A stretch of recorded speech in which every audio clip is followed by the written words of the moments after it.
right then, welcome everyone for another episode of the Group Up Podcast. We're here for the great mid-season debate where I've got an awesome squad lined up to discuss everything that's currently happening in the mid-season of Overwatch Season 9. Plus, we're going to be taking some viewer questions. So if you want to drop your questions, head on down to my Discord server. There's a specific channel called Group Up Questions, and we'll be pulling from there. So if you finally have your chance to have your unhinged, bizarre takes discussed by a panel of experts, and let me introduce my panel of experts, starting with none more expert than my man in the bottom right, UnsaltedSalt, fresh from a fast. How you doing, bro? I'm doing good. Thank you for calling me an expert. Even in my brain went, wait, what? But I'm doing good. Thank you for inviting me.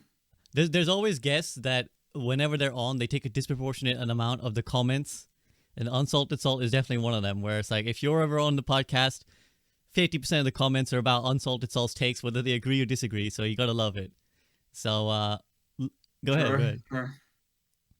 All right, well, I'll introduce the next one, who often gives some hot takes himself, and he's eating some hot wings, is it? AVRL in the bottom left. My man AVRL with the MOBA background, what's up? Yeah, spitting hot takes from one minigun and critting with hot takes in the other minigun. That's my game plan, you know? That's what I do. It. And Blizzard, unfortunately, they just keep buffing me. You keep buffing Malga. That's just a mistake, and I'll be talking about why today. So I got one quick thing before we move on, actually. It is funny. It's been a while since I've been on this podcast, but I do find it funny because I think one of the critiques about me is like, oh, there he is, Avril the Blizzard shill. Well, you know, guess what?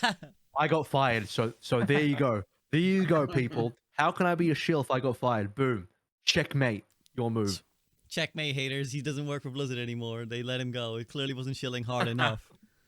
All right. And in the top left with his own interesting background this time is my man Spilo. Spilo, what's up? Doing pretty good, man. How you doing? Yeah, I'm not too bad. Not too bad. Do you want to describe what the hell is going on in your background for anyone who's disturbed as I was? I think it's just you wouldn't get it if you're not in the know, like Sigma Male Bitcoin. Oh, okay. You know what I'm saying? You know, I'm actually a trillionaire. I've been unlucky with the Bitcoin market. So, you know, that's all. You're just an eccentric trillionaire. You know, you make Overwatch content. Eccentric on the side. trillionaire. That's it. You know, sleep 1 hour a day, make illegal trades. That's the life. Just like make weird tweets. That's what it should be all about. And take What's over an illegal companies. trade? How many? It's a public podcast. Just DM me afterwards. Exactly. You're Okay. trying to incriminate him. Arrow's trying to get him. I see what you're doing, Listen, Blizzard there's Chill. only a couple of people that have the capability of managing it. Wait, we're live? Wait, what? Oh. Yeah. All right. Well, let's get right into it, guys. We are in the midst of Season 9. Season 9 that's been lauded, I would say, as one of the best seasons of Overwatch 2. Maybe the best. So I want just your opening thoughts first on how you are feeling about Season 9. Are you happy, or do you agree that it's going really well, or do you have some fundamental complaints, or maybe some hot takes about what the state of the game is at the moment? We'll start with Salt again. Salt, how you feeling as the ranked grinder amongst us? You know, this is the eyes of a tank player, so I don't know, it's like up and down, I guess. Like, ranked is fun, and my role isn't as bad as I initially thought. Because, you know, the 20%, and you know, when the first season came out, this season came out, it was really hard for me to adjust. I would just instantly die. But I don't know, some games it's just easy breezy. Some games it's just, oh my god, it just feels like I am being pushed or beaten up by my big brother. It is so hard to do anything in some games. But all in all, I think it's a good season. It's a healthy season. I think we are going in the right direction. There are some problems with certain heroes in the tank roster, DPS roster, that needs sorting out. But I think, yeah, it's not a bad season, to be honest, the way we're going. Interesting. Not a bad season. Because, you know, Flats has been on, and, you know, when he's usually representing the tank POV, he's always saying, Assault and Flats famously, you know, had a little disagreement in the great tank debate, but he's been also saying, you know, the game is great, but tank is miserable. Tank doesn't feel good. So you're okay with tank?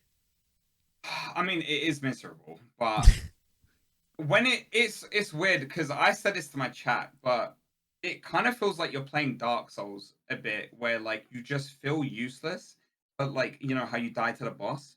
But then when you actually do team wipe people, or actually kill multiple people and you win it for your team, it's such a rush of dopamine now than what it was before, because it was the average before. But now it's like, yeah. And Flats, I don't know. Love Flats, but his opinions, not so much. I'll give you a chance to go at them, but first I'm going to touch base with my other guests. But that's good to note, the Dark Souls approach. I like it. You know, the challenge is what makes it fun. All right, AVRL, how do you feel about the season so far? Generally pretty good. I got some thoughts on the mid-season patch. So we started out really good. I would actually say like season 8 going into season 9, hearing about what we could expect going into season 9, I was like, oh, this could be really interesting. I think the theory sounds good, but the execution might be off. I had no idea what to really expect in terms of what the actual season 9 patch was going to play out to be. But yeah, I think season 9, from my perspective and from what I heard a lot of other people say from all sorts of different, you know, angles, whether they are like really high level players or just really casual players or people coming back to the game after a bit of a break, everyone seemed to really enjoy it. You know, one of the kind of threads of thought that was out there was basically like, yeah, I haven't played this game in a while and it feels really fun. Like, it's very refreshing. It's a very refreshing change to the game. A lot of people describing it as like Overwatch 3. You could almost describe it like that, because the changes to the game through the projectile size and the healing reduction, all that, almost feel like a fundamental change. It's one of those, you know, no hero limits to hero limits to roll Q to potential 5v5 type of giant changes. Like, that's the way I kind of see it. It's one of those massive changes to the game. And generally, I think Blizzard hit the nail on the head with season 9, because they addressed a lot of the issues that we had from seasons 1 through to 8. And but given that, yeah, I think the downside is that the mid-season patch is a bit of a miss to me. So I think they made some mistakes there. Interesting. Okay, so you view it as like, yeah, it's like a really big format change almost, but it's gone down well, apart from whatever grievances we're gonna get to with the mid-season patch. Spilo, how about you? You feel as well that this was like a big significant change that has actually gone down well? Yeah, I mean, obviously season 9's been fine. It's been great. Lots of good things. I think definitely a risky patch, to say the least. I mean, so many things were in there that were like, wow, that's going to be interesting. The heal passive, the DPS passive, the projectile size increase, everyone's HP going up, and obviously the aggressive changes that were made along the way. Turned out fine. I think turned out relatively okay. The game doesn't necessarily feel different. It just feels a little bit better, you know? And I think that's the crucial thing, is that, like, even though it was a big fundamental patch, like AVRL was saying, it's still Overwatch, right? There are moments where, like, oh my gosh, that was a season 9 moment. Not as many of those. It's still Overwatch. Mid-season patch, I'm gonna be devil's advocate, I feel like, today with the mid-season patch. I'll have some takes on that one. I definitely agree that as of right now, it's definitely leaves a bad taste in my mouth. But there's a lot of things about the patch that I'd like to defend, at least in theory. But we'll get there when we get there. But yeah, overall seems fine. Okay. Overall, you're fine, and you're okay. That's good. We'll get a good exchange of ideas there, with you potentially defending the mid-season patch versus AVRL potentially, or sounds like he's not a big fan. I think a lot of changes like this demonstrate to me that Overwatch actually, at like its core, is a pretty stable game, in the sense that the heroes are what are its core draw, I think, right? And we were having a discussion in the last podcast where Flass asked me, like, what is Overwatch to you? And I think Overwatch remains just, you pick the heroes you like to pick and you play them. And we've kind of seen a lot of these big format changes initially go down pretty well. Like, there was the same with 5v5, because it seems like an age ago, but there was such like a panic that 5v5 would be awful, and the minute it drops, we're gonna suddenly feel the loss of the one tank, and it's gonna feel terrible. But on launch, everyone was like, no, actually, it feels really good, feels really great. Overwatch feels good, feels clean. I think we're seeing a similar thing here, where people were worried with the hitbox changes that, oh, the game's gonna be dumbed down, and the health pool is like, everything's not gonna die, and it's just going to feel like a really shit, inferior version of Overwatch. But I think as long as that core remains, where you get to express your hero's, you know, individual playstyle and your own playstyle, I think that will remain. And I think that shows to me that any format can work, as long as we handle it correctly. So we'll talk about the handling. Then let's go through this mid-season patch, because a couple of you've already alluded to it. So they've made some changes in an attempt to kind of bring everything in line. They talked about, as one of the general developer notes, that they're trying to buff some ability numbers because they're trying to keep them in line with the health numbers that have gone up, which in some respect feels a bit counterintuitive, because if you're buffing the numbers of damage after buffing the health and then everything goes back up to the same values, then what is the point of changing the health? But let's talk about what they did change then. So the DPS role passive goes down from 20% to 15%. So let's go first on that. Salt, is that a good change? Hello guys, SEB here, and the Group Up podcast is back, and I'd like to take just 30 seconds of your time to talk to you about two quick things. Firstly, Patreon. If you enjoy the content, then please do consider supporting directly, because Patreon takes only about 10% of the money you give, where YouTube and Twitch take 40 and 50% respectively. So if you'd like to support the podcast, then that is the best way to do so. Secondly, if you're someone who enjoys video essays or detailed analysis of movies, TV, or anime, then please do check out my second channel, The Soak, where I'll be making videos about those kind of topics much more frequently, and where a lot of my attention will go beyond just Overwatch. It would mean the absolute world to me if you guys would check it out, but that's it for now. Let's head back to the discussion. Beautiful change. Could have used a little bit more, but it's a. I think they should. I don't know. I think honestly, DPS should get a 10% damage. You know, healing reduced, whatever it is. Because it is rough being the only tank out there. But no, yeah, it's a better change than 20% for sure. Like I can't really complain, but just like, no, just a little bit more would be nice. Like 12% or something. 12% I'll take. 10%, zero would be great. All right. Negative 20, extra healing. You love yeah, that. like Negative 100, let's double the healing. Let's do it. What about you, AVRL? You feel happy with this one? Absolutely not. Push it No. up to, you know what? Let's put it up to 100. Let's have no healing in the game. That would actually be perfect. Then we can just play Counter-Strike. Everyone would be happy. Everyone would stop making fun of our game. Be like, oh, look, elitist Counter-Strike clone. Hey, we love those, you know? The game community loves those. So, yeah, Valorant players will finally respect us. That's what we're looking for, isn't it? Okay, yeah, no, I think this is a little heavy-handed. I actually don't think we gave the passive enough time, genuinely speaking. How long have we played Season 9 so far? Like a month, barely? It's like, guys, we just implemented a huge change. This would be like if we just did no hero limits, or rather, we just did hero limits from no hero limits, and then Blizzard's like, well, maybe we can add in 3 DPS. It's like, bro, guys, just let it chill for a second. Just let it sit for a second. Like, I feel like we haven't even had enough time to really allow this to marinate and figure out where we sit as a community after people get used to the patch. And this is maybe a little bit more of a meta point, because there was something you said earlier, SVB, that I felt was very important, which is to basically say that you mentioned that every other previous major shift of the game, whether that's role queue, hero limits, etc., has been, and 5v5 in particular, has been met with a lot of scrutiny, being like, I don't know if this is going to be good for the game. This is going to make the game X or Y, Z in worse ways, and this is very risky, blah, blah, blah, blah, blah. These things are all true. However, what I gather from that sentiment, because it's happened nearly every single time, is that I just have a personal belief the Overwatch community has a very difficult time adjusting, adapting, and they're very resistant to change. They hate change. They genuinely do. Whenever the game shifts, it's like, no, I like the game the way it used to be. The amount of people, I'm not going to turn, Samino's not here, so we're not going to turn this into a 6v6 debate. What I'm saying is, you still get a lot of people that, I want this version of Overwatch. And you had a lot of people that enjoyed Overwatch pre-roll queue. They'll still say, oh, roll queue ruined the game. Overwatch was best when it was before roll queue, right? Every single time you one of these people speaking, they're speaking from a place of, the game changed in a way that I didn't enjoy, or I resisted the change to the game, and therefore, I've fallen out of love with the game. Basically, what I'm trying to say is, Overwatch players, generally speaking, super resistant to change. They don't like any change. They just want things to stay the same.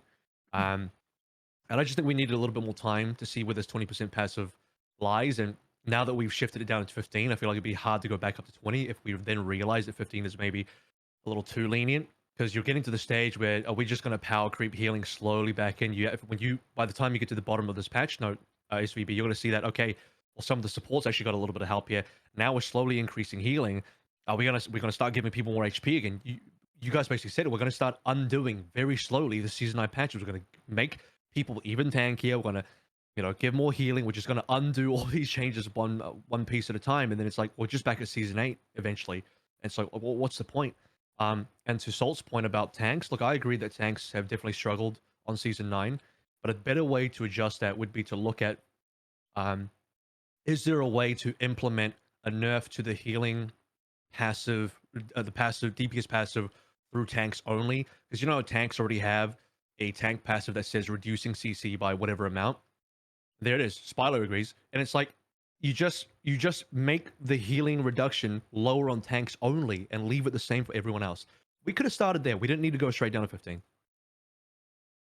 A lot of interesting points there. I want to flag up a couple things that I will touch back on, and then I'm going to let Spilo go, which is that there's an interesting paradox there that you mentioned, that the Overwatch community doesn't like change. It's like this. I call it a paradox because if they don't like change, but they also complain when things don't change, right? They're like, the Can I say game something really sucks. fast? Yeah, go ahead, Spilo. Can I Go ahead. interject? I think it's not the Overwatch community. It's people as a whole. Like people are Oh, risk yeah. averse. Like we Of know course. this. Like it's a general rule. People are always more scared of loss than they are of the opportunity of gain. Risk averse. People are also have much easier to remember and are much more vocal about negative things than they are about positive things. And even if you analyze yourself, you realize this is true. How many times have we complained about something on Twitter, YouTube, and how many times have we praised?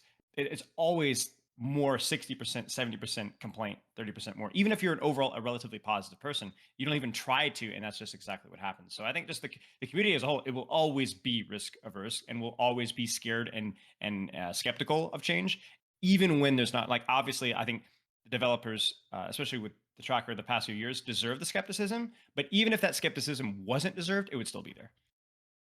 It would still be there. Yeah, no, it's a very valid point, and I wanted to bring it up myself, but it's also like it's hard to sometimes make big general points about societal behavior, whereas we know as demonstrably as people involved in the Overwatch community that we've seen these narratives spun every time that there's a new change. Well, firstly, there's a period of stagnation. People will complain that they're bored, that nothing is changing, and then when a big change comes along, people are very instantly they rush to the practice range to show how ridiculous this is going to be.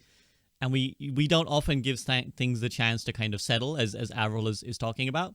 So I'm going to put a pin in a wider discussion topic about how often we should be changing things, and we'll come back to that in a second. But first, Spilo, you seem to agree with AVRL's sentiment that maybe we should just experiment with lowering the DPS passive for tanks versus just everyone. Yeah, I mean, I've publicly said that I had this conversation with the developers. This was part of the non-NDA discussion that we had, and I was like, hey, listen, is this possible? Could we do this with anti-nade? Could we do this with Discord? Could we do this with, because I feel like so many of these problematic abilities are only problematic for tanks. We've had this conversation with the great tank debate. Salt remembers. Stuff feels bad because it's easy to spam on tank and it's full power on tank. We've already done this with Sleep Dart. Why is this not possible? And I think part of it is because like the confusion of like abilities that don't behave consistently. But we could very easily apply that to almost pretty much every single debuff in the game and make it apply consistently. Like Discord, Sleep Dart, Nate, the DPS passive. Like, I don't think it's not fair to DPS to have to try to deal with 1v1ing a support with a nerfed and further nerfed and maybe even further nerfed DPS passive, like a character like a Brigitte or a Moira or something like that. And then having to then have a Roadhog that has to either we have a DPS passive that's functional for a tank and that's broken easy for supports, or one that cripples a tank and is negligible. Is basically negligible for support. Like there needs to be like it's apples to oranges, right? Like what affects a tank and what affects self healing are different things, and so they need to be treated differently. And I think like as long as that's something that we're like shackled to, we're going to continue to have problems. There is no percentage that's going to work as long as it's the same across all roles. It's like what Smita would say with every DPS passive, like the concept of like role passives as a whole can be a very tricky thing to do because like not every hero benefits it from it in the same way. Like even the DPS passive right now, right? Roadhog and Malga, disproportionately, Reinhardt, Winston, disproportionately. Characters like Sigma, not that big of a deal, right? So it's just always going to be a problem when you do global changes like this and are not willing to like tweak the minutia. I know it adds complexity, but I don't think this is complex enough for that to be a reasonable argument. Yeah, I mean, I was going to bring that point up myself, and not to hit my own bingo card, but yeah, this has always been a general skepticism I have with the role passes, that they are a little bit too all-encompassing to really bring the kind of fine-tuning that quote-unquote balance is supposed to bring. But Salt, do you feel like you enjoy having the DPS passive when you're fighting things, like on the aggressive side, when you're like trying to kill something? Are you finding it helpful to have the DPS passive and you're more concerned about its effects on you? Or are you just not sold on the DPS passive as a whole? I mean, I can see why the DPS passive is needed, but yeah, I don't really care about the DPS passive on other people and more or less myself. It's just so annoying that I just can't ever contest a DPS properly. in certain situations. Like Spilo said, I probably like 5 out of how many tanks there are. You can't do anything against certain things. Like Winston, you go in, you do a little zappy zap. Even if a DPS comes with you, you know, you can get a kill, yeah, because of DPS passive, great. But I think what hurts more as a tank is just knowing that you die so quick due to the damage and to the DPS buff. So if I had to choose one, yeah, just nerf it, you know, sorry, like change the passive for tanks. So it's like a 10% or I don't know. I'm just throwing it out there like 10%, 5%, 0%, 0%. Yeah. That would be nice, but yeah. AVRL, do you feel like, so you kind of feel like we were too hasty on it, and you feel like it is needed in the game, and the 0% isn't something you'd want to see for tanks? No, I think healing is too strong in this game, generally speaking. And the game, I don't know. Healing is at a place in Season 8, I think between Season 1 and 8. I mean, we got to the stage where people complained that supports weren't good enough to then almost unanimously agreeing that supports are way too good because they could do just about a little bit of everything. The healing was so strong, I felt, you know, Season 7, Season 8, that DPS was just like a negligible role. And I think a lot of DPS players probably felt the way. I don't even speak on behalf of DPS players, but, you know, you heard that opinion, I think, from across the board. Yeah, there needs to be a difference between what is considered in combat and what is considered out of combat. Because I generally dislike pocketing in a game like this. You know, I'm originally a TF2 player. A lot of Overwatch players from 8 years ago that came into this were probably TF2 players. All the TF2 players remember that there is a distinct difference between in combat and out of combat healing, from what Valve did for TF2. Now in Overwatch, they didn't have that. It was just pure healing. So a lot of the game, even across Overwatch 1 through to Overwatch 2, was can you out damage the healing? It's DPS damage per second, not necessarily the roll, but just damage per second as a stat line versus healing per second. Raw DPS versus raw HPS, and that's the battle. And I just don't think that's where Overwatch should be. I don't think that's a fun game. So yeah, you need to have a situation where supports don't feel like they're not having any impact on the game, but when supports just have the kind of healing they had in Season 7, Season 8, man, it's just like, it dictates everything. It just like, it completely controls the game in a super unhealthy way. And I think 20% is fair. It's like a very fair amount of healing reduction. And by the way, only 2 seconds as well. That's like, it's like really a short amount of time. You can do a lot of things to remove that from yourself. You can reset. You can play a tank that actually has a shield. You can take up there's things that can happen. And we're just talking about tanking, but even for other players that are not tanks, 2 seconds is not that long. 20%, my opinion, not even that much. I was on Plat Chat like yesterday with Jake. Jake thinks we can go to up to 30, and I agree. Wow. So I'll play let you devil's rebuttal. advocate. Yeah, okay, you go. Okay, really quick. I will play devil's advocate really quick for the DPS passive. I know I've talked about like reducing it for tanks specifically, but I do think that I've had a lot of conversations with a lot of tank players since the DPS passive, and if anything else, it's been kind of like a skill check about like, do you know how to use cover? Can you actually disengage from fights? Like for example, a Winston player.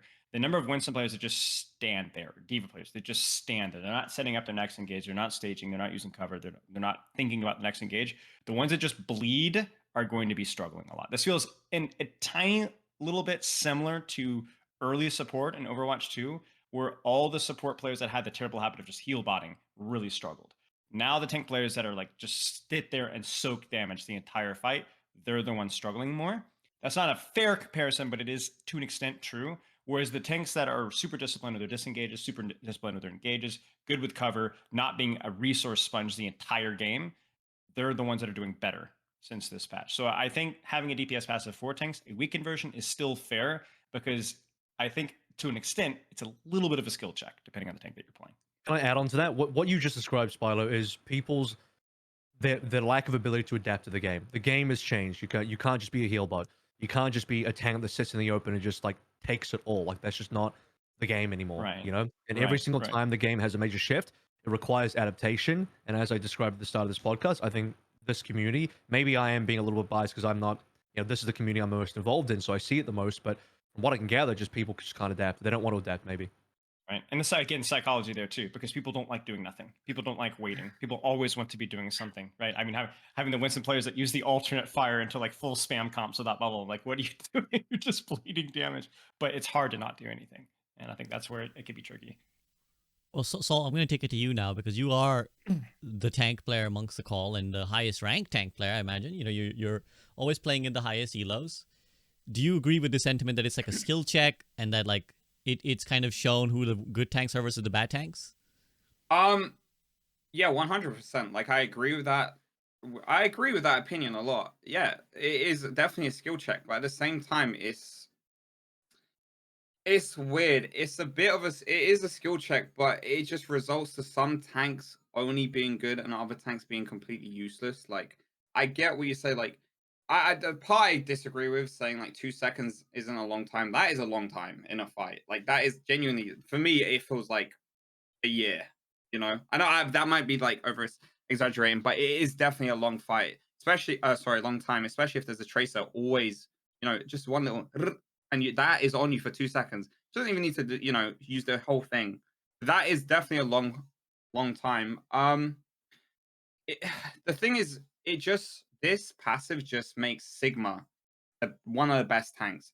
Winston, one of the best tanks. I actually like playing Winston in this patch. I think if anyone says Winston's bad, yeah, they're just lying to you. I think, yeah, 5%. No, like I don't know what Jake's smoking, but no, man, no. I actually want to, you know, be useful for my team because there has been games where I've played and I've had double the limbs of my DPS, and even if I'm peeling, we still lose.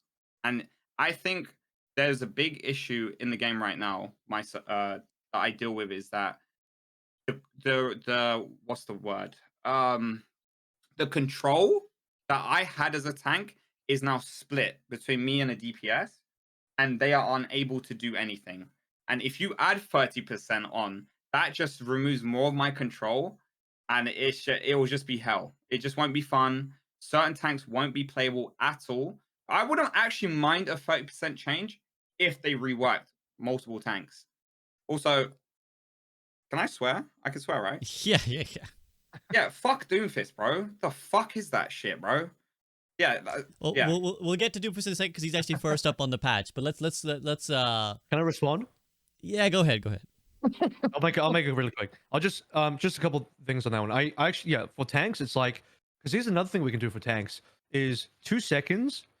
If that's too long, because I'll respect your opinion on that. If 2 seconds is too long for tanks, which it might be, I don't think 2 seconds is long for everyone else, but maybe for tanks it could be. Yeah. As part of the tank passive, that could be 1.5 just for tanks, right? Just like I was saying, you know, maybe the healing could be 15 negative 15 for tanks. You could also have negative. You could also just 1.5 seconds for tanks as well in terms of the duration. So tanks can be in that sort of special category where maybe they are not as affected. But I think 20% 2 seconds for everyone else is more than fine. That's really Good point. healthy for Yeah, everyone no, else. I agree. Singer, that you mentioned the tracer thing, and this has been brought up before, so this is not my original opinion, but I might as well say it here for the audience and for everyone else. Is that, yeah, I think like a tracer tickling you for 1 damage across the map isn't really fair. So you could add a minimum damage requirement, like 20 damage, and then the passive comes on. Less than that, you get tickled, doesn't come on. I think that would be fair as well. Yeah, 100%. I agree. Give you a little clap for that as well. Yeah, I agree. Beautiful. great. We bring some agreement. I actually want to bring up something as well that AVRL mentioned earlier, which is the idea of just the healing in the game and out of combat and in combat healing. Because I agree with Salt that Winston is great. I've enjoyed playing Winston a lot. I've been primarily playing tank this season, although I haven't played too many games. But I think the out of combat is where things really hurt. Like when you're waiting around a corner, you're not taking any damage. The time to actually get healed up is still so long because you're still affected by the DPS passive for a little bit. Those are the moments where I've really felt it more than in the middle of an engagement. Of course, that is where it's more prominent, but I think that's more accountable. You can make gameplay decisions that allow you to be like, okay, I'm losing HP at this amount, this pace, and I'll disengage. Whereas when you're kind of like, okay, I'm waiting for my team, I'm waiting for everyone to get healed up, those are the moments where I find myself actually more frustrated with the DPS passive because I'm waiting and then some guy goes in, like one DPS is not waiting for the disengage, right? He's like, all right, we did like a first initial engage, a soft dive or something, a poke. All right, I need to get healed up. This guy fucking flies in while I'm waiting for 2 seconds, dies, and now it's a problem. So I do think that's something a more general point to address about out of combat healing. Like, I wonder if there's a way. I don't know what the elegant solution is. Maybe again it's the timing of it. Like, if the time goes down, then it'll be easier to get healed up. But it also has these ramifications towards heroes like Ana. And we've discussed this on the podcast, where heroes who are kind of centered around building their ultimate, and I think most times you see Ana played in like a Winston comp, when it wasn't spam the anti-nade and anti-nade is the king, and now that healing is reduced, anti-nade's need in the game is a little bit reduced as well. But when your compositions are centered around, we're going to build nano and go, and then even out of combat, you're not building nano that fast, it creates exponential ramifications. So I do wonder if that's going to be a problem we need to address as well. I'll let either Spilo or AVRL chime in. Spilo, I haven't heard from you in a bit. I don't think it's that big of a deal. I do agree that it's the time waiting between fights is really annoying for sure, especially with tanks with larger health pools. And obviously the heal passive doesn't really help that much at all, because that's a 5-second timer and it's 20 healing or something. It's irrelevant basically. But in terms of the ult change, I don't think that there are some heroes that are affected of it, like any hero where you're reasonably going to be able to build a support ult in one fight. Maybe in Moira, maybe in the current like pro meta like a Kiriko, it's possible to build a Kitsune first fight depending on how long the fight goes. But I don't think it's significant enough to like have any serious balance ramifications. Now I'm looking at it with a little bit of pro goggles there, but for the most part, I don't think it's been too bad. That's fair. Not a major issue, I would say. AVRL? I got nothing to add to that. I think that's the summary. Salt? Anything else you want to add on the DPS passive? No, not really. I've said everything. Okay, fair enough. I like AVRL's solution then, or proposed solution. Seems a lot more, certainly a lot more of a good middle ground. Actually, before we, go ahead. It seems like tank is the outlier. I think tank is the role that is the biggest outlier in terms of design in Overwatch compared to DPS support. DPS support, they have very similar health pools. I feel like, obviously DPS are going to have more damage output, but the heroes are roughly same in terms of relative hitbox sizes and all that kind of stuff. The way they deal damage, they're typically all range. They have great range. And then tanks are the great outlier, where they are the huge hitbox, big tanks, large HPs. They're the only ones that have shields, and they're typically very range limited. So yeah, it does seem like, I'm not trying to say that tank is the problem, but in terms of balancing the game, it does seem like we're in a sort of stage where, and this is part of, maybe the difficulty of 5v5 is tanks are probably going to either feel too good or just bad. And it's very difficult to sort of find where that margin is in the middle, where a tank can be just in the right place. I don't even know if that really exists, but that's the difficulty of balancing this game. I don't know if they've ever really been in a space where they weren't considered either like too oppressive or too shit. Like, I feel like that's a problem Overwatch has always had, maybe for the reasons you're stating, which is that they are just a fundamentally different role than support and damage, which can often interchange a little bit more easily. Salt, how about you? How do you feel about, will tank always be the outlier? Oh no, I agree, because it definitely is. You're either like a walking admin server, or you're just, bent over and they do what they want. Because I'm gonna be real, I just played a game today, and everyone, if they want to win, you just counter the tank. It's just simple, and you're just left in this like situation where you just have to play passive, play safe, and just it depends on your team now. It's fine. It's a team game. Like, I get it, but it definitely, yeah, it is either really shit or I have the power situation. There's never once where I've been like, oh yeah, no, tank's balanced. Spilo, you're always someone to provide creative solutions or propositions for ideas. Have you ever felt about like, well, is tank the outlier, and is there something we can do about it? I think the easiest solution is whenever you have something with like a large health pool, damage doesn't matter, debuffs do. And so it kind of goes like what I was talking with it earlier, with like having the deep tank passive be more interactive with the amount of debuffs that you can apply. I think that's just like, that's where I would start, right? Like you'd allow tanks to be restricted a little bit less by debuffs, but allow them to be restricted more by damage, like the rest of the squad. So I think like whenever you're playing tank, like what's the tank experience, right? Nobody ever says a Widow headshot, right? Even though that's a lot of damage, even for a tank, right? Nobody says Widow headshot. They say Discord and Sleep Dart and Mace Freeze and Hack and stuff like that. And they're all debuffs, right?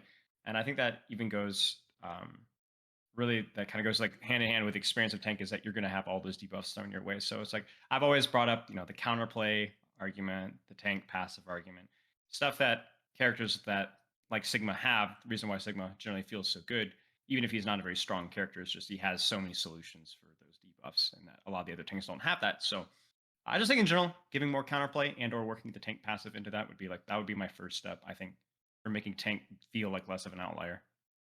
I have a Sledgehammer solution if you'd like to hear it. Yeah, absolutely, always. Okay, this might, depending on how hot people think my previous takes were, this one might be the hottest one. And trust me, I'm only half trolling when I say this, and the other half is serious, but it's half trolling. Is that you homogenize the character design of the heroes in the game, where that tanks fall in line with DPS and supports. So, their HP and their hitbox sizes aren't giant outliers. Basically, what I'm saying is, essentially, you kind of soft delete the tank role, and it becomes more like a tanky support or tanky DPS sort of position. I know some people might be cringing, or it's like, oh no, you can't just get rid of tanks, that's just not Overwatch anymore. I agree, it probably wouldn't be, but I also promise you it would solve a lot of balance issues, because when you don't have that outlier and more heroes are brought into line with each other, the balancing act of the game becomes that much easier. And I'm just going to bring up TF2 again. I hope I don't do this too many times for the people that are annoyed about TF2, but the quote-unquote tank in that game was the heavy. And just for reference, by the way, TF2 HP sizes are about very similar. 200 seems to be about roughly default HP in that game as well. The heavy only had 300 HP. It was only 100 HP more than the default of 200. Whereas in Overwatch, even in base Overwatch 1, it's 400 minimum for tanks, right? You already double the base HP. So the more you homogenize the design and the hitbox, the damage, the HP, whatever, the easier it is to balance. That's my opinion. But it does kill tank, sadly. Yeah, do you have like a model in mind in terms of from the Overwatch heroes? Like, is Junker Queen maybe the closest to what that would look like? Yeah, man. If you I don't know, put it into Photoshop and drag the corner of the rectangle down and just made it smaller, and it would need a lot of adjustment. It'd be maybe the biggest overhaul to the game ever, bigger than any overhaul, bigger than the 5v5 change, bigger than the Season 9, bigger than anything. It'd be all that combined, because you'd have to redefine literally every single tank of the entire game. So what I am saying is, like, it is a giant sledgehammer thing. I think it'll be effective, but it is a fucking sledgehammer, and I seriously mean that. Yeah, you would move hero design closer to that of probably Junker Queen, but it doesn't have to be. You could have more supportive tanks, more offensive tanks. You'd have 5v5, where essentially it's it feels more like 3 DPS 2 support, or 3 support 2 DPS with that extra what was tank, just like a buffed up, slightly stronger version than the other ones, but not so much so that you have like this 800 HP monstrosity walking around. My ESP is kicking in. I'm kicking in the YouTube comments right at this timestamp. Or we could just bring back 6v6. Oh, hold up. Are you linked up with Smito? Wait a minute. Your ESP with Smito directly, aren't you? I can smell it. Twitch comments, YouTube comments, everywhere saying that. That's what I'm saying. Like, I agree. As soon as I said it, I'm like, yeah, the response is going to be, oh, you're killing tank, and that's bad. I already knew all the responses. Yeah. But I said, like I said, it's I said it was a sledgehammer. Sure. I honestly, like, I feel like what is it, the Mark Twain quote, like, but the reports of my death are grossly exaggerated. I feel like, especially if we were able to make some of these quality of life changes with like the tank passive and introducing a counterplay for the characters that need it. I mean, tank is just a tough role. You're in front, but I don't know. I think people complain too much. I like playing tank, especially when the meta is not MOBA, Ironically, despite being on the 6v6 side of the debate, first of all, I'm not the 5v5 debate. I'm not married to that debate or anything, even though people like to attach me to that. I think that's like the most famous bit of content ever been on Thanks SVB. But the thing is, like, where 6v6 actually wins is that in 6v6, the tanks were more homogenized because they did have less HP, and they were slightly closer to where DPS design was, or just where the general design of other heroes were. So, and I'm just saying, I was like, go even further in that direction. Instead of 400, bring them to 300 HP. You know what I'm saying? Like, if you went to that length, then the game would be easier to balance. So, I'll give a dub over to Sam and the 6v6 crowd for that level at least. Yeah, I mean, the thing is, anytime you propose a solution to the tank problem, because I think no matter what format we're in, we've always had a tank problem. It's just different flavors of the tank problem, right? In Overwatch 1, it was like well, nobody was queuing tank then either. And it was like, oh, 2 tanks are too oppressive. Or in open queue, it was like, well, 3 tanks and 3 supports are too oppressive. Or we can't get anyone to play tank. So our lobby has 4 DPS and 2 supports. And then again, like I said, it was like stacking 2 tanks on each other is a problem. Now we have a different problem. But anytime you propose a solution, people are like, well, 6v6 is a solution. I think, and that's where these discussions The always... laziest solution. Right, these discussions always ignore that we had a different tank problem back then too, so it's not a panacea. And for fear of like constantly bringing up, I would hate for the accusation to be that we always bring up the open queue debate, we always bring up the role queue debate. I think it is right to have it, because where else will we fucking have these discussions? It's not like this is something that the developers are bringing up in their patch notes all the time. But also I think it's worth trying to explore these ideas, because the developers have shown a tendency to be okay with experimenting. Like this current development team have shown that they are open to big shifts in the format of Overwatch, and they might even mandate them as like part of a yearly process. Like this was the thing that they did this year, right? Where they were like, okay, well, we've changed everyone's hitboxes and health pools.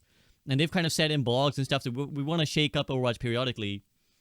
And I mean, this goes back to what I talked about in the last podcast, which is like, I would be open to an idea of experimenting with 5v5 open queue. Because as you said, AVRL, the original game was designed with an ear to the tanks being a slot that would interchange with the DPS and support, right? In theory, they should be able to kind of allure each, like the player selecting the heroes. Yeah. In a lot of other like team-based shooters and like class-based shooters, if there ever is a tank position, that's not often the case, by the way, and that's smart, because maybe those developers saw that tank would just be a hell of a balanced job. But if they did have a tank role like TF2, it's a very mild tank role. It's like, oh, you're a little bit tankier. You know, if we're gonna go to like shooty battlefield type game, the tank role is just a guy with a big armor. He's got a juggernaut suit on, but he's not like unreal. This guy's not walking around with 800 HP compared to everyone's 200, right? It's not that different from a normal character. He's just got a bit of extra armor. He carries the LMG. He's got a bit of extra padding. He looks like he could defuse a bomb, right? He's not insane. That's what it normally happens in a lot of team-based shooters. The other thing is, I do find it's funny, by the way, that even without Sam here, Sam's law still applies. So it is the law of nature. And then lastly is the fact that, I don't know if you probably have said this in the past, SVB, but I think you might have said, I've definitely said, the game should in some ways be balanced towards or designed towards how players want to play the game rather than how we think they should play the game. And if we follow that to its natural conclusion, then basically how people want to play the game is 5 DPS, 1 support, just like we had in 6v6. So just make the whole game 5 DPS or 1 support, or 4 DPS or 1 support. And then my Sledgehammer solution makes sense where you just kill the tank. I say it's true to an extent, but I don't know if I'd go to that far, because that's, to me, that's what separates Overwatch. One of the most unique things about Overwatch being the team-based shooter that it is, and not just a first-person, another generic first-person shooter, is that it does have the kind of soft MMO type of roles with the support and the tank. And so, you know, we're seeing like where when you move into the 5v5 format, aspects of the MMO are not healthy for a first-person shooter. Like the beef, the 100%. amount of sustain that the support put out is too broken. The amount of tankiness was broken. But having still feel tanky, like I think is relatively important for a percentage of the population to make it worth sticking with. Do you know how you can do that without HP? That can just be done through damage mitigation. You can still have Zarya bubbles. She just doesn't need 600 HP, is what I'm saying, right? So you can. Ryan can still have a shield, and maybe it's a smaller shield, but the bro doesn't need 600 HP, is what I'm saying. So you can have this aspect of tankiness, and you brought up MMO, which is a really great point as well. But just by the way, and I think SV talked about the fact that in 6v6, tank was just the least played role, which is part of the reason why I think role queue was put into the game in the first place to like actually make sure there are tanks in the game to feel fair, and then beyond that go to 5v5. We're like, well, there's still not enough tanks queuing. We just got to remove a tank so that we can fill these lobbies faster.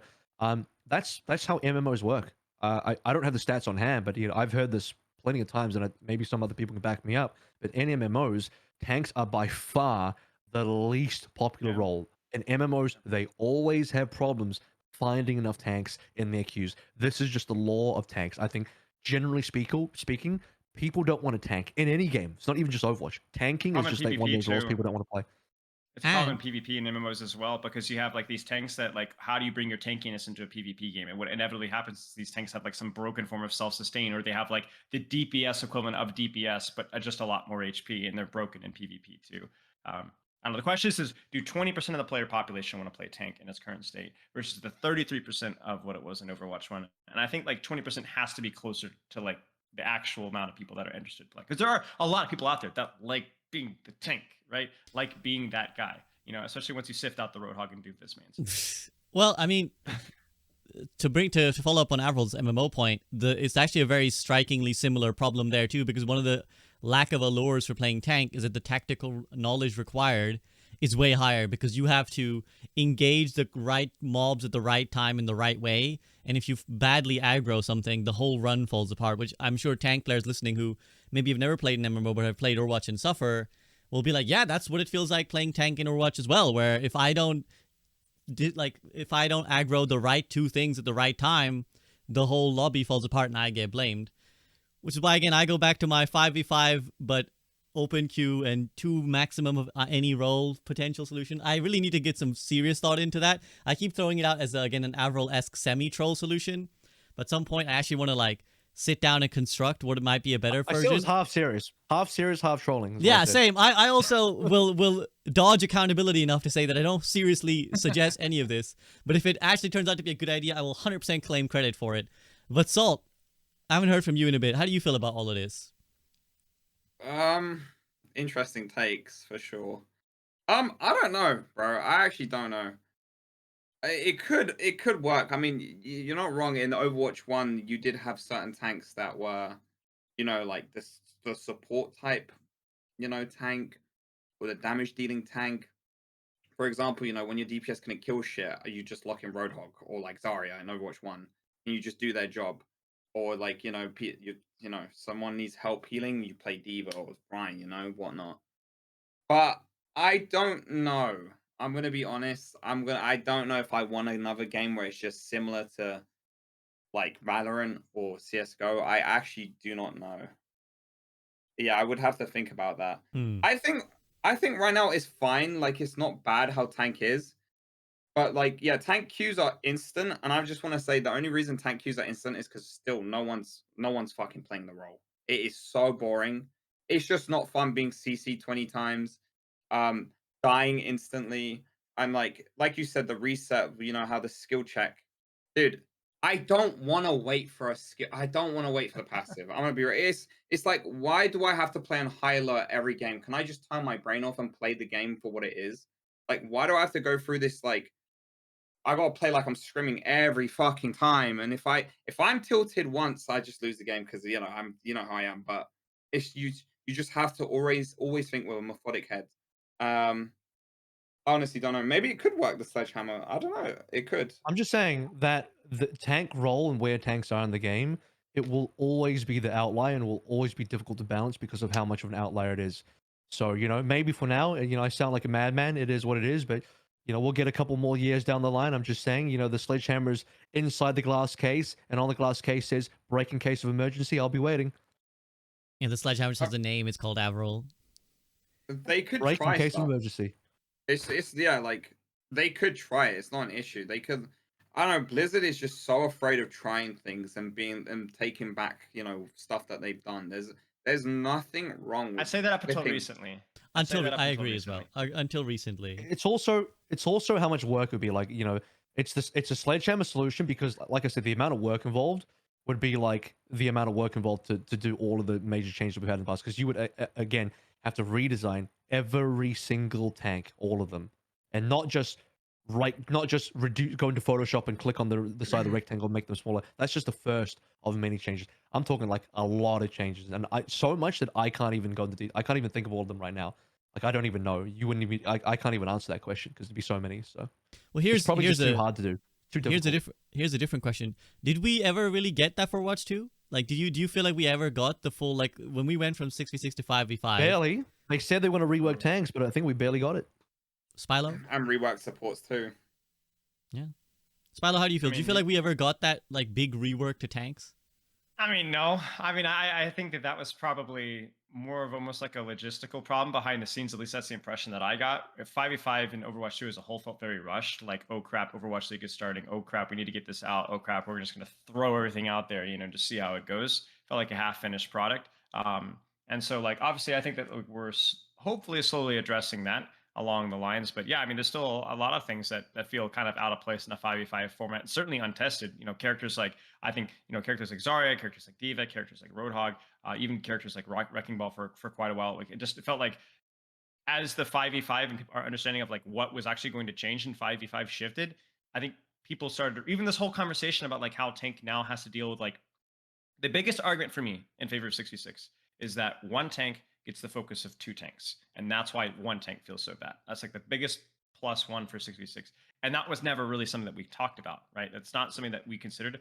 I didn't consider it. I wasn't smart enough to anticipate that. And yet that's what happened. And so there's things like that I think, again, we just need to go back and evaluate. Like defense matrix is a big one for me. Like defense matrix lost a lot of utility with a loss of one tank, and yet it still functions exactly like it did back in Overwatch 1.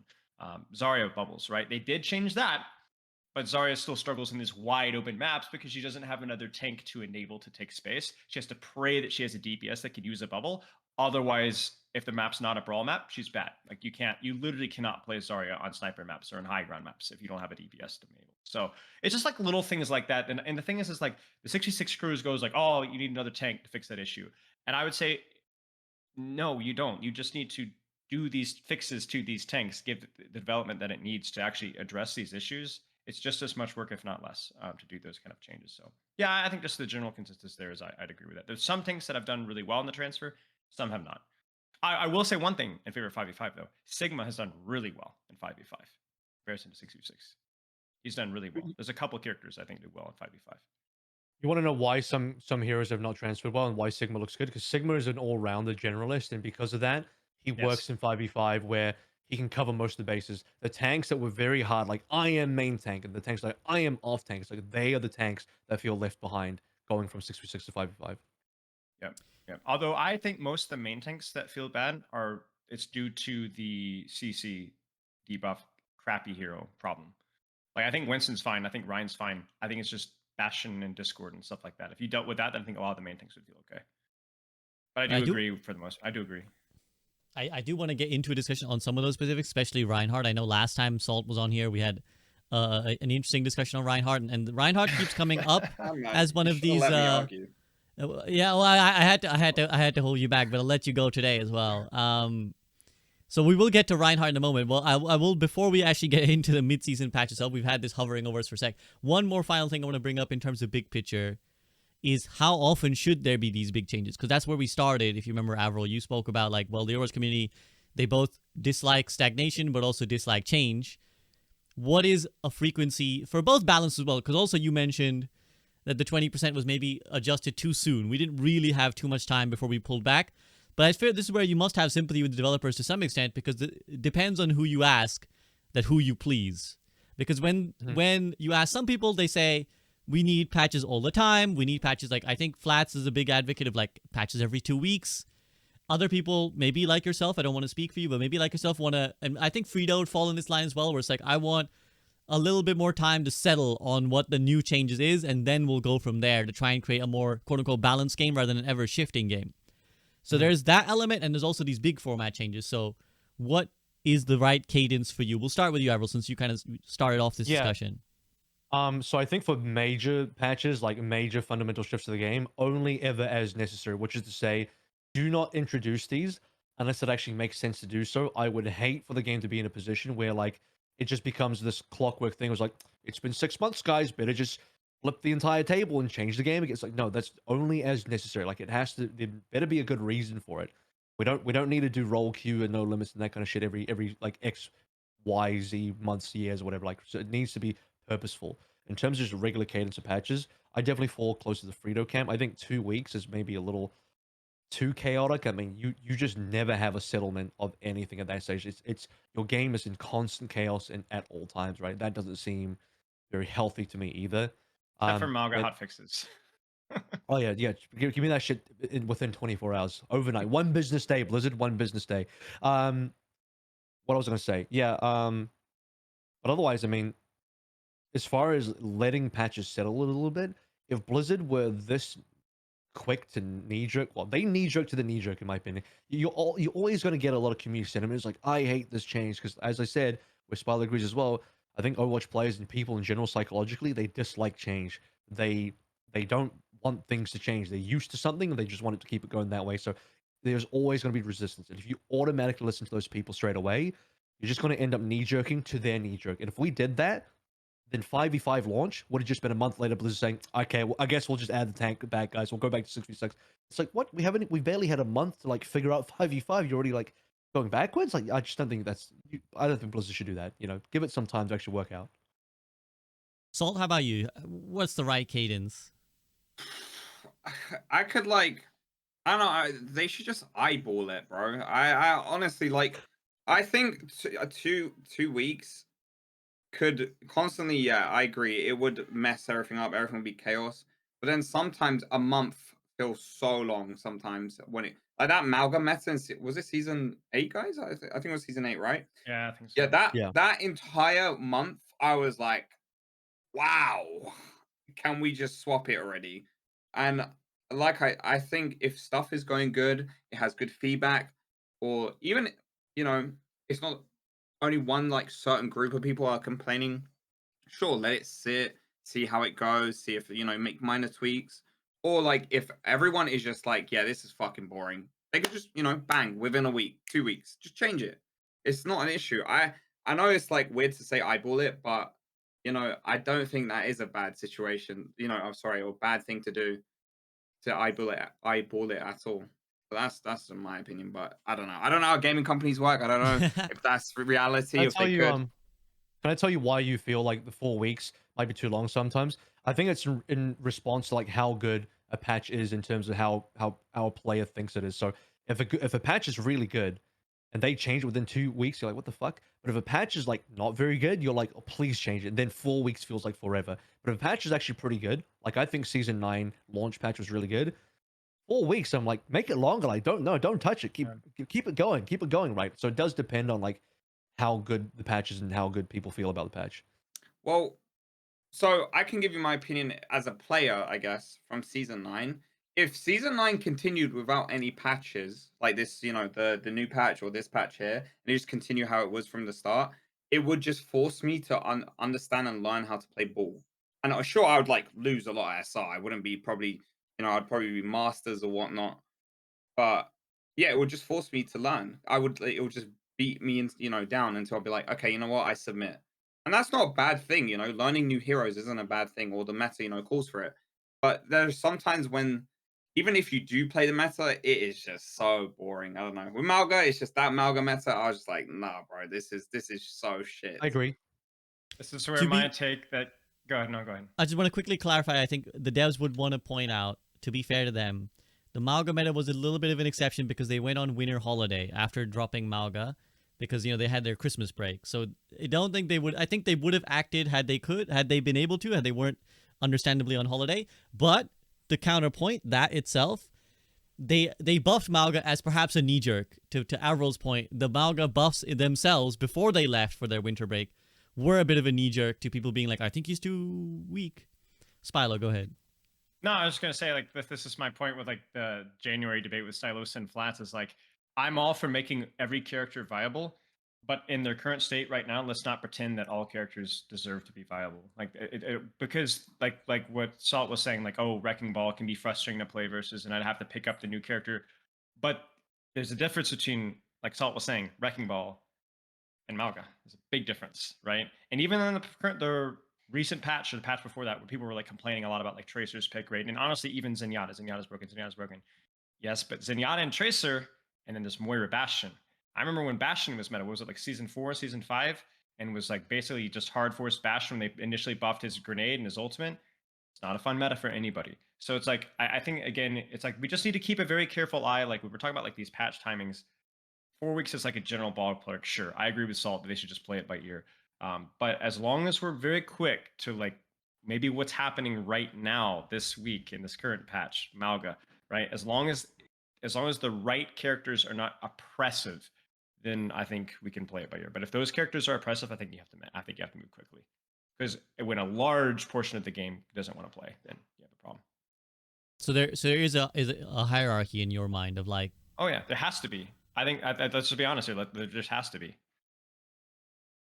Salt, do you agree with that idea? Like that there has to be like a hierarchy of like these heroes are okay to be meta versus these okays we can't let them be so hard meta, like as Moira or Bastion. Yeah.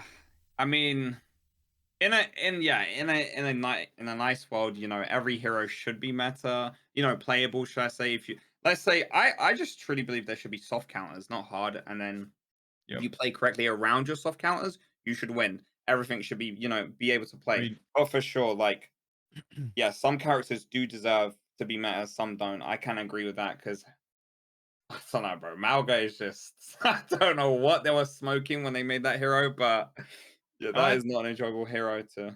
When I was talking with Alec, he was saying that like they do like to purposefully mix up the meta a little bit. Like stagnation gets boring, and I agree with that too. Like having an only Tracer meta for like a year would definitely be boring. But I do think that like one of the problems with some of these characters like Malga is, even though I guess we'll get to this later, I actually like the changes that he got. I think that they're reasonable, like good buffs if we were to buff anything. I can agree, yeah. But where he's still not in a healthy enough state just yet.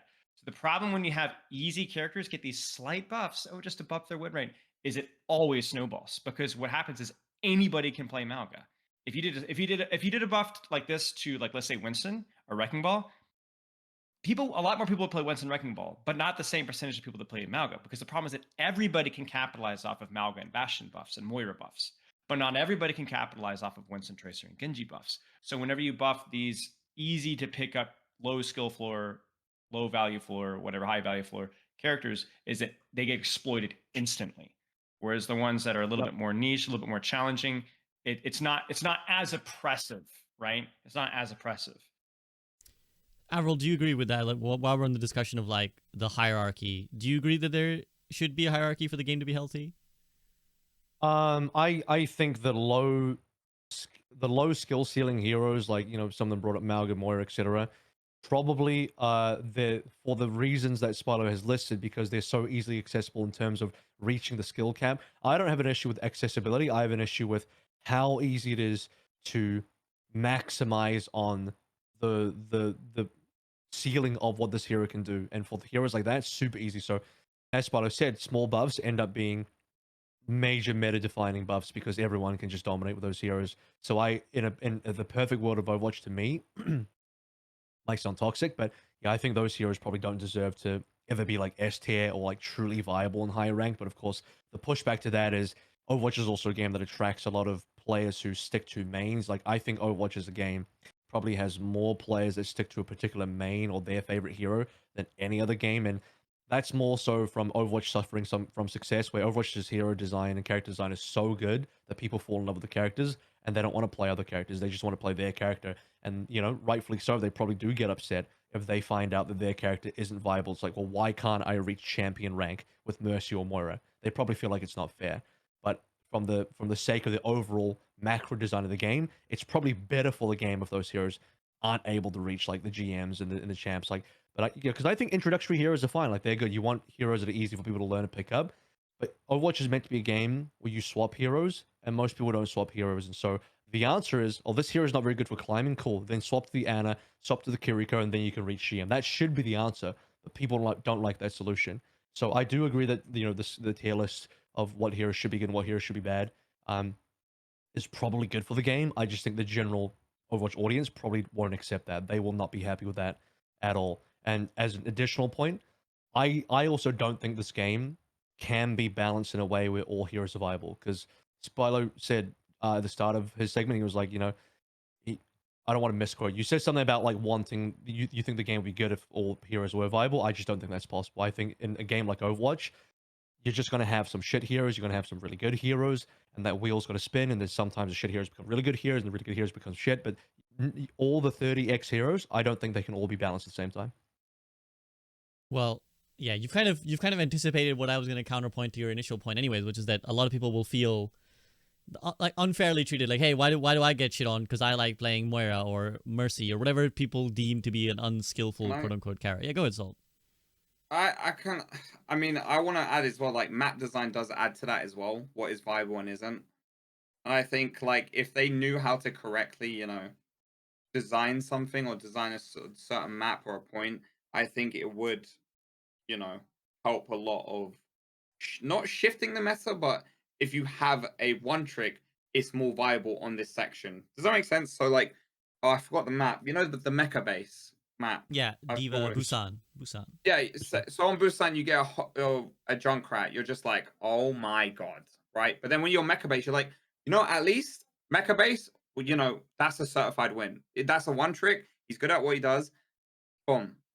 I think if we just worked around, map design as long as with the hero design, you could come close, or work towards it. But yeah, I agree. It's not realistic. I do agree. I would like it to be realistic, but it's not. I got another solution though, but then you'd have to really increase the skill ceiling on these low skill ceiling heroes like Moira and Malga. You'd have to design them in a way, probably through some reworks, to allow them to have way more skill expression.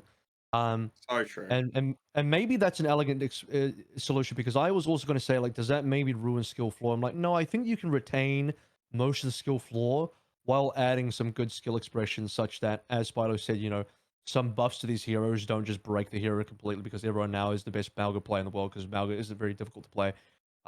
So I think maybe the actual solution is to increase the skill ceiling on basically all heroes, especially the ones that have very low skill ceilings, and that should not too negatively affect skill floors if that ends up being the concern. But I I mean, just yeah, sorry, go on, finish for you. I just don't think the game can be balanced in a way where every hero can fairly climb to champ, to GM, or whatever. It's just like, if you do that, then one small change where, like, if you make Bastion more viable, that's probably the wrong example to use, because Bastion probably farms low rank. But if you made X hero really good at low ranks, that hero becomes unbelievably damaging at a high rank. So just that kind of Oh yeah, snowball effect 100%. happens. Well, Spilo's probably delighted because this is always your angle, Spilo. This is always what you try and bring with your reworks is increase the skill expression. Like 50 hours on those projects, man. Yeah, I mean, I that was the goal as well. Is like I want, like, my goal is not, as I say that, let's not pretend that Moira and Ana or Kiriko or Lucia or whatever are the same. But then we've done these massive projects with my community to try to make them similar, not necessarily to make them impossible to learn, but that, like, if you apply yourself to Moira, there's this level of nuance that she's never had before. We did that with Orisa, we did it with Moira, we did it with Malga, we did it with Bastion, we did it with Torbjorn, we did like everything. We did even some of the Pharah stuff was very similar to like what we did with our community as well. And like that's the goal, right? Is if you can make these characters like scale a lot better, is everything going to be meta and viable all the time? No, it's impossible. Not because it's not possible if robots were playing the game, but again, human psychologies. We tend to snowball in one direction, right? Oh, Pharah's bad, even if she's not bad. That's fine, whatever. But at least there's abilities for OTPs and people that want to play their character. Mercy is a great example. Having conversations with Skist in California about like how there's this crazy skill expression through movement that you're not allowed to use. Why? We need to fix that. Like let's give Mercy that skill expression, right? So that like people aren't groaning when they see a Mercy player. Oh, this is a skillful pro. Anyway, long story short is increase skill expression, just so that we can have every character in theory be more viable. And I do think that they're trying to do that. I'm a huge fan of the recent Pharah rework. I don't know how good actually Pharah is, but man, she's like, there's so much more nuance with how you can position and the different like angles that you could take that you literally could not do prior to the rework. And so like, yeah, like more of that, please. I'm a big fan. I know not everything's going to be meta, but like that could be something that we could at least aim for. Yeah, and I think these are the reasons why Overwatch could never be a bland, generic shooter. To bring back the discussion of like if we were to go with the Sledgehammer approach, just for argument's sake, and try to make tanks more like other roles, I still don't think Overwatch would be anything like Valorant or anything like even Apex, which might argue it's a little bit more unique with its heroes. It's just that there is such a unique appeal to each of the characters, and that's the reason why people love them. And that's why the community loves one tricking, and that's also why I think the skill expression is the best solution, because people will like their heroes no matter what. Like people just gravitate towards heroes. There's like a secret sauce to it that Overwatch kind of found, and games have tried to replicate ever since, where there's just a reason, even through the many changes that Mercy has gone through, right? Like remember original Mercy being 5-man res to now Valk Mercy, and the Guardian Angel has shifted so much, and the super jump. Through all those iterations, people have still enjoyed and played Mercy because there's just something they love about the character, whether that's the aesthetic, the feel, the voice acting, whatever it is, right? Or the gameplay itself. And so I think Ryan's a really good example. That floor to ceiling is like really good. Very easy to get value out of. Right. Well, let's start talking about the specifics then, because we can talk about Reinhardt in a moment when we get to him. Let's talk about the specifics of some of his balance patch. Unless there's any other unexpressed thoughts you guys wanna throw out on the discussions we've been having. I have a final one just to defend the Sledgehammer slightly. Again, it is 50% troll, 50% serious. It's to basically say I don't think the game would be a generic shooter even if it was applied the way I think it should be applied. No one on this panel has this take, but this is the kind of take that I see in the community. Is like if you do anything where you say like, oh, let's maybe remove X or Y, some of this stuff. People are like, oh, that's just gonna be Valorant or Call it. People say Call of Duty all the time actually because I think casual players don't even know what Valorant is. Oh, it'll just be Call of Duty. They say something really hyperbolic like that. I'm like, that's just not how it is. It's like, you don't have to go into like, bro, we're not going to solitaire or chess from this one thing. It's like, it'll still be Overwatch. It'll just be a different Overwatch. And I think you can retain a lot of the identities, the character design and the feel of the characters while, aiming for purity and balance, if that is even a possible thing. So I just think like, you can make changes without killing the identity of the game. And I think people get too hyperbolic about losing the identity of the game where I just don't think it's that serious. I'm not defending the Sledgehammer, but he's right with the team deathmatch argument. That one is so lazy. I see that all the time from Overwatch haters, 66 defenders, and so on. It's like, oh, it's just team deathmatch. Like, what does it even mean? Like, it's just total bull. Oh, the skill ceiling. There's no team play involved. Yeah, I agree. Overwatch has always been like a team deathmatch type of thing. You die, you respawn. It's like, what are you saying? Yeah. It's also a valid point. Salt, you had something you wanted to say as well. Yeah, no, I was gonna jump on is it AVRL? Did I pronounce it right? Yeah. Yeah, like I agree exactly what they said about Malga needs, Malga or Moira needs something extra because, just look at Metro, last season he got rank 6 on the most AI tank, like you can just like Blizzard can look at that and just realize, yeah, we need to fucking do something, bro. There's no way Metro's hitting top 6, like if they added something extra to where it was skill and actual tank, it felt like a tank, not just soldier 76, just it would it would have probably been a good meta, probably been a good tank. But yeah, you know what?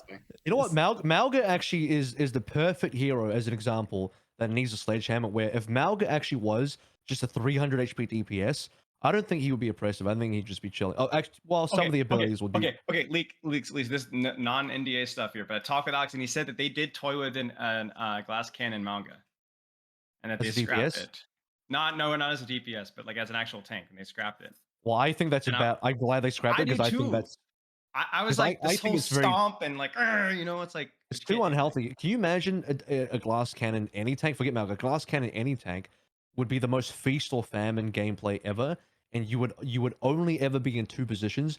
I'm absolutely fucking owning server admin style, or you're just hard feeding. No, nothing in between. That's just kind of describing Doomfist here, which maybe Salt will agree, but this is sort of what Doomfist is like. Well, so the problem is they went to the opposite extreme where all he does is just shoot tank and live. There has to be like a happy. Yeah. Well, yeah. So,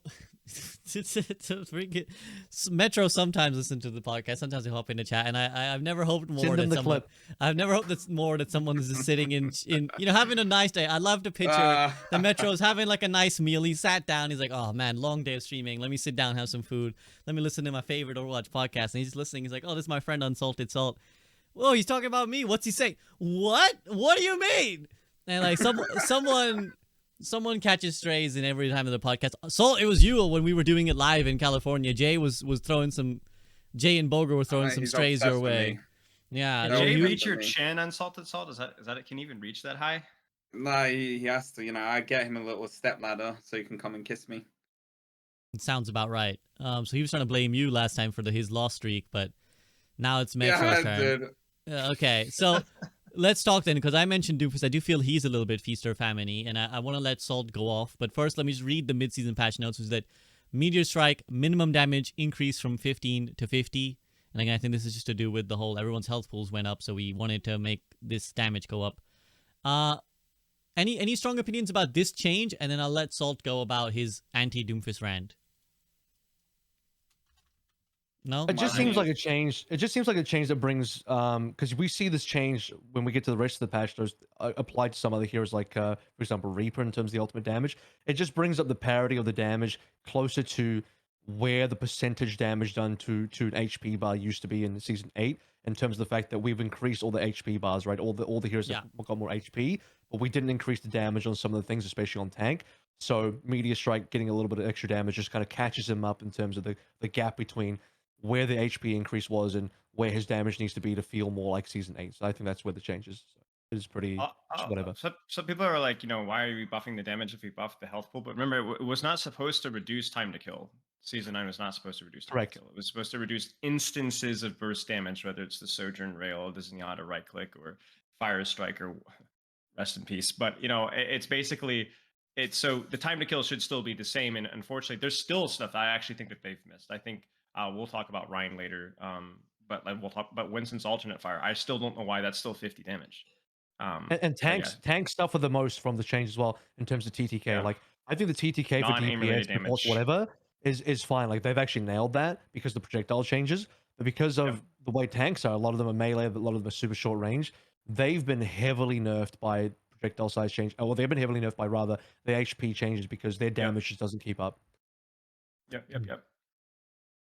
that's interesting because I think there's been a lot of conflicted idea of what the purpose of season 9 was, but you guys feel like it was just to reduce. I mean, they said the list. I must distinctly remember in season 9 that says they talked about like burst damage and healing was like the bracket list, and then they said one other thing that was like a nothing burger. I don't know the way they phrased it. It was like the most corporate speak ever I've ever. But I remember this. Maybe somebody in my Twitch chat will link me the list and I'll read it off. But it was like a list of 3 things. Okay, here we go. So it says, I've just searching for it and I've just found it. So it says here, make shooting feel better and more consistent. Reduce the effectiveness of both burst damage and in-combat healing. Give damage heroes more agency in securing eliminations. Yeah, so the second one. Right.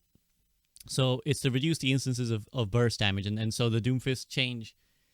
It's always a fine line, I find, the burst damage thing, because what we define as like burst damage can often vary a little bit, especially when we mix burst damage with the idea of target focus, right? It's like the tanks feel this a lot where they'll talk about like, well, I got burst down, but its burst come from like 4 different sources or maybe 5 different sources. And that is sometimes confusing because changes like this contribute to that, but they aren't necessarily a contribution to burst damage per se. So it can have these different effects. I looked at the terminology with burst damage as just being a fancy way of saying we're taking away one-shots. And they just didn't say that. I agree. Right. And beyond that, I think there's also a distinction to be made between regular abilities or regular shooting versus ultimates. It's like the difference between buffing Meteor Strike damage, very different from buffing Rocket Punch damage. If they gave the same buff to Rocket Punch, I think that would be a lot more cause for concern, because now we're getting into the space of looking at burst damage again, because Rocket Punch historically has always been burst damage, still is with an Empowered Punch, so that needs to be addressed. But with an ultimate, it's like, well, how often does he have a Meteor Strike? That feels like far more of a fair change that shouldn't be too massive or too unfair. Mm-hmm. That's fair. Salt, go ahead. Give me your Doomfist theory. I mean, where do I even start, bro? Like, honestly, first and foremost, I just want to say, fuck everyone who defends Doomfist on Twitter. You guys are fucking stupid as fuck. Like, it's this whole like same like Mercy situation with, you know, everyone defends Mercy, and then like, I don't know if they do, but the Blizzard employees are like, oh my god, we're seeing the response on Twitter. We need to save Mercy, you know. And it's the same thing with like Doomfist players. All they do is cry. My hero is weak. My hero is this. It's like, shut the fuck up, bro. Shut up. It's literally one of the most strongest heroes in the game. It's played in scrims. It's literally, you can one trick it all the way to champion. It's literally the most played tank too. You can play it in ladder. It's good everywhere. It's literally good everywhere. I fucking hate Doomfist, bro. He is so broken. Ask me this as well, right? Why is he allowed, right? You know, he has a weakness out of his block when he's not blocking. So when Tracer pulse bombs him, he blocks after it sticks. Not after it sticks. And he negates the damage. What the fuck? are they doing, bro, with that shit? Sorry. And to carry on with my ramble, it's like the things that all tanks abide by, the rule that they abide by is they have downtime on their abilities, right? Some more than others, some less than others, you know. But Doomfist doesn't have downtime. He has infinite uptime, pretty much. If you know how to play him, he pretty much has infinite uptime. And I think that is so fucking stupid. It's so dumb that you can reset one of his abilities because of his mitigation. It doesn't make sense. And also theoretically he could punch 4 times, you know. He can punch, block, punch, ult, come down, punch, and then block again, punch. It's like he's just died in the Lord, die, bro, die. It's like, come on, man. Where is there a situation where I kill him? Because as Roadhog, I hook him into my trap and shoot him. Boing, he's gone. Okay, fantastic, bro. Okay, I play Sigma. I rock him and I javelin him. Wait, but did you guys know if he's blocking and you use your javelin or like rock, it still gives him charge on his like punch? Good job, guys. Good job, developers. It's like, where's the weakness? Where's the weakness that he has? It doesn't have a weakness. And for any motherfucker that defends Doomfist, yeah, you're brain dead, bro. You're brain dead. You know, I get it. You want to defend it. You want your hero to be good. I get it, bro. I get it. And before people say, "Oh, Hog one trick," it's like, yeah, listen. Nice way to put it. I haven't played Hog in like 2 seasons, and I'm top 500 without every time. I'm just saying, bro. It is fucking fuck Doomfist. That's all I gotta say, guys. Well, That's my rundown. yeah, that was a very deep and elegant rant. AVRL or Spilo, do you have any immediate thoughts? Do anyone want to play devil's advocate after that? I need a DM Quake Don real quick to get his thoughts on that. Just give me a second. Man. Quake Don also I'll get back often to you. listens to the podcast live, so I wonder if he'll hop in. But I doubt he can write the essay that he's probably feeling in his head. I like Get Quaked On, but he's one of the biggest advocates for crying about his hero. It's not weak. Shut up, bro. It's literally just a get good moment. Your hero's not weak. But the bugs, the Doom bugs. Yeah, the bugs. Yeah.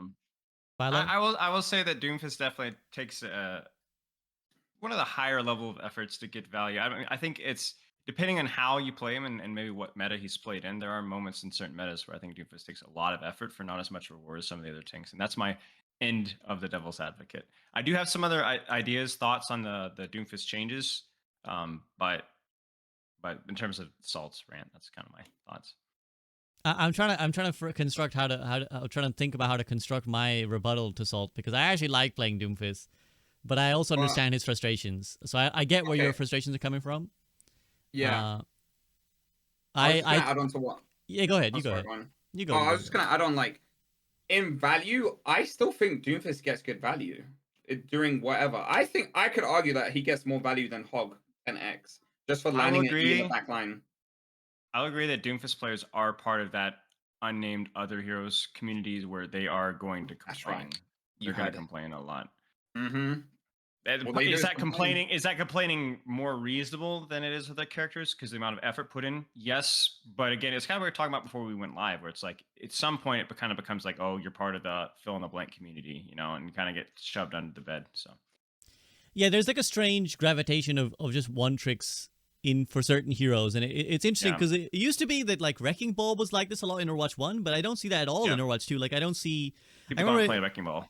Yeah, people just don't play Wrecking Ball. So otherwise, in Overwatch 1, you would have seen a very strong ball community who were like, oh, ball, only play ball and only think about ball. In Overwatch 2, Doomfist definitely been one of them. And I will call out and say that the vast number of people who associate themselves as Doomfist main / one tricks are just straight up wrong about when the hero is good or not, because they complained at launch, they complained after buffs, they complained after other things, and at every moment when Doomfist was actually very good, they still maintained that he wasn't. It's the boy who cried wolf kind of a moment. Right, so I can understand exactly, and that's why people like Salt may have this frustration where it's like these guys never shut the fuck up, no matter how much the hero is a lobby admin, except for maybe my man Zebra. Zebra never complains. That guy just fucking locks the Doomfist and goes. So shout out to him. But I do think he is a lot harder than the other tanks, and it is very unique as well. I appreciate that about Doomfist. As someone who never played Doomfist in Overwatch 1, I literally never played Doomfist and only picked him up partway through Overwatch 2. I never appreciated Doomfist until I really got into like learning him, and there's a real skill and cadence to his cooldowns that I think is unique to the tank role. Like I don't think there's any other heroes that are quite so geared towards cycling your cooldowns correctly, and that's like the I can whole admit playstyle that, loop, yeah. and that's what's Yeah, I I think can admit fun that. about him. So I agree with you that like he's very feast or famine as well. He's very like if he's not getting countered, he's just taking over the lobby. But also when he is countered, he's an absolutely useless hero. Like there's no way to get value when like if they're picking the 3 things that counter you, which maybe can be said of many tanks, but he's just completely useless. Like he has no value. Like he's just you're literally anti-value. Yeah. I mean, as a tank player, it's just like I just have to negate as much as like whatever he does or trade as he does. I just feel like he can just do more Right. than whatever. I don't play Doom. I have played Doom. I can admit he does take skill. I'm not a good Doomfist player. I haven't taken the time to learn him properly though. I will say that. But yeah, like I just feel like he can 1v5 in most situations, and He it can. is fucking horrible. Yeah. It's like, why as a tank am I stalling 4 people? You know that like old fashioned thing in high elo where you have 2 healers and 2 DPS looking at you and you're playing correctly with your cooldowns, and then your team's also doing the same thing, but instead my team's dying because Right. it's a Doomfist and I'm not playing Doom. I'm playing like what? Diva or Orisa or Sigma. And it's just Yeah, that's like, okay, bro. that's 100% correct. I think he has that Wrecking Ball-esque quality of like your team is like somebody kill the Wrecking Ball in the back line, and he's just like disrupting everything, and you're any other tank and you're just surviving but not getting the same level of disruption that this tank is doing. And I think that's a valid complaint and feeling that definitely goes I back to think like he just Yeah, sorry, I was just gonna say he just needs a weakness. He just needs a playstyle that you could there has to be an obvious not hero counter, but playstyle counter. I just feel like he doesn't really have that very easily. Like you just need your whole team working together.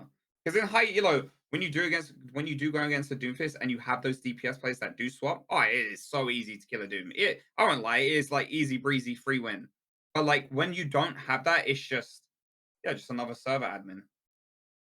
yeah, which is how I feel about Hog a lot of times when nobody's picking fucking Ana, then this guy's fucking never dying. But anyways, we'll move on to actually Spilo, you said you wanted to talk about the general Yeah. Doomfist changes, correct?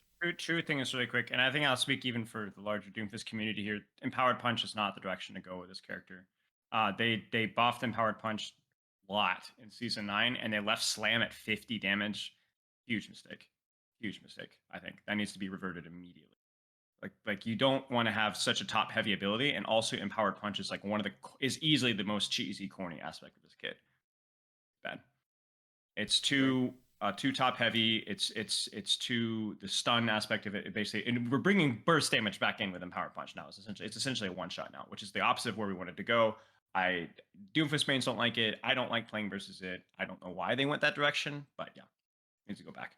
And it speaks to Agreed. Salt's frustrations, which is that like it's like you're punished for something your team did, right? It's like, well, they shot the punch, and now he's gonna And kill nobody everyone. likes it. That's the thing. Is Right. Doomfist players don't like Empowered Punch. They don't even like Powered Block. Like it's not a very interesting ability to use. So. Okay.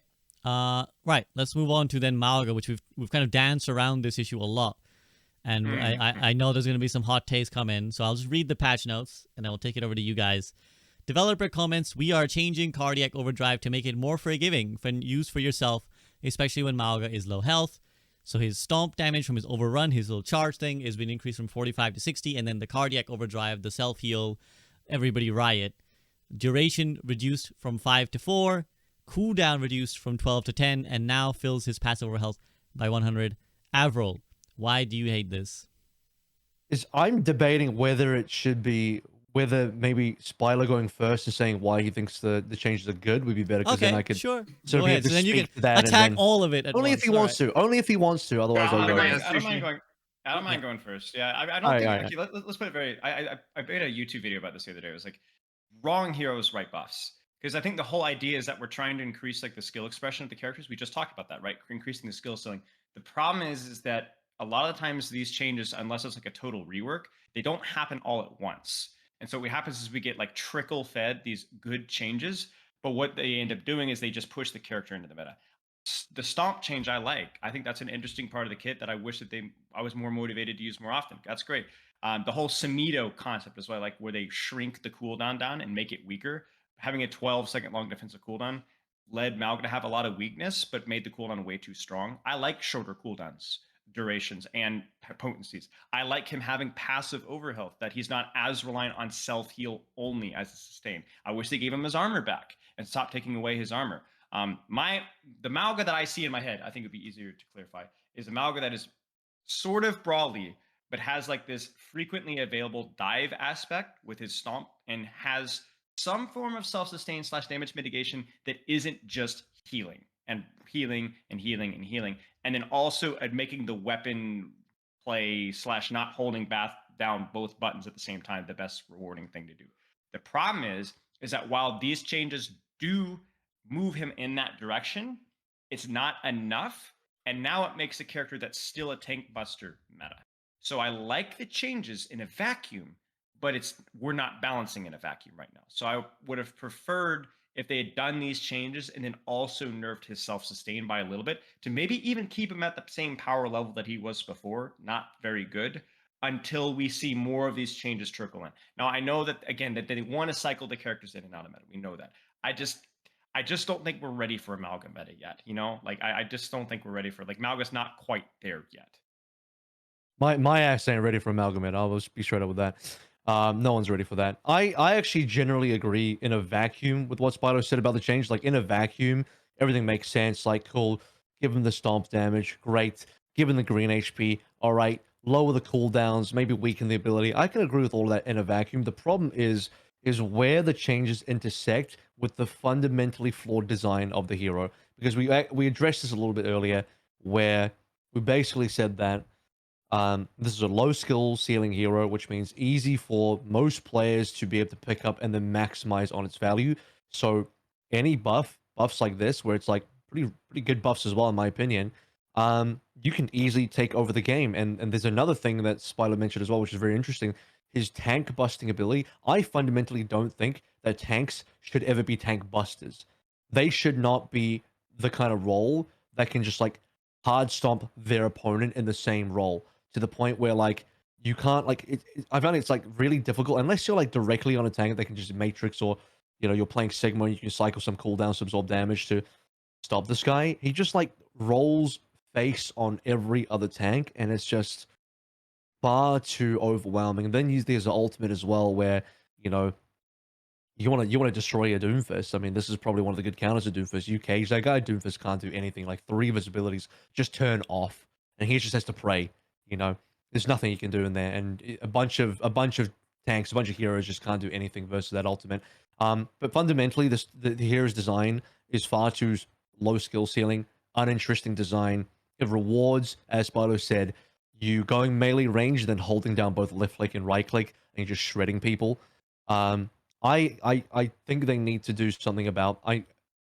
As much as I say like I'm part of the anti knee jerk crowd, I probably will knee jerk a little bit about Malga, where like this is just not the type of hero that ever belongs in quote unquote meta. And he's the type of hero where the design is so flawed that he can only be in 2 states. He's either going to be like extremely good or just trash in the game. And the reason for that is, if you he's just a stat hero. He's just a big stat stick that walks in. Doesn't have utility, isn't there. He's a very lacking utility type of hero, low skill ceiling hero. And healing mechanics in this game, we already had a discussion about healing mechanics that was the first hour of this podcast, but it's like tanks that have heavy self-sustain through lifesteal or healing, don't think it's good design for the game. Junker Queen's maybe a little different because it's done through abilities, and abilities have cooldowns. Now it's just shooting for the most part. You already have passive healing on the shooting, and then even more so with Cardiac Overdrive, and then being able to apply that to the rest of your team, where I believe the way it works now, it's an ability where like the players within your aura, when you initially activate it, all get it, but then they can just walk away from you and still retain the buff. Whereas it should be more like Lucio Aura, in my opinion, where they have to stay within your range to receive the buff, and they can't just walk out of your aura. They have to be within your range. I think that would be a decent change. I could get into more things I think Malga should be, but that's generally what my complaint is. That small buffs like this, well, this is not even small, but just buffs like this, just push him way over line because of the type of hero he is. Salt, have you been seeing a lot of Mauga, and how do you feel about him? I have been seeing a lot of Malga. He's a lot more fun than what he was in season 8. I can give you that. It's not you could just can't tank. I mean, you can, but you can't really tank everything like face to face now. It's more or less you just play passive, hope that other Malga presses E first, wait that out, you press E and you walk forward and you just shoot the other tank and then he dies. That is basically what it is. I think as a tank he is poorly designed. I think a hero like that should not have been designed, just a point and click hero. He kind of needs more, you know, consistency towards him. He's just, and I don't like his charge. I like his charge slam, but it doesn't work correctly. Because even if you do land it on someone, sometimes it won't work because they're in the air, slightly above the slam, even though you did time it correctly. And yeah, I think that's annoying. I don't know. They should add like, I don't know. Like he just needs something like a different ability, like a mitigation. He shouldn't be, you know. I kind of agree and disagree with what Avril said. You shouldn't be a tank buster. I do agree with that. But I feel like if you do play right with your abilities and you land every shot as a tank on their tank, yeah, he should die. But like, or it just depends on the situation. Like, for example, Queen, if I'm landing every knife on the Queen, pulling her in every time, headshotting her, she's eventually going to die. But with Malga, it's just brain dead. Like, you just point and click. And there's a difference. I think there needs to be more of a fun aspect to it, an ability that actually feels like a tank. Like, I don't want to talk shit about Metro, but it's like it's just an AI tank for AI people that just point and click, and it's just value. It's like add something that makes him a tank. Where there's nothing. Spilo, do you feel like is this lack of interactivity, a lack of like engagement, that's this Yeah. kind of like the problem with Mauga? Yeah, I mean, Cardiac Overdrive. I remember you guys probably remember the early release where they had like everyone play it for a weekend. People didn't even know when Cardiac Overdrive was active. Like they didn't even know what it did. Like that's kind of a red flag for the ability. Okay, it's passive. You don't feel it. It's not fun to play with. You know, like now it's a lot more obvious, obviously, but like it still doesn't mean that's fun to play with. Going on to like the tank busting mindset, I think I don't I I'm fairly certain I asked Alec that question as well, and he said he wasn't as against like the whole tank busting mindset. And they even said, like, I have the quote written here, like, it was like, we know that like lower ranked tanks are going to focus each other, and I think like that is like a huge red flag, right? Like, you can't have tanks that are really, really, really good at tank busting because we already have, going back to our previous conversation, this psychology of like where people are going to focus the tank anyway, right? So we don't want. I don't think it's good to have a tank that's encouraged to do that even more. It's already enough of a problem as it is. I think you get a really negative feedback loop when you have like the only target that you could shoot is a tank. And is that a design issue? Yes, definitely. Do I think that there's some gems in there with Malga that we could maybe utilize, like the slam and like the alternating weapons? Maybe there's something that we could do with that. But yeah, I do think he has a lot of design issues. He really lacks like a polish, I think, that a lot of the other even characters like Kiriko who are like wildly broken or feel polished, and Malga feels like I don't know like what Malga feels like. Yeah, I think there's two really good points there that you're making. One about actually, I want to take it to the other aspect about ability mitigation, because we talked about that in the great tank debate, didn't we? That like when you create these tanks that are just like dudes who walk around, they don't have any way of like stopping a thing. They just become very one-dimensional. And sorry to throw shade, Salt, but this is where Hog falls in the category of like it mandates this kind of feast or famine, I think, because either there's a thing that stops the guy and stops his whole core premise, and Avril, you talked about this as well, like self-healing tanks will just always be a problem for this reason, is that they will require a certain thing, and if that certain thing isn't in the play, they will feast. And if they're countered by the thing, then we need to start buffing them so that they can be able to fight the thing that they are weak to. So I think that's already like a really big problem. And again, I agree with you, Spilo, about the tank busting, which is I thought was a point of what Overwatch 2 was all about. I thought the shift to the 5v5 and the you should flank more and you should fight things that aren't just the tank was supposed to be the idea of Overwatch 2, like, or at least was one of the core premises baked into it. But the tank busting kind of defeats that. And often the game, especially the lower you go in the middle ranks, the game devolves to just shoot the tank. And sadly, in the games at its worst states, when even at a high elo, it devolves into counter and shoot the tank. The promise is even when it's not good, it feels good. We've had this Right. conversation a million times, right? Like even if it's not, like even in bronze, if it's good to take flanks, sometimes it's just fun to shoot dopamine on things. And I It's keep also bringing easier. up, yeah, exactly. I keep bringing up, but I keep bringing up like what Alex said with the designer sets because I'm trying to be like, okay, what is their logic, like what is their like philosophy behind this? Because I hate to like just throw out these ideas that are like completely disagreeing. Like hopefully we could change some minds, and I do feel like overall I really feel a lot more confident with the direction of the game, but there's still some ideas like that where I'm like, man, I really just don't agree. I really just don't agree. The other thing that really is that I think pushed Malga a little too far, the recent changes, is the combination of the fact that he got all these buffs while the DPS passive went down from 20 to 15. Yes, So both that's those true. things interacting at the same time That's true. shoots him way up. It's like one of these things would have been a help to Malga. Both of them is insane to Malga. A self-healing hero that only now takes negative 15 instead of negative 20% healing reduction. It's like, come on, guys.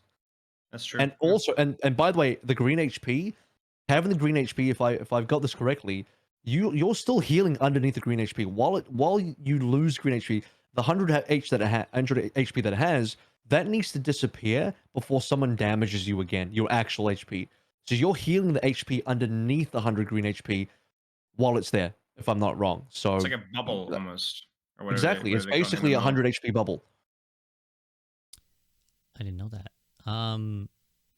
I think as well to the sort of the overarching theme that comes to my mind with both what you guys saying about Malga and what we've spoken about with other heroes is that if something is easy, it should never have as much value, right? And I think that goes to the play style of tank busting as well. If it's the easy thing that everyone does, then it shouldn't be as rewarding as the flanking that we think is skillful, that we think is difficult, that we think is harder to learn and master, and what we want to encourage, right? Theoretically. We want to encourage players to think a little bit more expansively about the game, about trying to take a position that might be a little bit risky, like take a little bit of risk for some reward. It can never be then. I also just think fundamentally, the idea of tank busts is never great, but is doubly flawed in Overwatch 2 when you have just the one tank. Like if there's a character that exists to destroy, in any role, to exist to just destroy tanks verbatim, and you've only got one of them, you're kind of like allowing one person to delete someone else out of the lobby, and arguably the most important person to delete out the lobby and be like, this guy's gone, and now we kind of win for free because my hero, because especially with Malga, who's like, well, I delete their tank, but then I'm also alive, and I'm also like 800 HP in the battle with the rest of my team. So I just don't think it can be done, and I really appreciate your POV, Spilo, of kind of trying to come from the perspective of the devs, like this is what the devs are thinking, and I want to try and find a compromise. And this is one area where I would love to push back, is like, I am never a fan of like just tanks whose job it is to fight the other tank. Like there will be some interaction, there will be some matchup, but you can't just exist to like AFK sit, two tanks on an objective, spamming each other, and one is just naturally winning. Like that's always when Overwatch is at its worst, I think. Yeah, and I also, it's funny, I think Malga would be a hero that would probably work better in 6v6, where you go up against two tanks, and then those two tanks can mitigate for each other, so this one like dude with two miniguns isn't just taking over this tank matchup. But I agree, like in a 5v5 environment where it's just one tank on each side, one tank that can just overwhelm and overpower another tank is just like bad design. Any other thoughts on Malga? Salt? No? No, I've added. Okay. Yeah, there's nothing much. It's just boring gameplay, like poor design. I think Can I ask- you.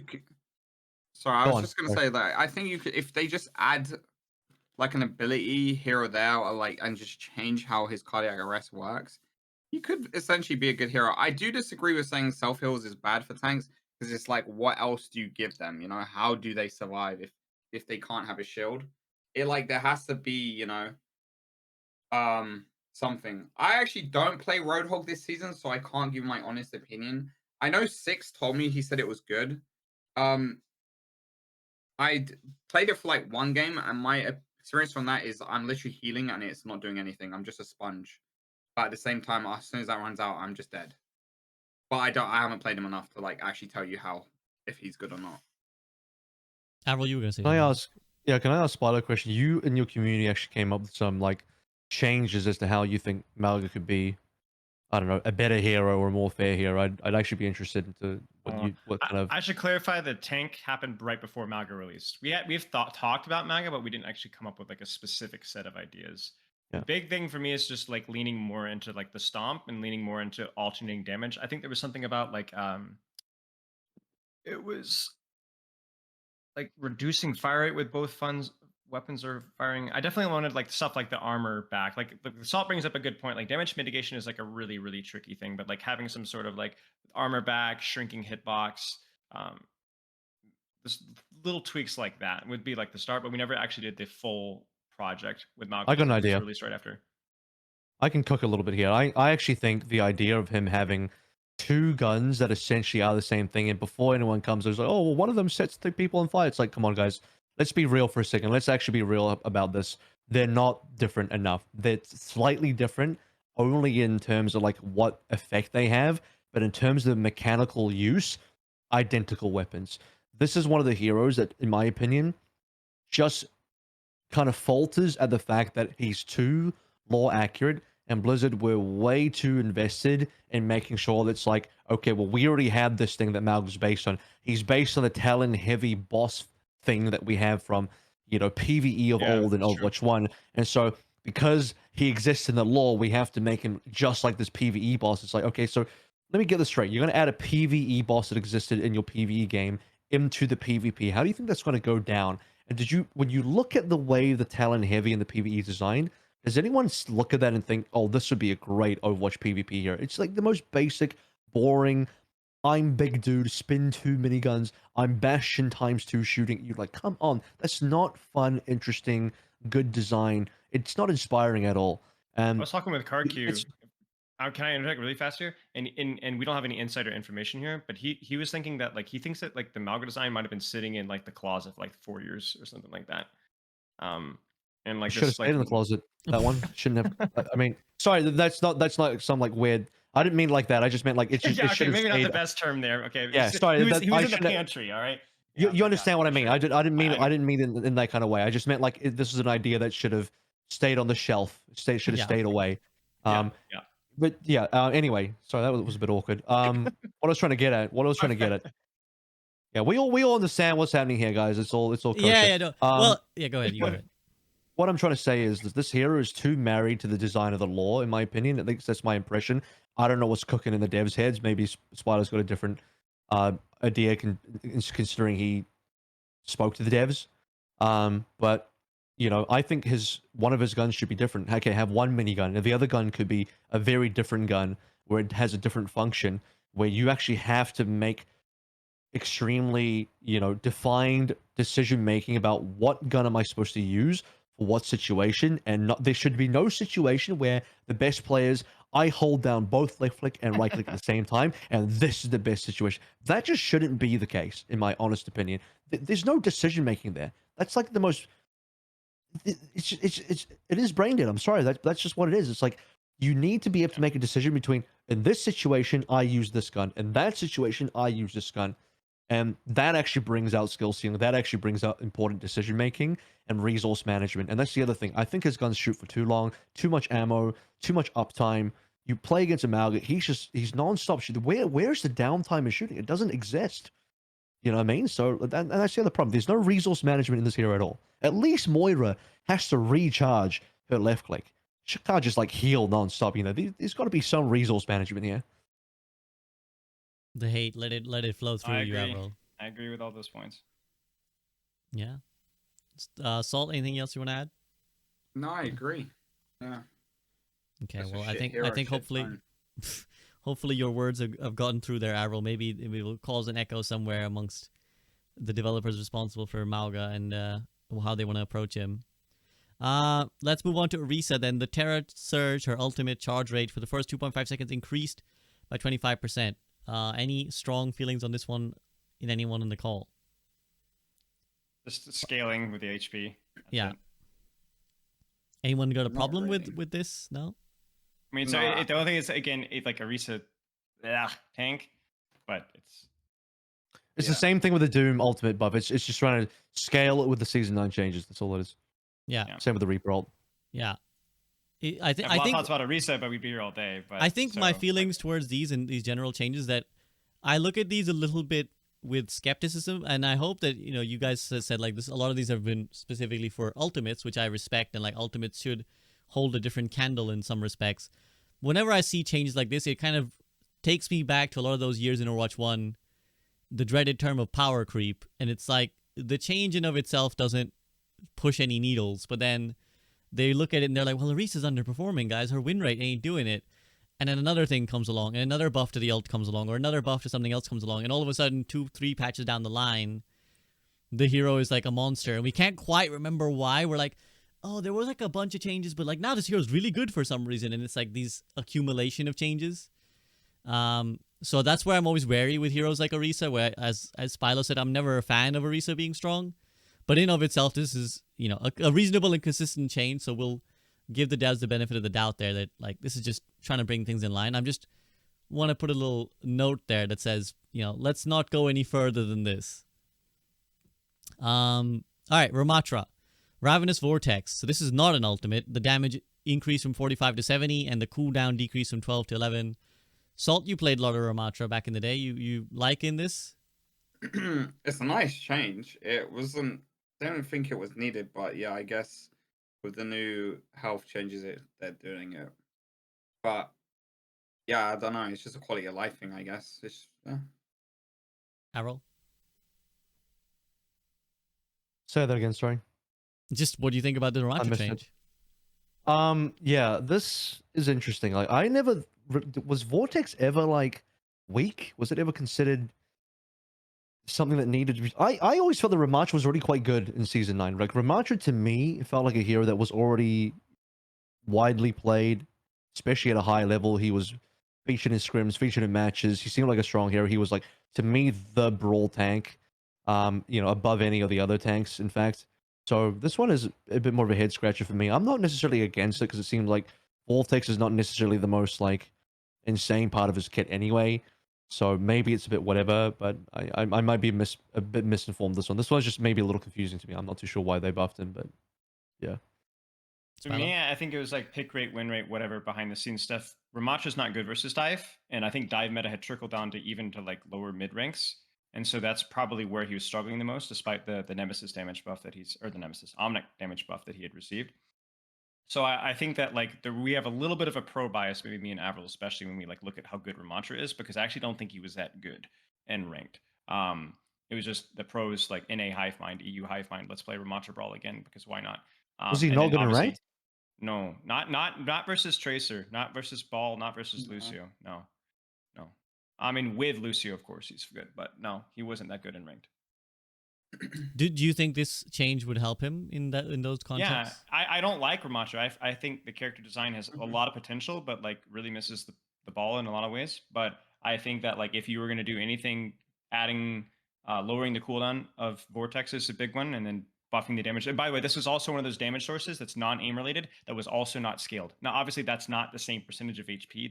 This is definitely a net buff, but at least a chunk of the net buff is proportionate to the HP that we've had. Yeah, I mean, I don't like Ramatra. I would have liked to, if we buff Ramatra, we also do something about like the infinite block duration and his ultimate. But again, that's kind of pie in the sky stuff. Ramatra was one of the tanks that we did like the full extensive rework things with. Vortex, we had ideas of like when you're in Nemesis form, Vortex has like the same level of slow but has weaker damage. But when you're in Omnic, it does higher damage and has a much weaker slow. And then you can actually press the E in midair to detonate the Vortex midair instead of like letting it land. So you can actually snag people. You can snag people out of the sky with it.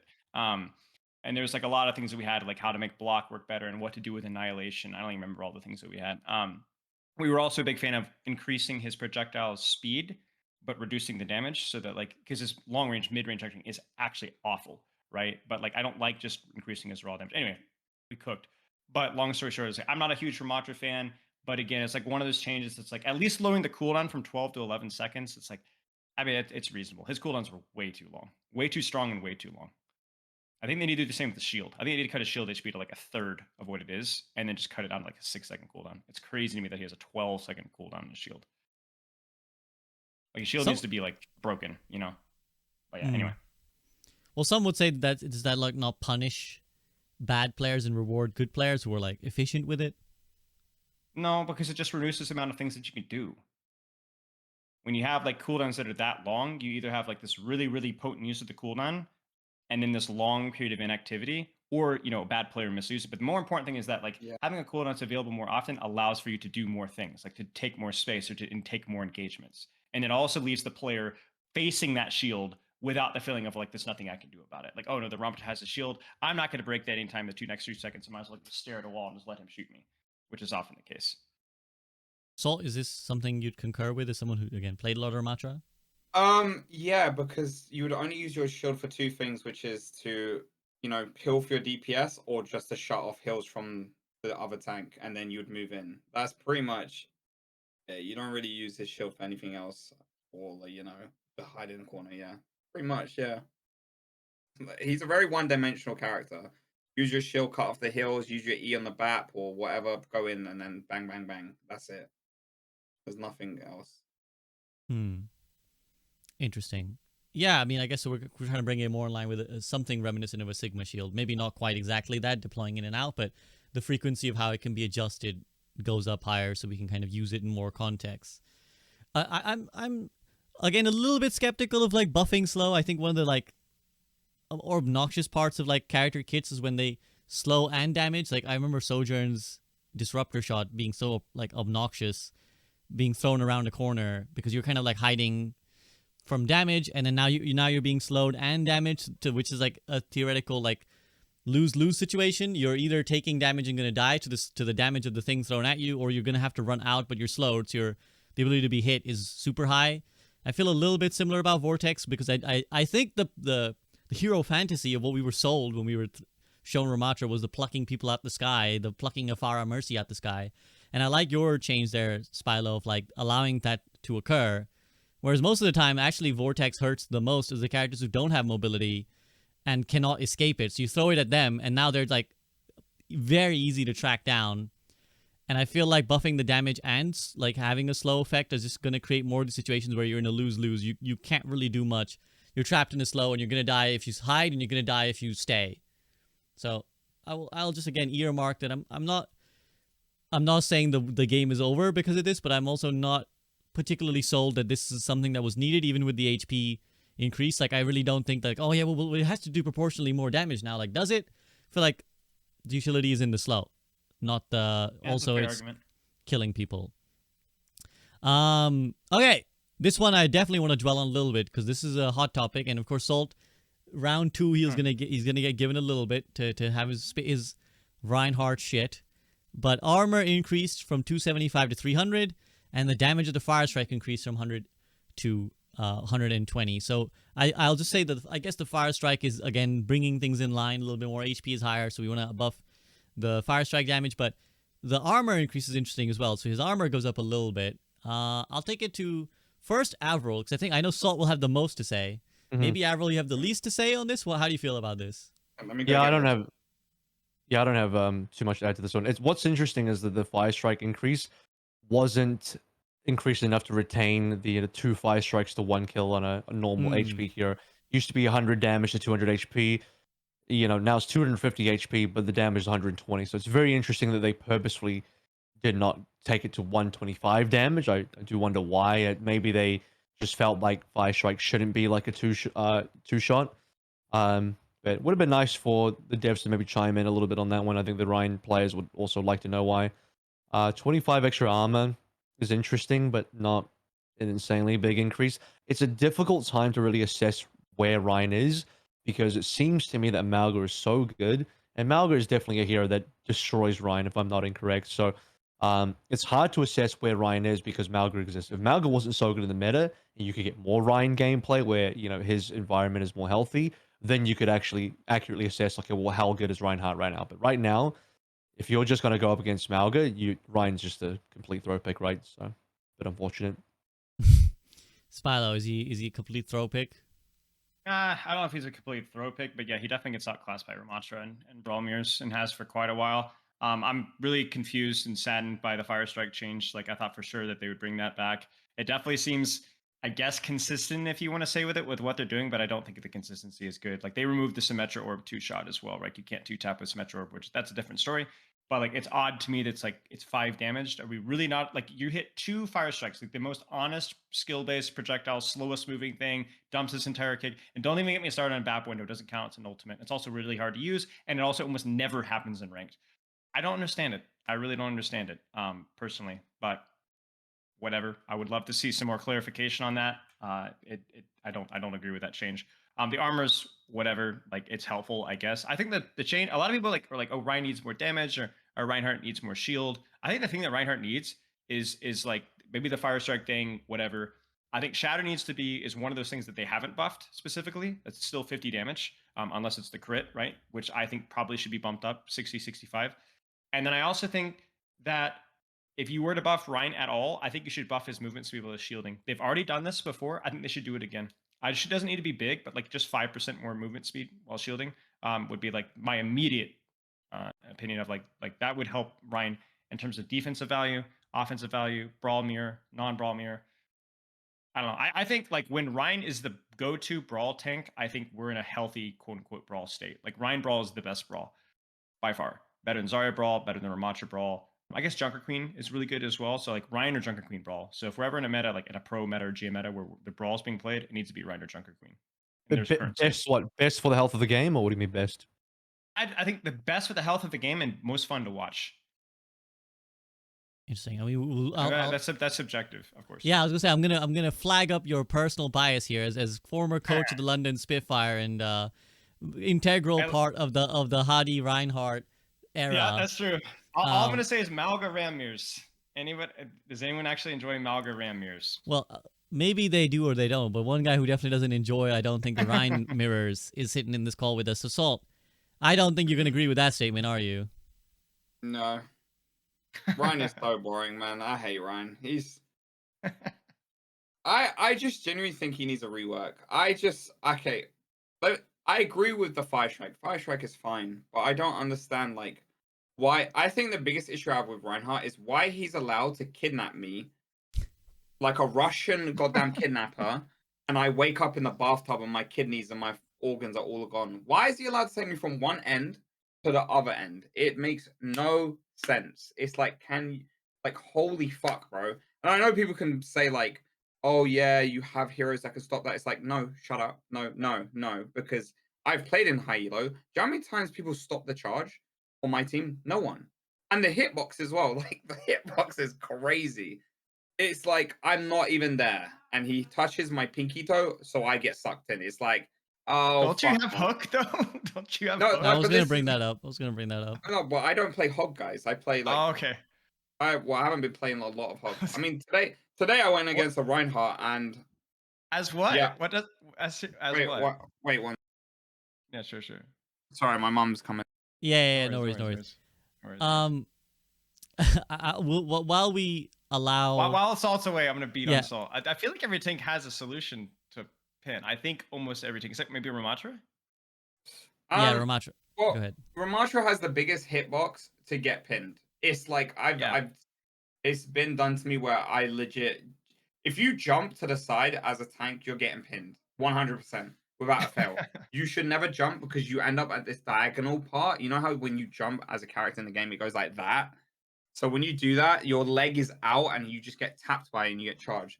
I think, I don't know, man. I just don't like the fact that he has an 8-second charge and can just legit take you off the map all the time. Need for speed style. I don't think he's good for the game. I think he's like, to be good at the game, you need a comp around him. And like, even then, if you go against that in like ranked, that is so fucking boring because it's like, oh, it just results to me having the one tricks or results to me wishing we have all the good heroes, and it's vice versa.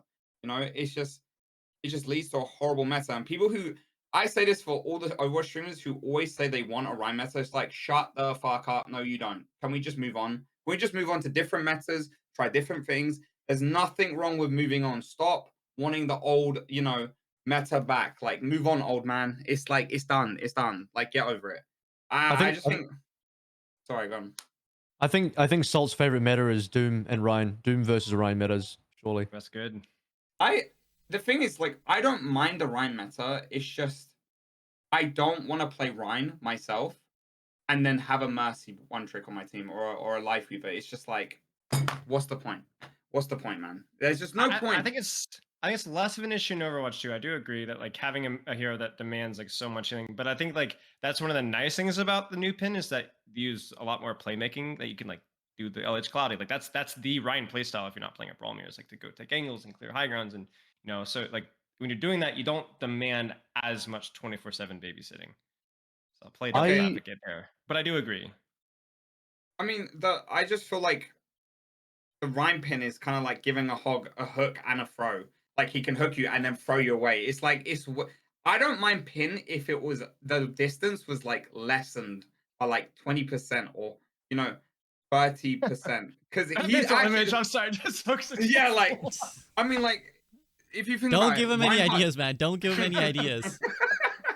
Like I'm just saying, like I don't give a fuck about Hog. They can do whatever he wants. I mean, the developers can do whatever they want to him. But what I'm saying is, Reinhardt should not kidnap you from Africa and take you to China. That makes no fucking sense, guys. It makes no sense. I'm surprised to hear. I don't think I've ever seen someone's complaints fixate on the pin.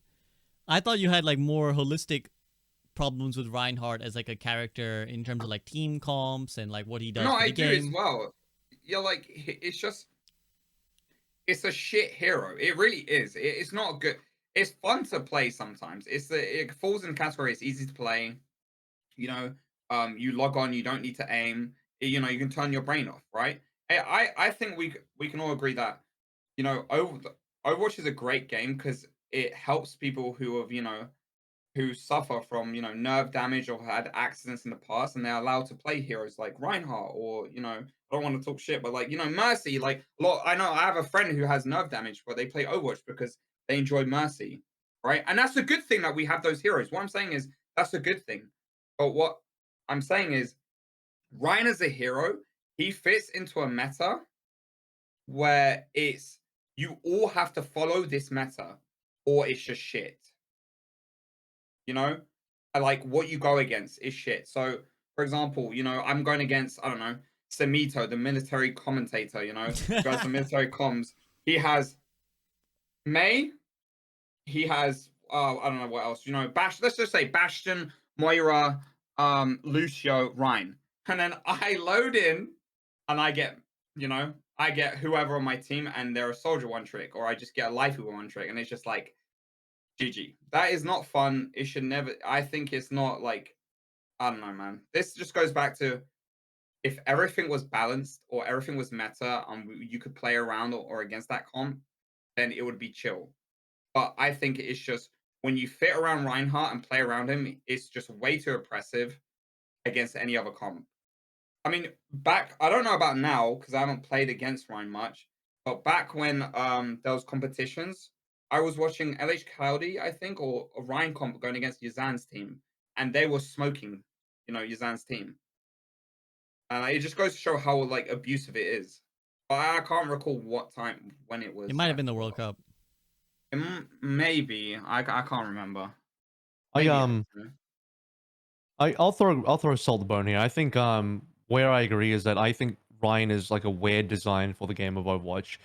I'm not saying he doesn't deserve to be in the game, but it's just like in an FPS game that is an arena shooter game, have a character that is like pure melee and a tank, and that is the only tank. It feels like the only tank that like has to choose between damage and shielding and can't do both. Whereas I think most other tanks like can sort of do both those things at the same time. Ryan is a very out of place here in terms of design for Overwatch, and is one of the most left behind heroes transitioning from 6v6 to 5v5 in terms of the fact that in 6v6 you can make up for a lot of the weaknesses of Ryan by pairing him with a good off tank.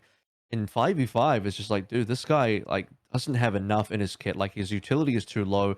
He feels weird in 5v5, and that's on top of him feeling already weird in an Overwatch FPS arena shooter game. That's just kind of my opinion. I just think his design is I agree. a little bit flawed for an FPS shooter. Yeah, I think. Go ahead, Salt. So I just want to add on. It's like I don't know why the Ryan players hate me for saying it. It's like I'm trying to get more for you guys. It's like there's no way you want to play a hero plucked straight out of World of Warcraft and placed into an FPS shooter. There's just no way you enjoy playing Ryan. And like I can bet you any money the only aspect they probably enjoy about playing Ryan is landing the fire strikes and pinning off the map. That's probably it. And hitting a I fatty shatty. yeah, like hitting a fat shatter. I think the hero is in need of a rework. I don't know what it is. I haven't thought about it. Maybe they could do a Remarcher thing with Reinhardt where, he can go, aggressive mode and in a defensive mode. Like if they're gonna have him as an MMO hero, then fucking make him like one, or actually just change him into an FPS tank. I don't know.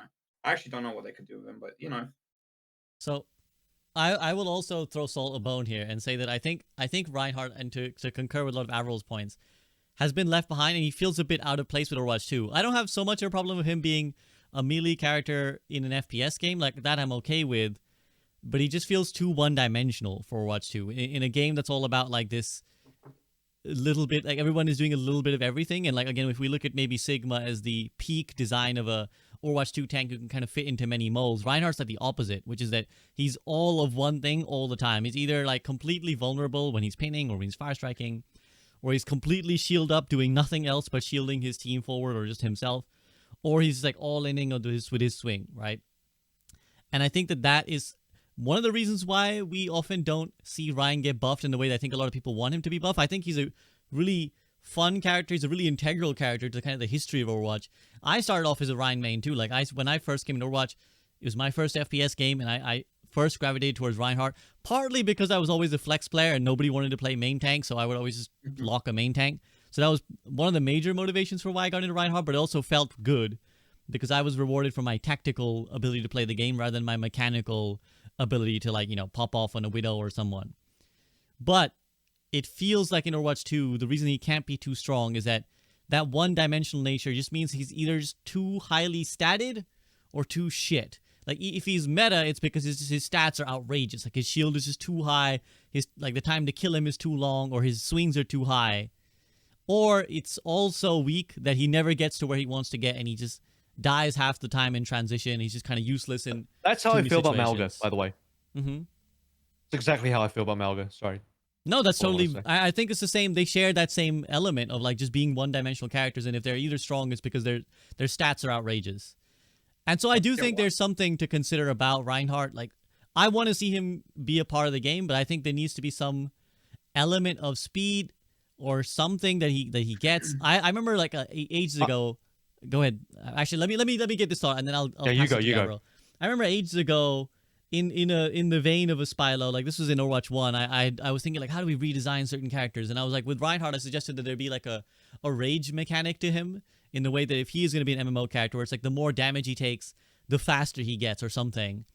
I don't know if that would still work, but something like that, where it's like if the lower his shield is, the faster he moves, or something. Where it's like something that allows him a bit more dynamism and a bit more like another edge to him that isn't just I pin and I'm in, or I'm shielding and I'm out. Yeah. AVRL, you go ahead. He does feel all in that kind of way, and in terms of design, it's very like all or nothing in that type of way. And I also think that the shield is maybe one of the issues, in the sense that if I wanted to be reductionist about this conversation, I can just call Mercy a heal bot. But in the same sense, I think Ryan is a bit of a shield bot. Like that's really like, he's the guy that you hold right click, and that's your entire gameplay. I know that's a very reductionist like type of argument to make, because if you're good at Ryan, you're definitely doing more than that. But like that's a big part of his kit. And as I mentioned earlier, he's like one of the few tanks. Is he maybe the only tank that is like purely I defend now and I can't do anything else? At least D.Va can use missiles during the Matrix, right? Like that's a little bit different, and you can at least do a little something there. But most tanks can put up a shield, defend, shoot you at the same time. This is why Sigma's good, right? Sigma, he can do a bunch of defensive stuff, put up a shield, shoot you. Kinetic Grasp is basically what Ryan is. Can you imagine if playing Sigma and your entire defense was Grasp, and it's just like, I put up my hand and I can't do anything else? That's Ryan gameplay. That's the one-dimensionality of it. Spilo, how do you feel about any of this? Well, I mean, I agree with the fact that like when we tend to like think about like what makes Reinhardt strong, usually what ends up happening is there's something around his shield or around his HP. Like even right now, he's now has what 700 HP now. right? And a whole lot of armor. And I think like that's generally not the direction that the character wants to go and not the direction the character wants to lean into. It's usually along the lines of what I can't reach as Ryan that becomes a problem, which is where I think that we have like an equal part character design in Overwatch 2 transfer issue and equal part skill issue. And I think that's why when I make suggestions to Reinhardt, it's stuff like with his movement speed with the shield and being able to move around. I think like your ability to use charge correctly is the litmus test of how good you are playing Reinhardt, but that's not necessarily intuitive to like how the character is playing. Like there's a reason why cloudy and dive and clearing angles and doing those kind of things, like that's how you have to play, right? You have to lean into the charge. Like it's not so you're not shield botting, you're not swinging, you have to move around and dive and distract. That's what makes Reinhardt different than Malga, is that a Malga dives, slam, and he's either dead or he gets the kill, right? But a Reinhardt can hold shield, buy time, wait for his charge to come back, and then reposition. And like that's a very important part of his gameplay loop in Overwatch 2. But that's not always as easy as it should be. And it's not always very intuitive. So I think that like to an extent, a little bit of the Ryan complaining, and I think it's a nothing burger to an extent. But if you were to rework or tweak the character, I think you would want to lean more into allowing him to move a little bit more freely about the map. And certainly things like the fire strike, like being able to two-shot, like actually have some sort of range reach is, I think, really, really important. Yeah, I just want to add, like, like everyone. What I'm trying to say is, right, to to summarize it, is that people want Ryan meta, but when it is his meta, it's just way too oppressive against anything else. That's what I'm trying to like, say. And I think they just need to, just have a look at the hero so he can be updated against everything, where you don't need a whole team to work around him. So he can just be a viable hero, I think he kind of falls into the same thing as Roadhog, but that's a different subject. Where it's just hard to have that viability nowadays for Reinhardt. Interesting. I mean, a good diverse range of opinions here. I think a lot of different perspectives. Again, I know Ryan's very popular here, so I know a lot of people will have opinions when we air this into YouTube. Yeah, I'm sure people will. I'm sure not sign you any favors, but you'll say, "Well, I'm trying to get you more. I'm trying to get a more dynamic Reinhardt." That kind of does Roadhog one trick. Oh fuck, Salt.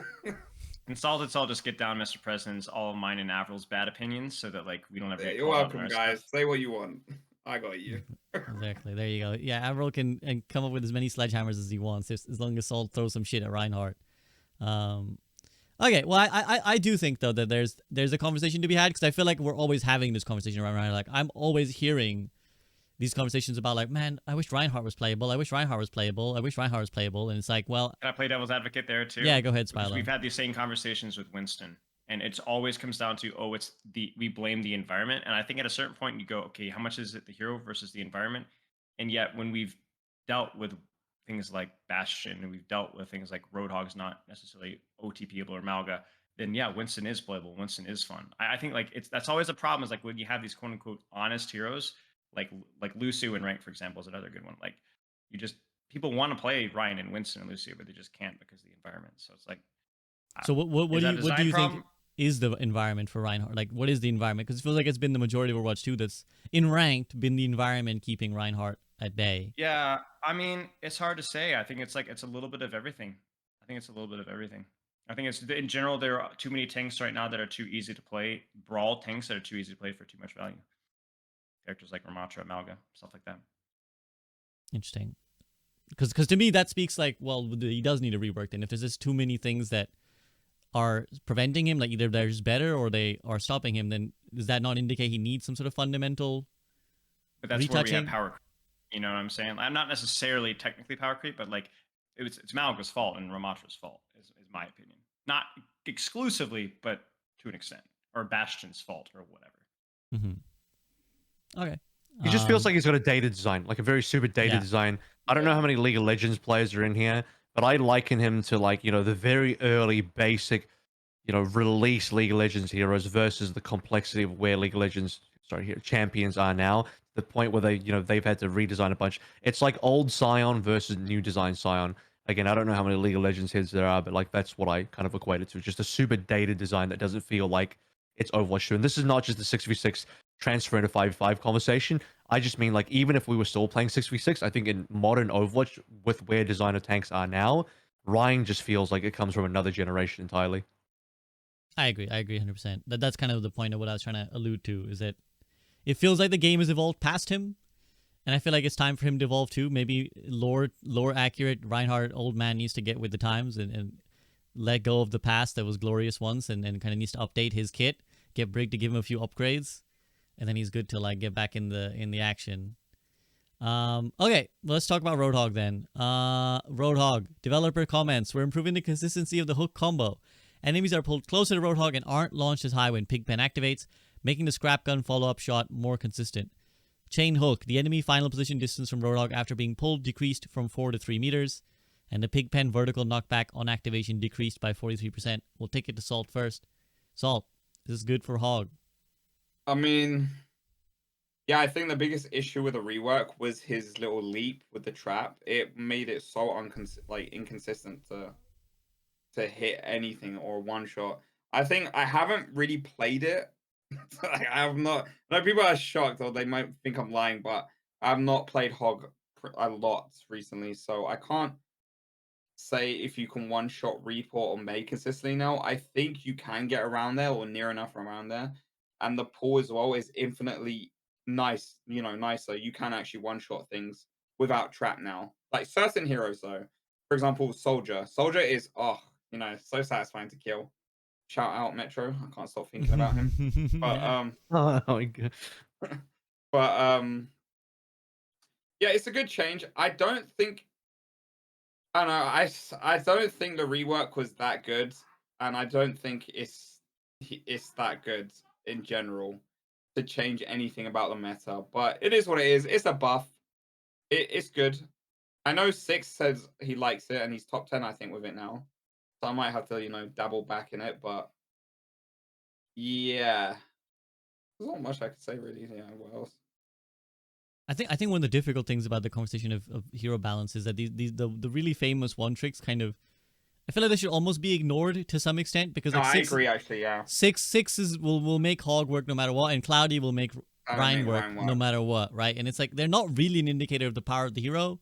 It's like actually everybody else that's a great indicator of the power of the hero. It's like when everybody else on the ladder is making Hog work and is in top 10, now Hog is really good. And same if a bunch of people are in top 500 with Reinhardt now, okay, maybe now Reinhardt's good, but like those guys will be there either way. I'm curious, Spilo, how do you feel about the Hog change? Yeah, I mean, I would also add on as well that we shouldn't care too much about their opinions of whether the character design was good or not as well. I think a lot of people were like, I think Six liked the Hog rework, and people were like, oh, you said the Hog rework was bad, but Six said it was good. I'm like, yeah, but Six plays Hog, so of course he's gonna like the Hog rework. Like, you know what I'm saying? So I think but anyway. I mean, I don't know. I hate Roadhog. I think the trap bump was 100% good change. Like that just felt terrible as a Hog player. Like it's like, wait, this is the ability that's supposed to be helping me, and it bumps the guy in the air. Like what? So that was good. I mean, I think that's changes like that are always good. But I just feel like Hog is like one of those dilemmas where it's like people are gonna make fun of the dev team because you're like, wait, I thought why are you removing 5 damage from Fire Strike, but you give Hog an even easier one shot? And I understand, because if Hog doesn't have at least a threat of a one shot, the character's terrible. Like the character needs that. But that is a problem with the design. It's like that you can't really take away. Like anytime Roadhog has not actually had at least something of a threat of one shot, he's been pretty bad. So like I don't know. I feel like Hog is one of those characters. Like I don't know what you do with the hero. I think I have more ideas for Malga than I do for Hog.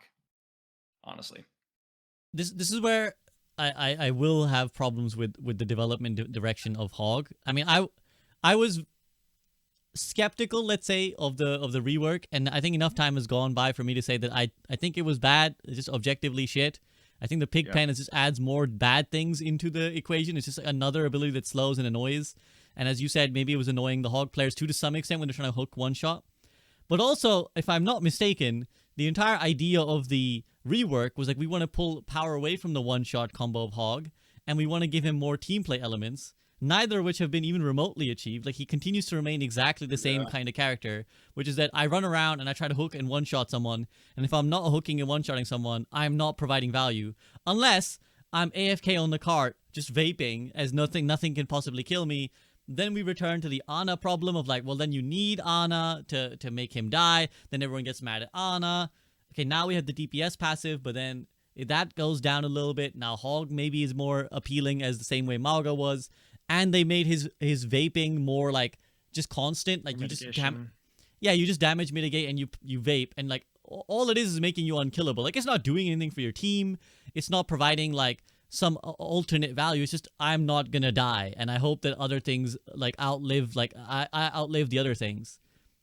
So I'm just like I also just am a Hog hater, so I'll put that out there that I've never liked Roadhog for Overwatch 2. So I don't have immediate solutions like this is what we should change, but I'm just not a fan of any of the directions we've seen recently from Roadhog. And I'll take it to AVRL now. AVRL, how do you feel? I don't know what you're supposed to do with this hero either. This is a super tough one. Like he just, no matter which version of Overwatch you look at, I think he's just been one of those heroes that's been mostly disliked by the community. And yeah, it is strange that they're buffing the hook combo, because it's like you're supposed to be, yeah, as you guys have mentioned, supposed to be removing one shots, not enabling them. So it is a bit of a strange. I know he kind of sucks right now, but he's another one of those characters which falls under the, one-dimensional discussion of like, oh, if he's meta, it's because his stats are busted, So that's just a problematic design of the hero. So he's another one of those heroes that is just awkward design. I also think I don't know if I still 100% agree with this take, but I'll say it anyway. He still feels like a hero that maybe is left behind a little bit by the 6v6 to 5v5 change as well, but not as egregiously as other heroes, maybe slightly less. Yeah, but don't let people gaslight you that he was better in 6v6. Right. I get that all the time. Oh, he was better in 6v6. No, he wasn't. He was because he had a whole separate other issue. Whereas if you wanted to play any tank, like Sigma or Reinhardt or Roadhog, Winston or Diva, and then your other tank goes Roadhog, you're like, well, screw me, we're playing Diva Roadhog or Winston Roadhog or Reinhardt Roadhog, And so it was miserable. And like actually, when we did the tank rework, we had like some ideas like speed boost on breather reduces efficacy, giving a small parry mechanic, some lunge roll or belly flop mechanic. I really hate what they did with the gun. I really hate what they did. That was the most interesting part of Old Roadhog, is the choice between like using which aspect of the gun, like the left click versus right click. But you know why they changed the right? You know why they did the gun thing? I forget what it was. No, I don't. I can just tell you. It's because right click. The devs felt that I think they put in the dev blog, but anyway, they felt that right click was too. I don't want to say RNG, but it was a little bit RNG in terms of like how it could one shot. And of course, the counterpoint was like, oh, it's not RNG. I'm very good at knowing where the range is. It's like, come on, guys. Right. The amount of times where you right click somebody and it just happens to line up at the perfect range, you can't tell me you can perfectly calculate that 100% of the time. Not even the best hog players. So the amount of times where you just randomly right click one shot somebody, it's just bad. It feels bad for the person receiving that. You're just like, what the fuck? How did I die? So how was it from your POV? Did you feel like it was inconsistent? No, but like the one shot. Okay, so how it worked as a hot one trick that played back then, it was more or less like, oh, I know I'm gonna kill this person in 2 shots. But when you do line up that one shot, your brain is just like, what? Like, what just happened? And it is funny, or like if it's a good feeling. Don't get me wrong, but it is 100% RNG to land that one shot. But like lining it up, I think I don't want to say a skill thing or knowing distance. It's just a muscle memory thing on knowing, And once you had that up, it was like 2 to 3 shots. It's nothing like bad, but I feel like his biggest issue was his primary fire, his M1 actually, because I don't know if it's because I was on ping, but the gun just felt really outdated with the speed of the game. Like in Overwatch 2, the speed of how everything worked, picked up considerably more. So his shot was a projectile, but it's not a projectile, but at the same time it is. So when you shoot and someone's moving as fast, or you get booped, even though my shot registered before I got booped, it still doesn't hit because it's a projectile. It's really weird. I can't explain it, but I've had weird interactions like that. I don't know if it's because of ping. I don't know if it's because, just of his gun, but his gun did feel really outdated. I think this gun now, I'm not a fan. I think he has a shotgun. It should be a shotgun. I guess they could have 2 forms, or they could give him another gun. I'm not sure, but I don't know. I mean, it's a scrap shotgun. I don't know. It's a sticky one. It's a weird one because I don't know. I don't really like this one. Actually, yeah, I don't know. I have to think about it. But in the rework sense as well. Sorry, going on a tangent. I didn't like the rework too. I'm gonna be honest. I think it was stupid as fuck to make him that not broken, but very strong, and then it being a niche as well. It's just I don't know, man. They should just make him lose a few pounds and then cast him off to the DPS roster like role. I think that if you don't know what you're doing for this long with the hero, just push him off, to the DPS role. Send him out to the farm that is the DPS role. I mean, that's very Make him interesting. lose weight. I don't know if they could ever go back. And actually, they might have worked themselves into a box because remember they've changed the keybinds now, and they have this like rule of like how many abilities can we have, and now they've had the vape is on the right click, and the pig pen took the spot of the vape, and now the alternate fire can't really exist Yeah. anymore. So I feel like they maybe worked themselves into a corner there, of never being able to go back unless they were to remove an ability or meld to I abilities. think- I got you. You hold down the left click, and based on how long you hold it down, it does something different. Yeah, I was literally gonna say that. Like, there should be a Sniper hold monkey, down but with button. hog, a sniper hog with sniper monkey. Yeah. We had a charge mechanic idea spitballed. I don't know if we stuck with it, but it was like where you can almost charge up your scrap gun and it fires further. Yeah, that would be a lot more inconsistent. Winston but right click. people who get good Ah, at it would- Yeah, that's what I'm kind saying. of, yeah. But yeah, I mean, I didn't. I felt like our ideas were like it felt so like the phrase I kept using like ironically was like lipstick on a pig. Like it felt like we kept trying to come up with these ideas, but like the fundamental idea was still like I just don't know. Okay.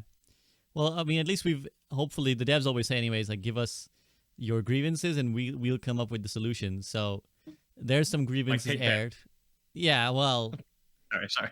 I'll give them the benefit of the doubt. I mean, I had some discussions with with the developers at California as well, and there was a lengthy discussion, about 50% of which was me saying, "Please never buff Hog. I hate this fucking hero," and they were like, "What do you hate about Hog in specifics?" And I kind of went on like a half an hour rant of like what I dislike about Hog. So I think they already know how I feel certainly, and a lot of the complaints that I have. So we'll move on to Hanzo, which is I think one of the funniest patch notes I've seen in recent memory, which is that the patch notes is just to say he's exactly the same as he was before now, guys. We want to clarify to everyone concerned, this is the same fucking hero right now. So any thoughts on Hanzo? Yeah, he's fucking broken with a mercy pocket. Yeah. Holy fuck, bro. Yeah, like, do you know? Okay, I've gone against Moxie, right? And I used to go against him before this season. I used to beat him every time. Maybe the odd win he would get against me. And now I see Moxie with his mercy pocket. It's just a loss at select screen. A one shot. You know how he couldn't? They changed it where you can't really one shot people. The damage boost just allows him to one shot. But then you could argue, it's two heroes, whatnot. Like I get that, but Hanzo, yeah, it does way too much with a mercy pocket. But at the same time, yeah, it's not a big issue. If you work as a team, you can take it down.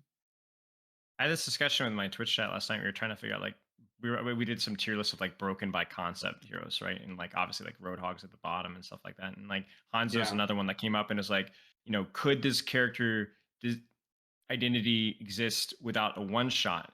And I think the first thing that we kind of figured out is that like the bow mechanic is the problem because it's the slowness of the fire in a bow mechanic that makes it feel like it needs to one shot. Otherwise, what's the point? Which is why a storm arrow became a thing, right? But then what's the point of having a bow character that just rapid fires? So it's like, I feel like, could Hanzo exist without a one shot?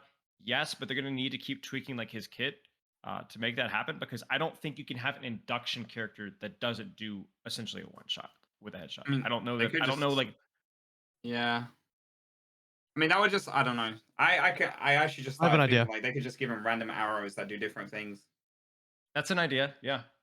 I have an idea. I think you can make him into a character where it's about consistency or landing a bunch of arrows on the same target. So, for example, I think Storm Arrow is like a good direction for the hero, and Storm Arrow would actually not be a bad idea. Maybe like not as strong as Storm Arrow is now, maybe not as fast firing, but he should be a faster fire rate character. So you eliminate the drawback, the whole like drawback, the bowstring kind of deal. So the whole charge factor, because I agree that's something that holds back the hero design a lot. And if you turn him into more of a rapid fire hero, then what you can do is like, maybe each subsequent arrow that lands on the same target can add a bit more damage, something like that, such Oh, that the no. first arrow, such that the hang on, such that the first arrow isn't dependent on one shot. So his singular arrows isn't this chargeback ideal, just unbelievable damage to one target. It's like, no, you got to hit a few in a row to actually ramp up towards the damage, and each arrow itself is not maybe doing that much, but you can rapid fire these if you can land a bunch of them on the same. Yeah, body shot Hanzo would actually be good. I'm not a fan of these. I don't think every hero needs a headshot for what it's worth, and I think Hanzo with a headshot is also, it creates problems as well. But I think Hanzo being more of a body shot character, more of a rapid fire body shot hero, makes a lot more sense to me. A rapid fire or shock, or like what Salt was saying, like shock arrow or exploding arrow or Yeah, sonic like arrow, like some stuff like that. Yeah. Yep. Would definitely have value. I think the problem with the same target, more damage. I think it's tanks. just be a tank. Yeah, tanks. it's Yeah. literally a tanks. tank. Like everything they have, I don't know why, but everything they do to DPS always just ends up just fucking a tank. I just truly believe they should just rework the tank busters and then reduce the health of tanks, but everything just becomes leveled again. We're coming But back to the that's, sledgehammer. another We're coming conversation. back to the Yeah, sledgehammer. literally. There you go. See, I'm convincing people, eh? The Break further down we glass. go, the more it makes I'm sense. just saying, Like, Reaper. Sorry, yeah, go on. There we go. Yeah. In case of emergency, we're getting close to the emergency, guys. We're getting close to breaking the glass. Maybe. Okay, May. Ammo increased from 120 to 140, and the heals per second increased. Anyone with any strong feelings about the May change? Nothing burger change. Just Not scaling. really. Keep up. Scaling up. I think if you have, there are complaints, legitimate complaints with May. Like I actually think she's a lot healthier in Overwatch 2 than Overwatch 1. But like how useful is like the M1 freeze? Is that how well has the Blizzard ultimate scaled in Overwatch 2? It's either really really tough or really really bad. Wall I think is actually really good, but is probably still too much HP. I still think like you could still using it to reposition and cut off people is like good. But I think like these changes in particular, not that big of a deal. Agreed. Okay. Can I just add on? Why don't they just make her a tank? Like swap Hog and May? she is basically a 1.5 tank, like or 0.5 tank, should I say? Like they just swap Hog and May. Why not, guys? Salt. We're going in the wrong direction. Remember, No we're way. supposed to be moving tanks towards DPS, not the opposite way Yeah. No, around. I'm just She's saying. where she belongs. No, she is not. I'm just saying she or should be move, a tank. move her to the kit is tank a category, kit. but don't change anything about her. Just move her arbitrarily and then Oh, nerf her. perfect. Yeah, she's Exactly. Bring everyone in line. Perfect. That's perfect. Bring everyone Now in you line can finally with play her. 3 DPS and 2 supports like we've always wanted. Exactly. Okay, Reaper. So the thing this we alluded to before, but his Death Blossom comes up quicker, ultimate cost decreased by 12%, and the damage is increased to 185. Again, I guess in line with the whole ultimates are scaling up in line with HP. Any other thoughts about the Reaper change? No? Nope. Upcoming rework, right? They said that in the dev blog. Yeah. Did they? Yeah, Yeah. they said they were gonna rework him, but I don't know. I don't know why they. I didn't hear about that. I heard it was a Yeah. ball rework. I didn't know about the Reaper rework. Oh no, they're They said reworking Blind Reaper. Yeah. They definitely said something about abilities. It must have been one of the like Aaron Tellers, somebody in my Twitch chat was something. So Oh my god, he's gonna fly. It's so interesting how a lot of these like really early Overwatch heroes have just fallen into this really weird place. Like if you remember, actually, his Shadow Step was already reworked, wasn't it? Like his teleport used to be it's been different. always bad. Yeah, it was. How did it get what was reworked? Can anyone remember what? There was like a definite different thing about it, wasn't it? So it's a lot. It used to be even slower, is what it used to be. It used to be even slower than it was, and it also used to be louder, like obnoxiously loud. And I think used to manifest a little bit more visibly. Am I remembering that correctly? Like you were TPing was more obvious. Yeah.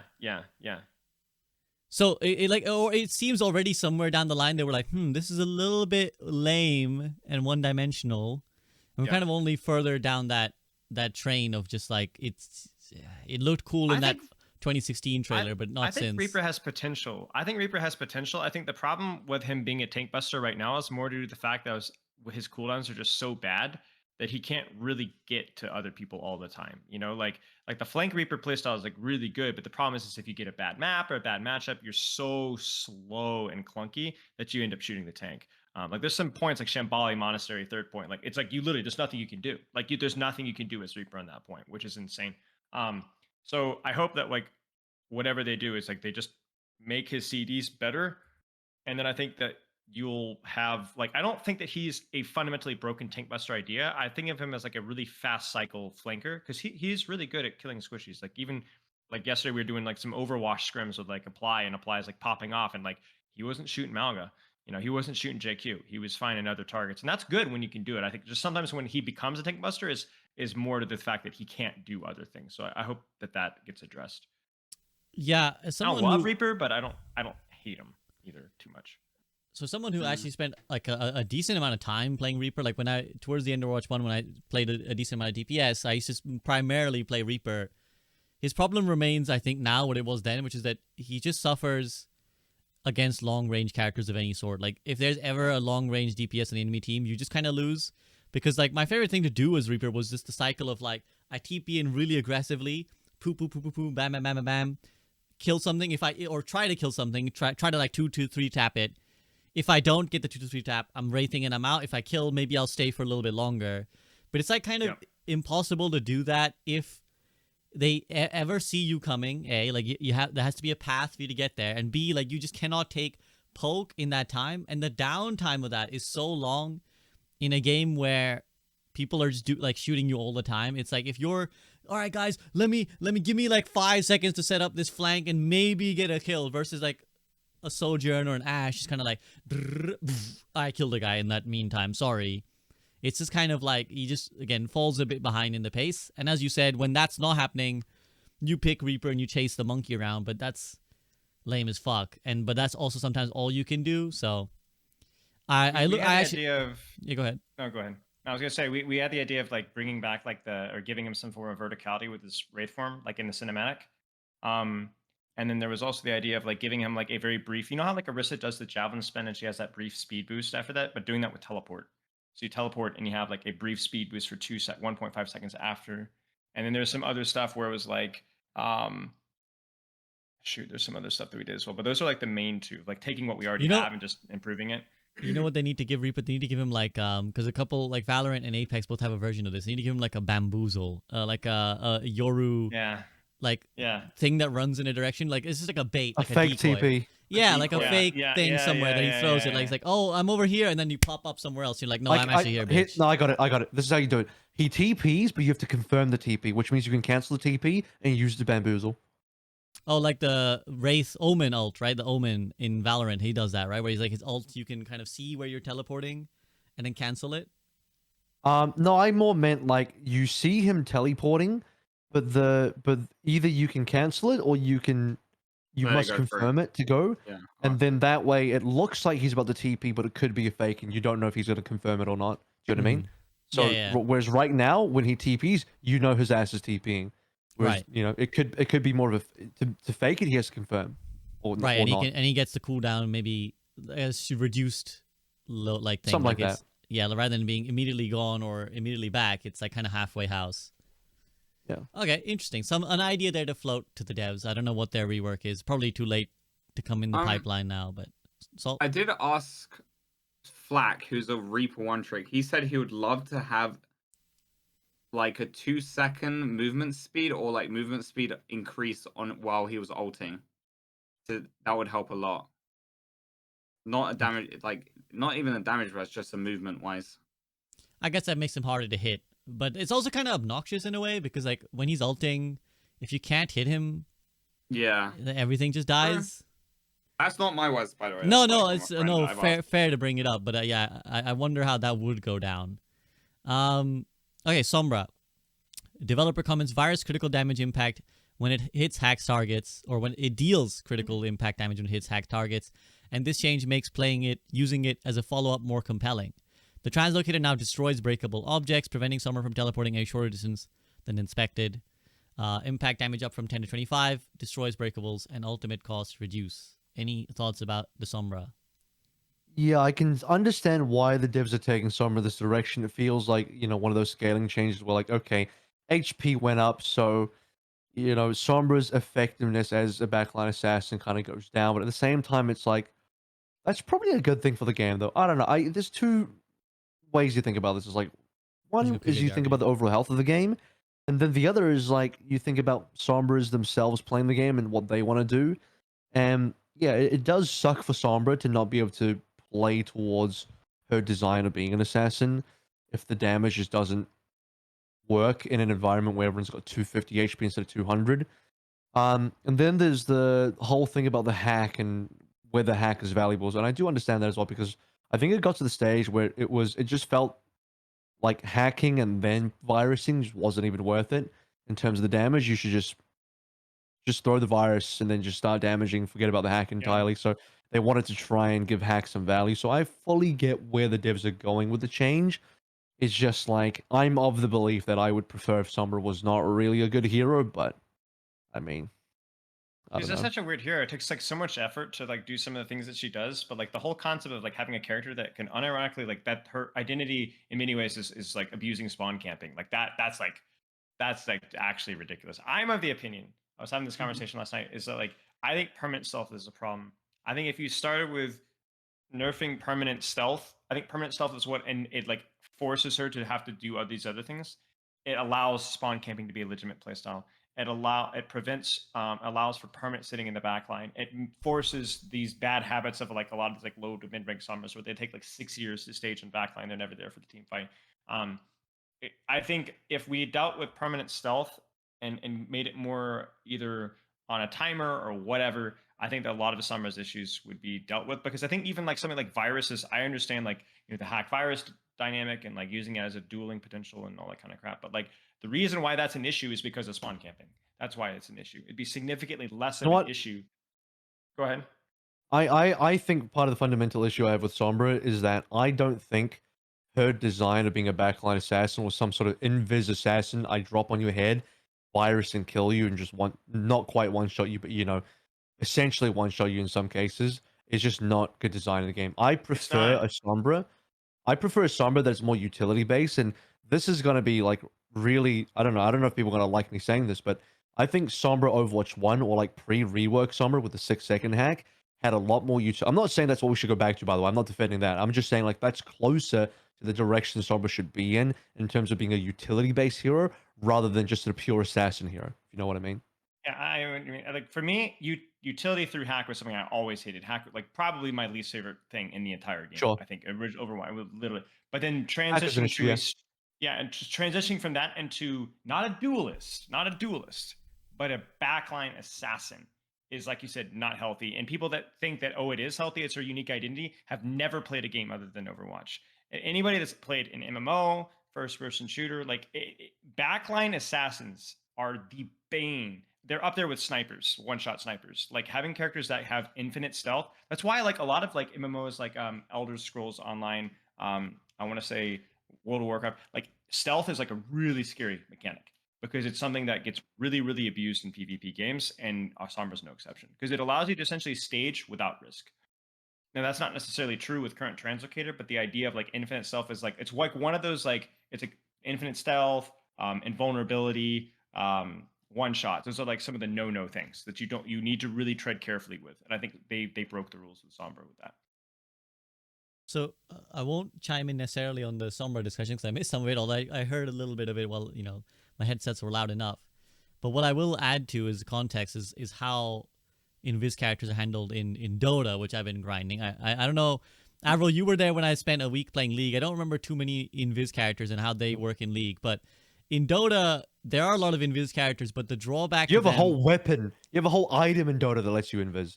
Oh, there's there's the Shadow Blade, but the whole concept of it is that there's detection, right? I think the difference in Overwatch is that you only get detected if Sombra gets too close, whereas in Dota you can place, like, for example, sentry wards, which are like this thing that you put on the ground, and in a radius around them it will reveal anything that's invisible. And also you get a thing that's called Dust of Appearance, so when you pop it, anything that's invisible in like a vicinity around you will get revealed and also slowed. So if you were like an invis character trying to be like, ha ha ha, I'm sitting here, all of a sudden you're like slow and they see you and they're gonna kill you. And so like the invis characters are pretty like, not all of them are noob checks, but most of them are noob checks where they're just like, they stomp in the lower elos because people don't get the items to detect them, and then they just sneak up and farm. But at the higher elos, it's like, we just have the detection, we know this guy's probably here, and once we find him, he's just a completely free farm. So I feel like the problem with Sombra is that they're like, cost and investment payoff isn't really there. It's like there's not really a drawback to being invis in the backline. There's not like a threat to the Sombra. I guess now you could argue with the translocator if she doesn't think She's about her hard escape. to play. Right. Like, I want to be very clear. She is very hard to play, and I really enjoyed playing the rework. I think it's better than what it was. It's just, it still brings to, like, I don't know. The concept, the character just still quite isn't there for me. The rework encourages a style of gameplay that I don't think is good. Like, I don't think it's, like, healthy for the game. And the style of gameplay is obviously, as we discussed, backline assassin. Perma invis definitely helps way too much in that. But I think even without perma invis, let's bring it back to, like, old Sombra Overwatch 1, where you had to, like, use invis as an ability. And maybe it even have, if you guys remember release Sombra, invis had a timer. Like, even if we brought that back, it would still be usable as a backline assassin tool. So as much as permanent invis is annoying, it probably doesn't solve everything if you just put a timer. And I think the greater conversation about invis is just that maybe invis as a mechanic, especially in FPS arena shoot like this, is not good. Because I actually remember distinct discussion early on in even pre-release Overwatch, this pre-beta, where people were concerned that Genji was going to be an invis hero because he looked like, for some reason, when the original artwork and all the, you know, teasers of Genji came out, he looked like he could be, oh, this guy looks like a ninja. He's a ninja assassin. And people, I think, a lot of TF2 players like, oh, this is going to be Spy from TF2 again. And Spy is one of those heroes you just cringe. It's like, oh, why is this guy in the game? Like, no one likes dying to Spy. It's just cringe and annoying. This invis hero, like, no one likes playing as invis heroes. I think the idea of invis is just maybe not great in general. You brought up League of Legends, SVB, and in League of Legends, invis is at an extreme premium. Like, what is available to be invis is very short duration, usually counterable through warding, and the hard invis that is not counterable through warding is like very low duration and, like, you know, comes at a premium in terms of either being an ultimate or long cooldown, extremely long cooldown. Interesting. Salt, how do you feel about Sombra in general? I mean, I don't like her as a hero. I think someone who actively stops what the whole basis of the game is kind of terrible. You know, like I don't know if I would like a hack type hero that's just, you know, hacks you for that long. I think what would be better if they did, yeah, remove her invis and just allowed her to be an actual DPS that, you know, is, you know, similar to Soldier or Ash or Cassie, where she does sit in the midline, you know, and she's able to throw, I don't know, an EMP or can throw something or do something else to provide, you know, utility or help for her team instead of just, you know, backline killer or backline hacker. Oh, you know, it's just, I think it's a poor design, especially how hack just interrupts pretty much everything on tank too. Like, You could, It's I mean, I'm tricky just 'cause gonna, she is so hard, but there's like some aspects of her value yeah, which feel like if the stars align, there's no counterplay to Sombra. Let's put it that way.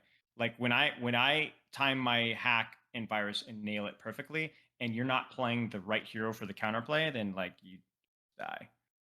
And that's kind of but it's kind of like, I know people are like, well, isn't that like the risk versus reward? But it sometimes feels almost like outside of your control sometimes. Like if they go to the right hero or the right situation, then there's not a whole lot you can do. um I don't know. I think the rework was like okay. Like it was, you know, I would rather have a backline assassination than hack. um and I would also, I think like the translocator was definitely like a way more interesting than it used to be. But I like the translocator change. She's actually punishable. Before it was like there's no point even trying to kill her. Just zone, you know, force the recall and that's it, ignore her. Then, yeah. you know, go in and 4v5. This literally was a playstyle. It's just, I don't know. She's a weird one, bro. I don't know. Yeah, there's definitely sympathy here. There's not like an easy, obvious solution.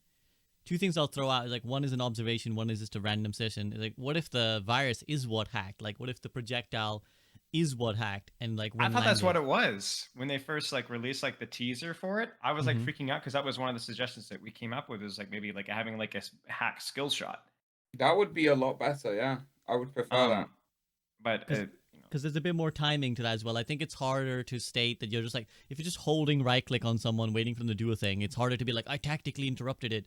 But I think it makes more sense to be like, I saw them starting to set up for a thing, so I went and threw my projectile and interrupted.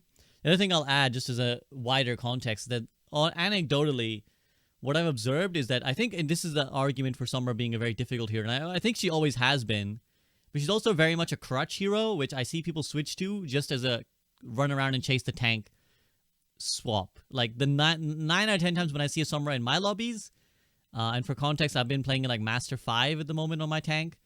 It's just they're like, I just need to pick Sombra and hack this guy permanently. Like they're the guy going like hard negative, right? They're the guy going like 5 and 10. But they're like, well, if nothing else, I'll pick Sombra and just chase the tank around. And that's like quote unquote value. Again, it's not necessarily effective. It's just kind of interesting that is how a lot of people play Sombra, and like the view of Sombra as like this lame, easy counter pick the tank hero.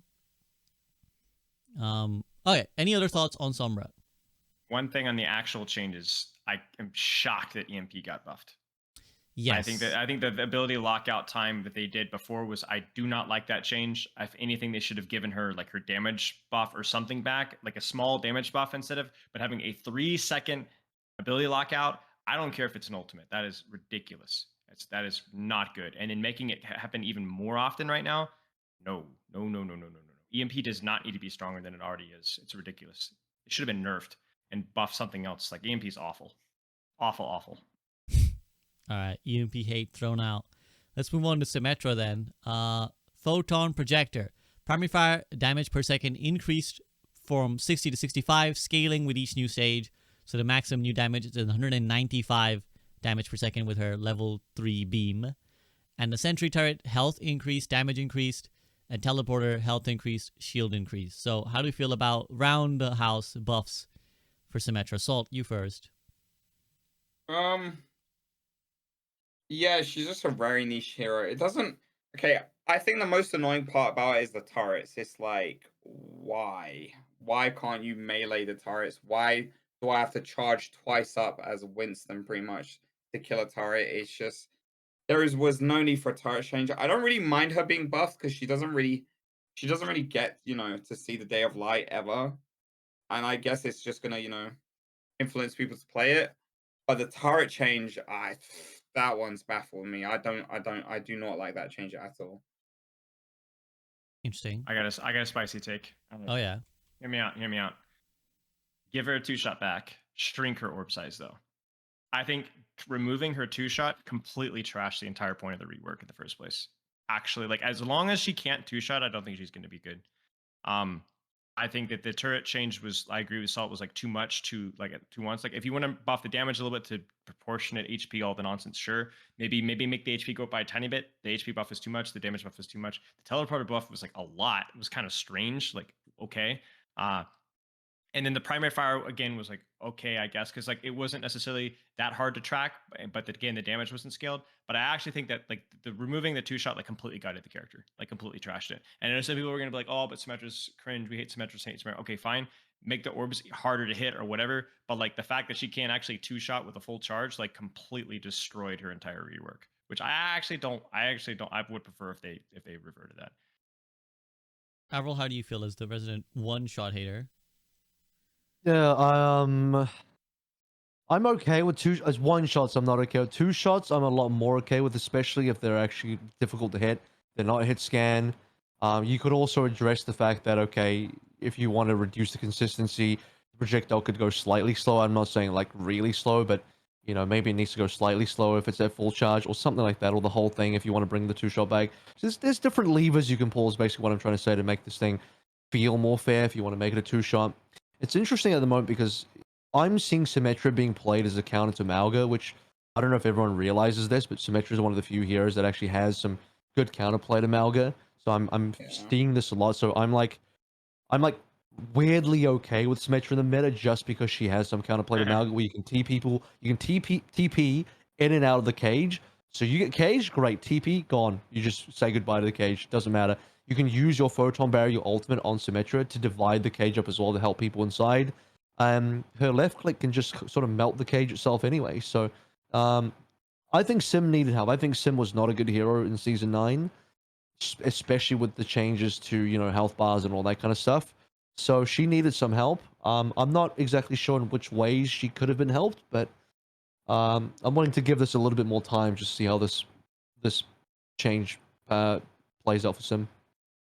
I'm gonna pull Smito and raise my hand. One Yeah, other go ahead. thing that I just now realized, I don't like the teleporter change because it took the risk out of flanking. There should be counterplay to taking angles and flanks, and that was what made Symmetra really good, is the ability to move around and even just solo TP. Like that's what made Symmetra fun, the ability to two tap with solo angles. That was good. But now the teleporter is like so much harder to break. Like it's 100 more HP now. So now it's like it's a lot harder to counterplay here, taking angles and flanks, which I think that's the wrong direction. Like there needs to be like, oh, there's teleporter. I can punish that. I can break that quickly. Like, and now it's like it's almost impossible to like. You could take the teleporter, you could smoke a cigar, and then you can go take the teleporter again. Like it shouldn't be like that. Like I don't think it should be one shot, but I think there needs to be some level of risk involved.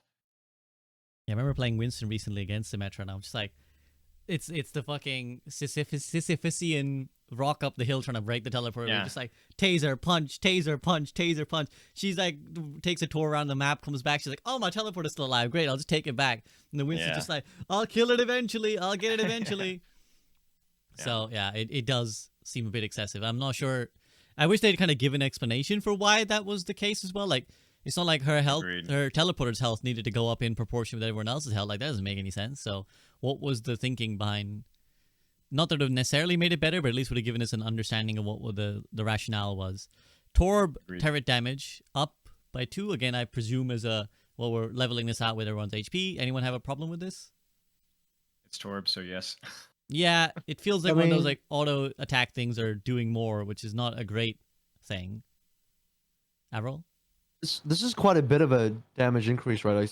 It's almost a 20% increase. I think the bigger thing that's gone unmentioned here, and correct me if I'm wrong here, this might be further down the patch notes in the bug fixes, but the turret, and I think it's both Sim turrets and the Torb turrets, were not applying the DPS passive before, and now they should be. So it's kind of like a 2 buffs in one, even though one of them is a bug fix. So yeah, it's quite interesting. Like, I don't know, like Torb's a very interesting hero. I am fully fine with never seeing Torb in any level of play. But yeah, there's another one of his heroes. Like, I got no idea what to do with this hero. So 2 damage is probably not heaps, but in context to what it was before, as a percentage increase, it's maybe fairly significant. Torb was one of those heroes that we like looked at in the rework project, and the rework like made him almost unrecognizable. Like the things that we had to come up with, like there was not a single part of his kit that stayed. The turret, like it was like leaning into like the whole builder, like choosing the turret type of turret and then using this and then doing that, and it was like, yeah, I just think his current design is so weird.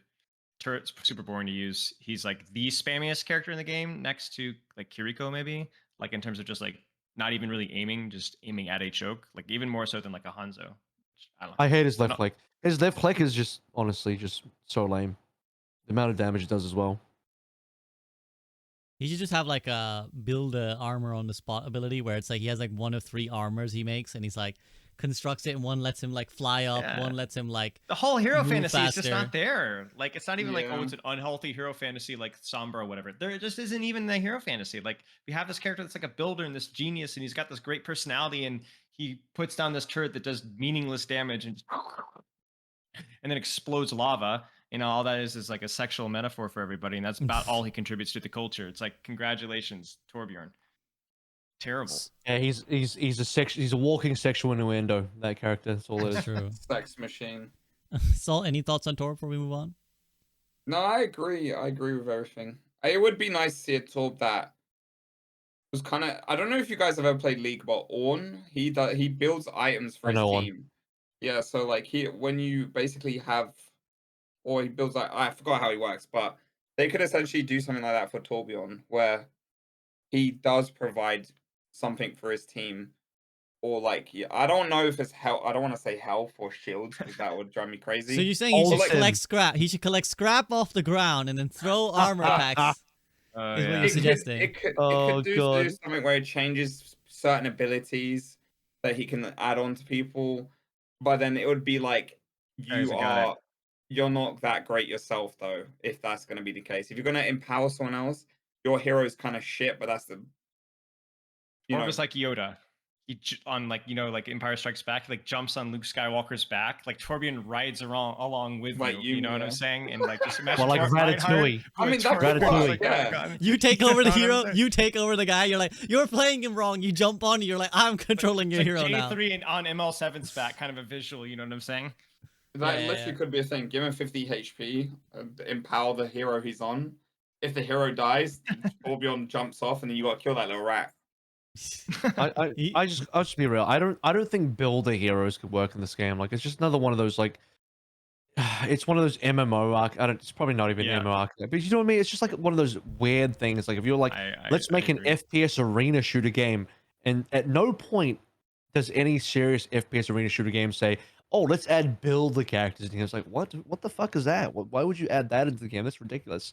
And yet here we have one that's True. kind of in the game, but it's just not really doing what it's supposed to do.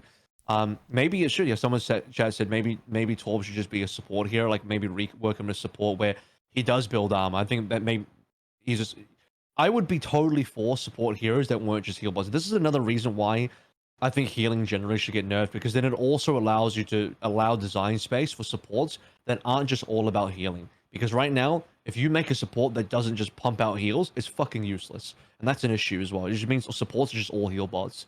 I would love supports. I would love it if there was a world where Sim and Torb could be supports, because and at one stage in the game, Sombra was almost played as a support. Like, we could have had very remember creative that. designs for supports that we just can't have anymore, because unless you pump out X amount of HP per second, you're useless as a support.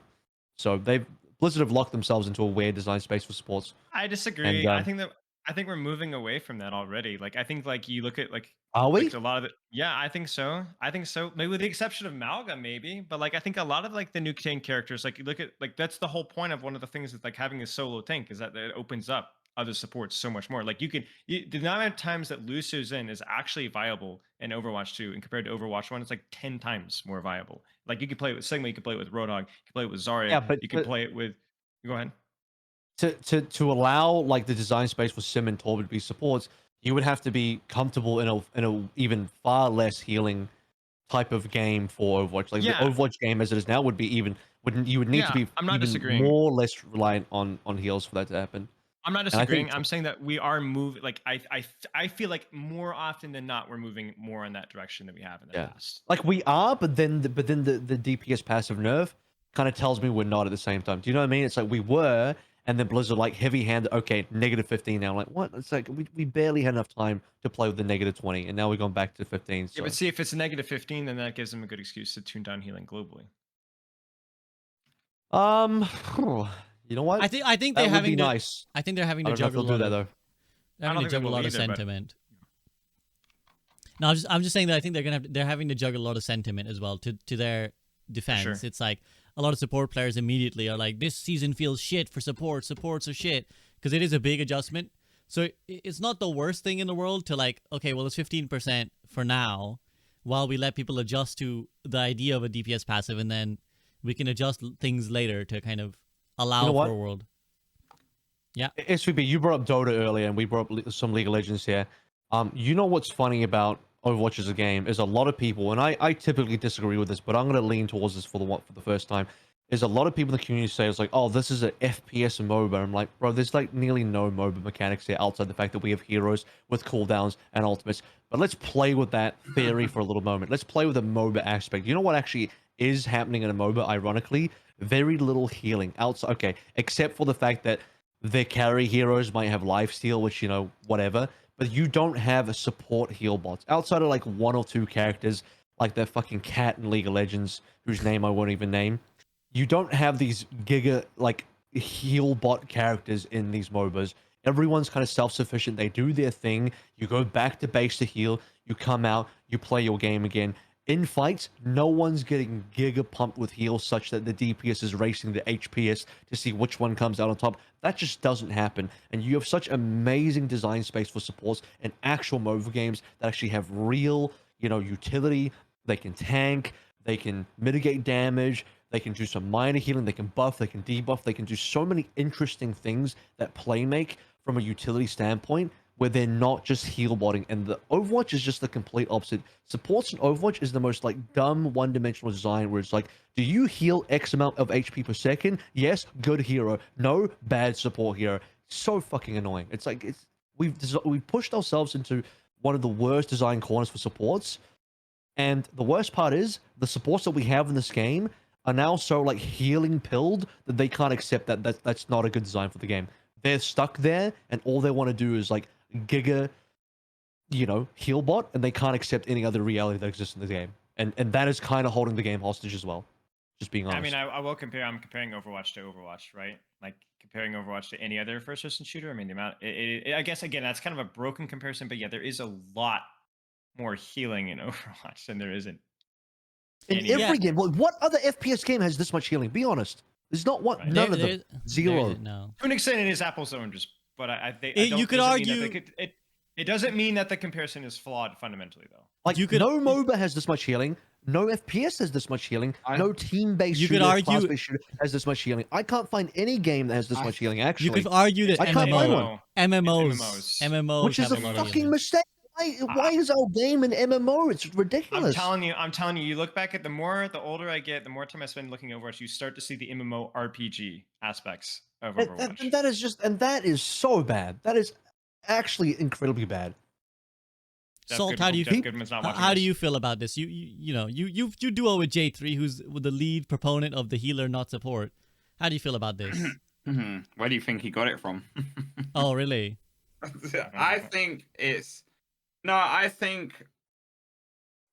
a sticky one because again, I get the sentiment of like League of Legends, there are great hero designs, but it's just a different game. It's a different map, They have their towers, we don't. We have points, And like FPS games, it just works different, Overwatch is in its own category. You can't really compare it to anything. The only thing you can probably compare it to is Paladins.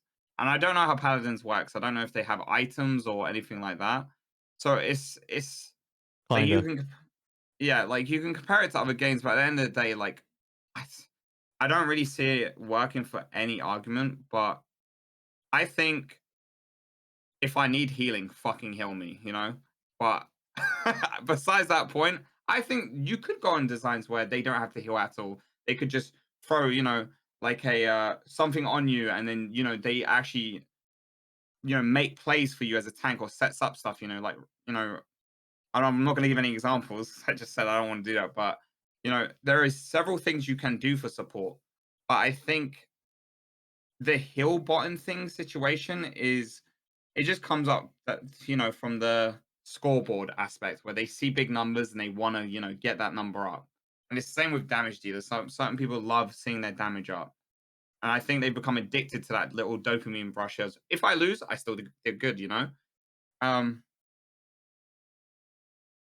But I don't know. I think there has to be a balance of good healing, healing in the game and debuffs and buffs and whatnot of like, whatever you can add to supports. I don't think it should be one way or the other. I do really like what AVRL is saying, and I appreciate the idea where it's coming from, because I think that he's right in that a world where healing is the primary benefit of a support is a really narrow and restricted world, because it also creates a self-fulfilling prophecy. Because if healing can be pumped out, the problem is that we're just too deep in this world. Like Overwatch without the concept of mid-fight healing essentially is like a completely different game. Like it's just massively different. Like the time to kill just completely changes.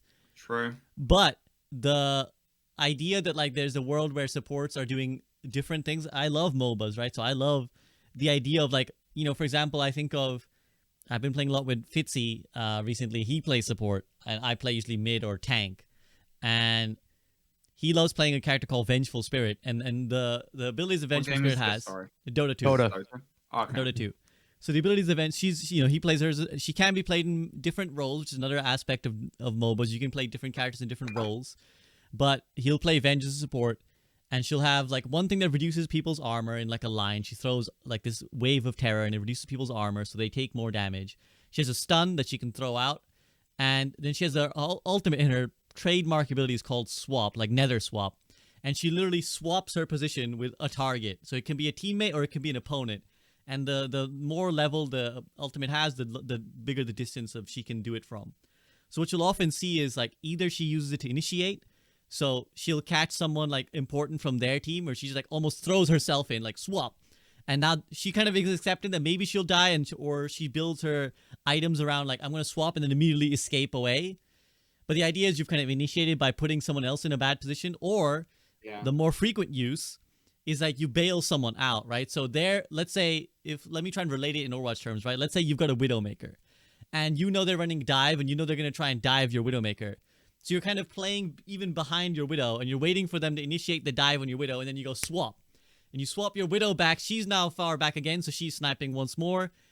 You kind of accept, I might get in trouble here, but I've achieved the success of what will allow us to win this fight. So that's like a small snapshot, I think, of a world where the primary reason to pick a support isn't that they're going to heal you in the fight. It's that they're going to do something else that will swing the outcome of the fight. I'm just thinking, and by the way, sorry, I just want to say, it would be funny if you like dived a support like that and they just swap with like Roadhog and your yeah, like literally you could swap your tank and be like, oops, you dove the Roadhog, sucks to be you. Fuck. Can I play devil's advocate really quick here? Go ahead. I 100% agree with AVRL and everything that's been said.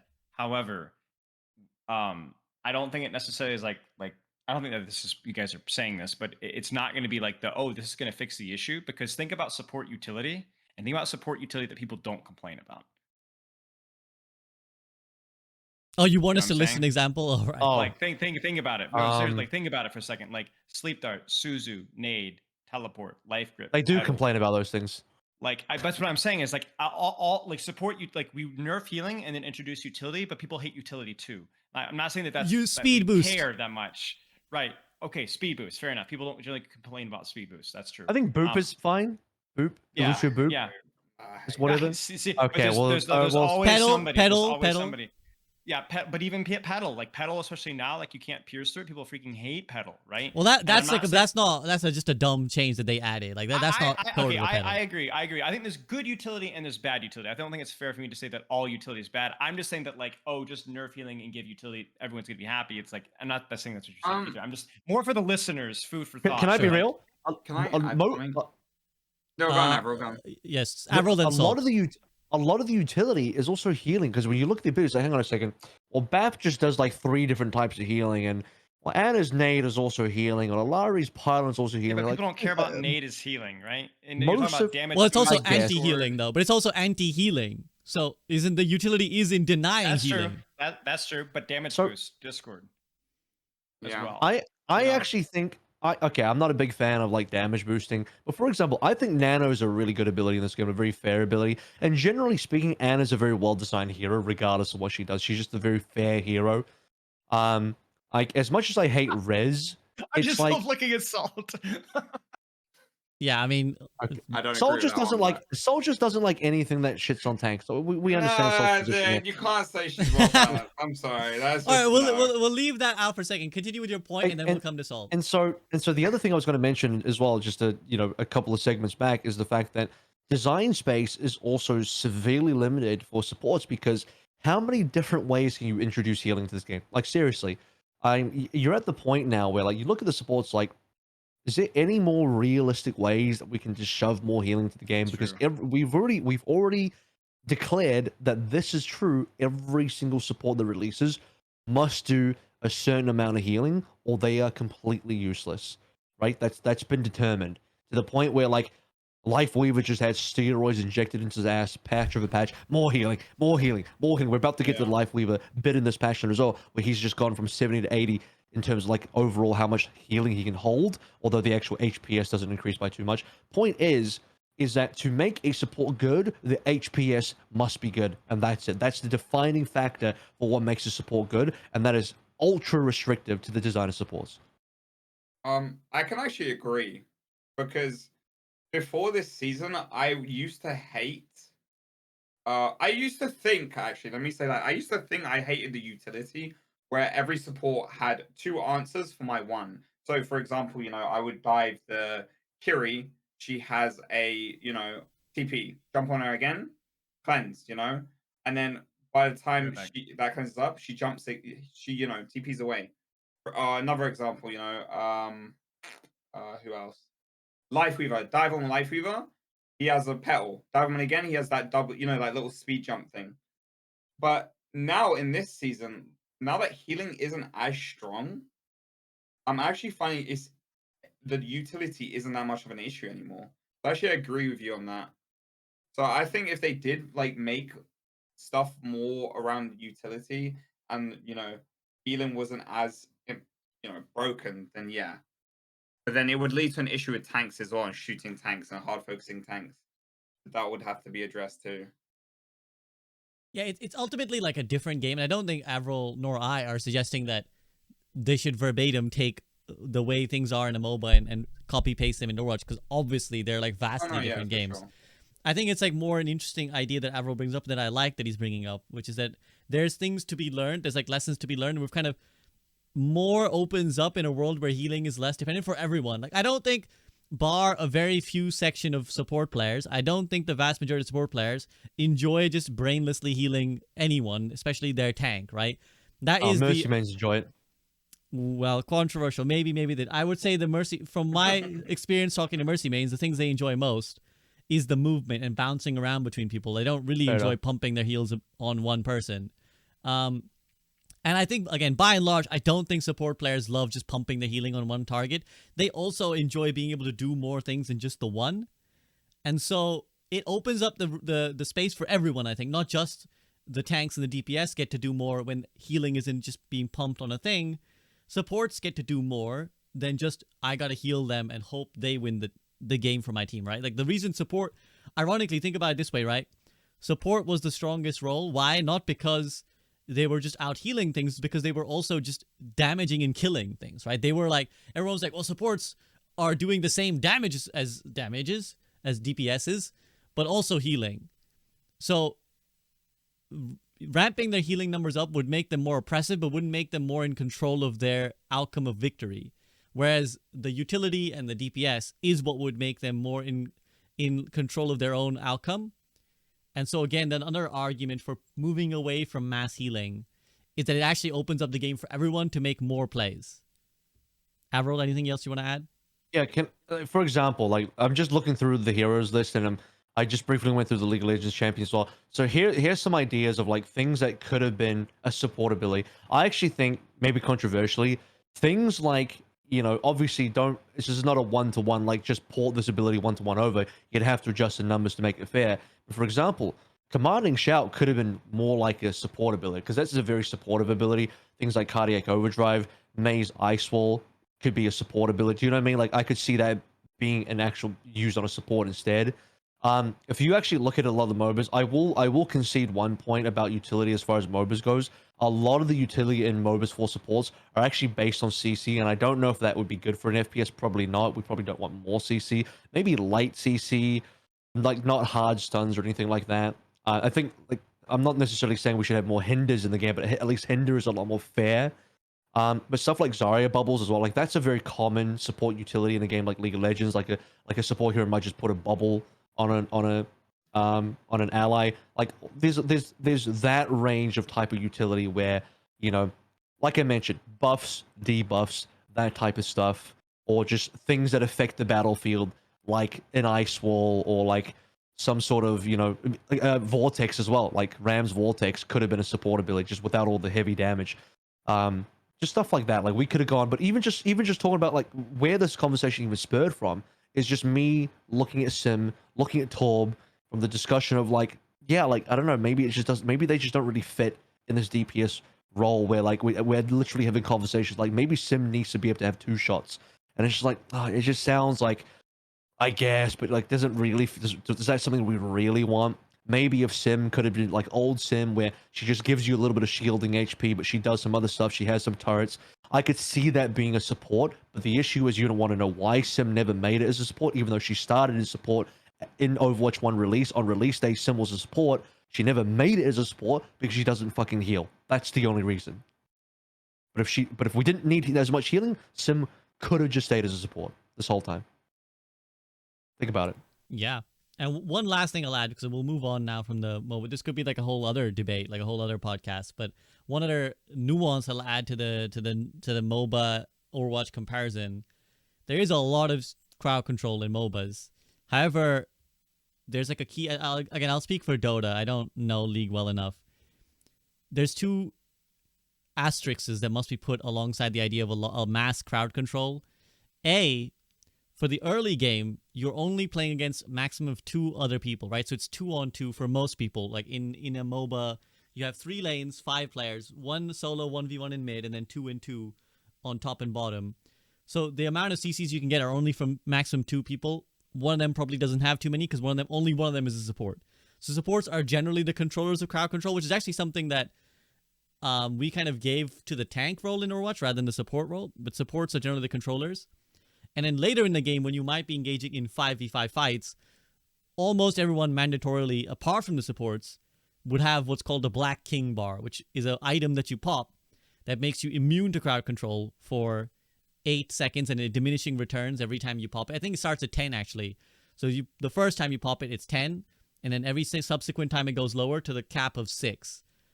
So that's like a way of nuancing the effect of crowd control. Now, of course, if you were to in any way port that to Overwatch, it would require loads of thought and intricacy of like, well, how do we balance the fact that Overwatch most of the time is 5v5? Like, it's never laning phases where you're kind of 2v2. You're kind of gonna get the crowd control all at once.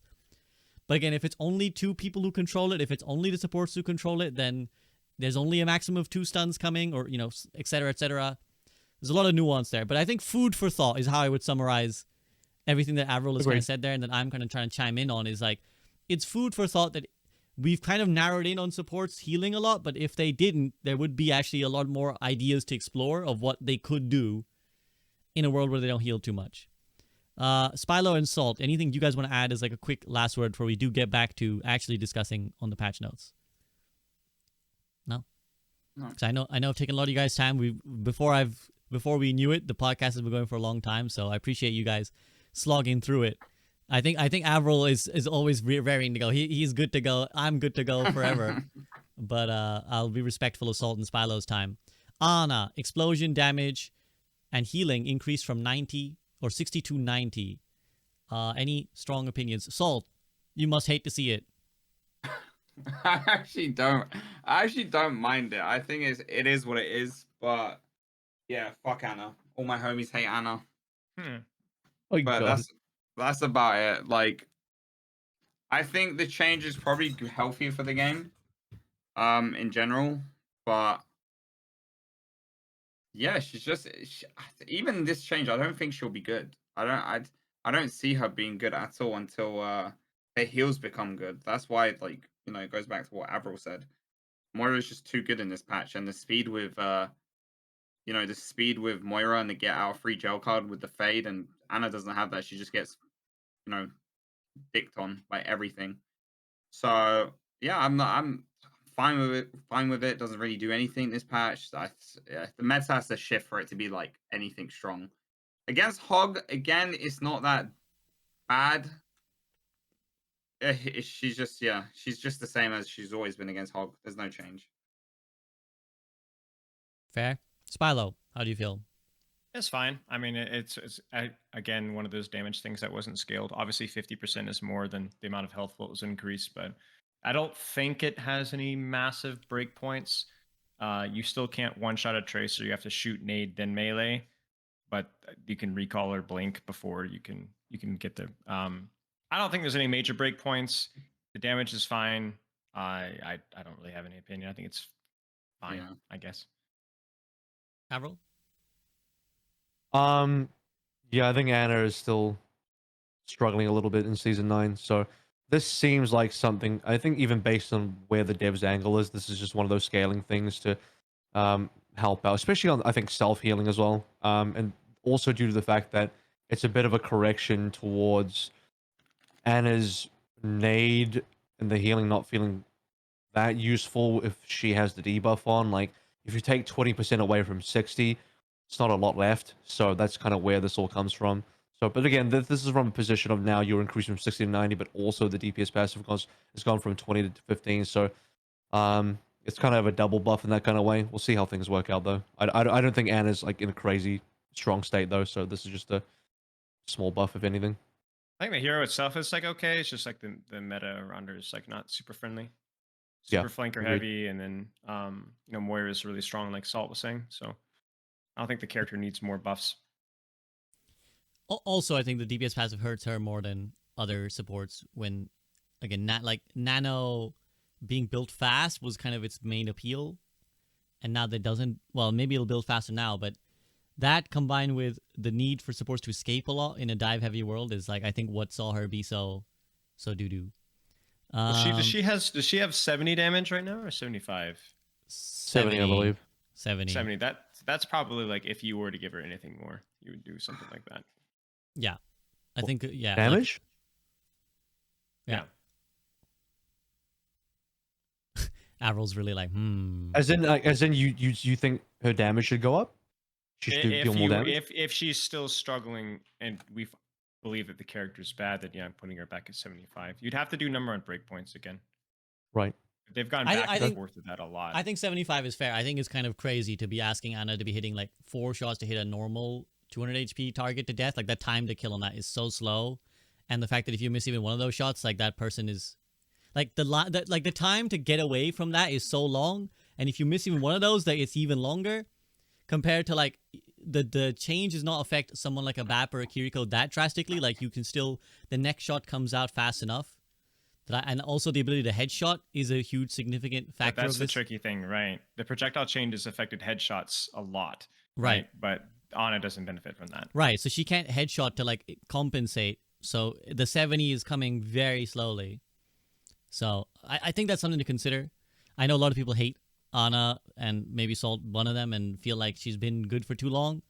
But I think also just that's something to think about. And I if we were to espouse the hierarchy theory that we was kind of propagated at the start of this podcast, I think Ana is high on the hierarchy in my mind. Baptiste, immortality field minimum threshold decreased from 25% to 20%, probably again in line with, well, everyone's health is higher now, so less percentage of it should be kept. I feel like a lot of this patch was like probably locked in even before the season began. Like, they probably just knew they were going to do the changes, but just did them later. Any thoughts on BAP real quick? We can just go into a quick fire, raise your hand.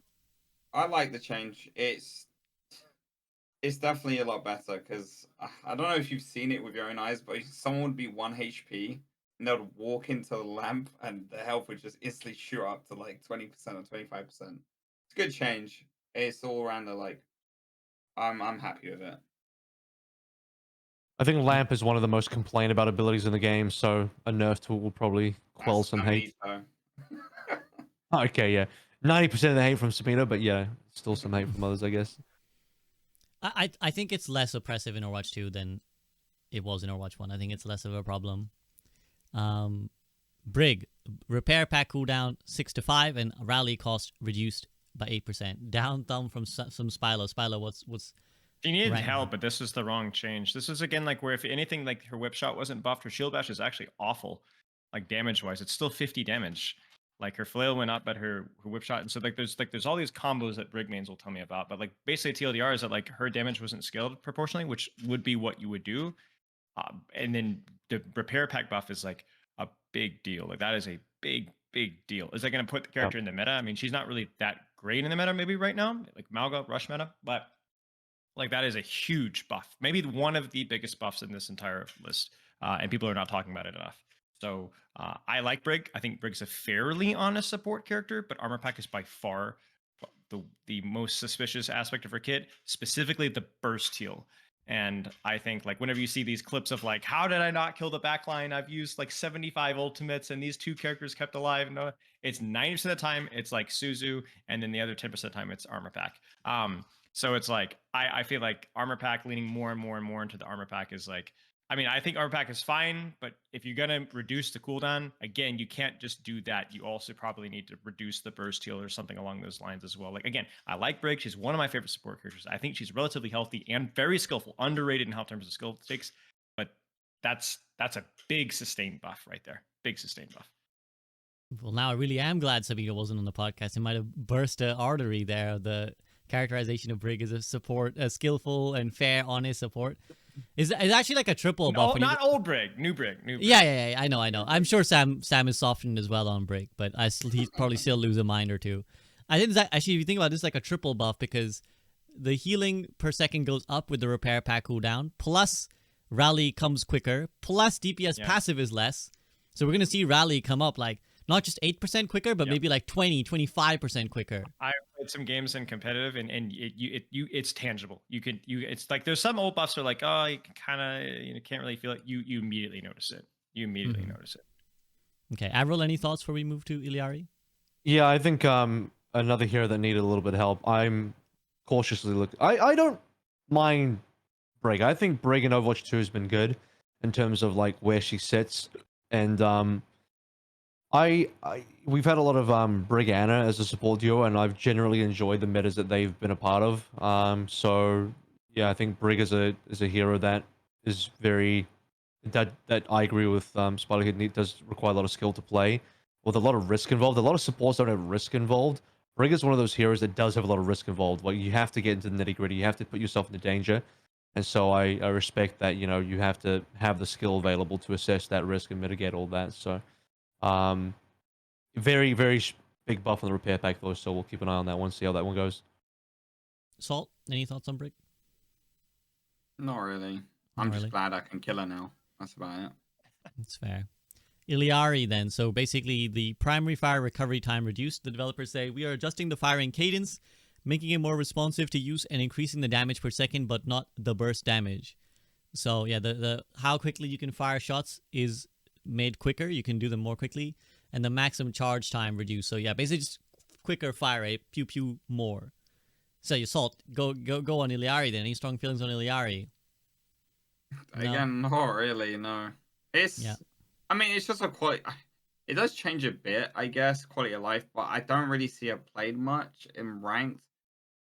It's just, yeah, I have no takes on her so far. I'd have to like see how it affects the meta in the long run.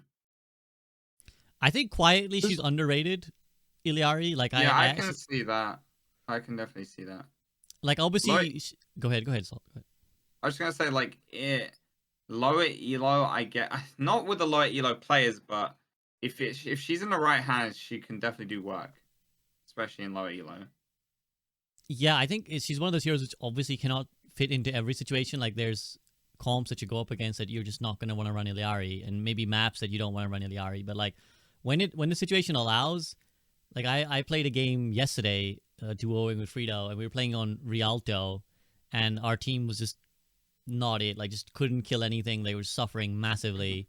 And I'm playing support, and I was like, and Frida was like, we gotta fucking do something, man. We gotta like, we gotta troll like AFK. Like you pick Kiriko, I'll go ball. Let's go in the backline. I was like, wait, let me pick Iliari. Let me just try Iliari, right? So I like and then all I did was basically the most selfish, Kefri-esque Iliari that Spilo will defend, where I just like got up on the high ground on attack, you know, like the little thingy. I just put my pylon out of their sight, and I just straight up stood there and just dueled everyone and pushed them back, right? I'm like, there's the Ana healing, and just keep shooting her till she has to go back. Someone else, go back. And just made loads of space by just putting a pylon down and just shooting them until they have to run away.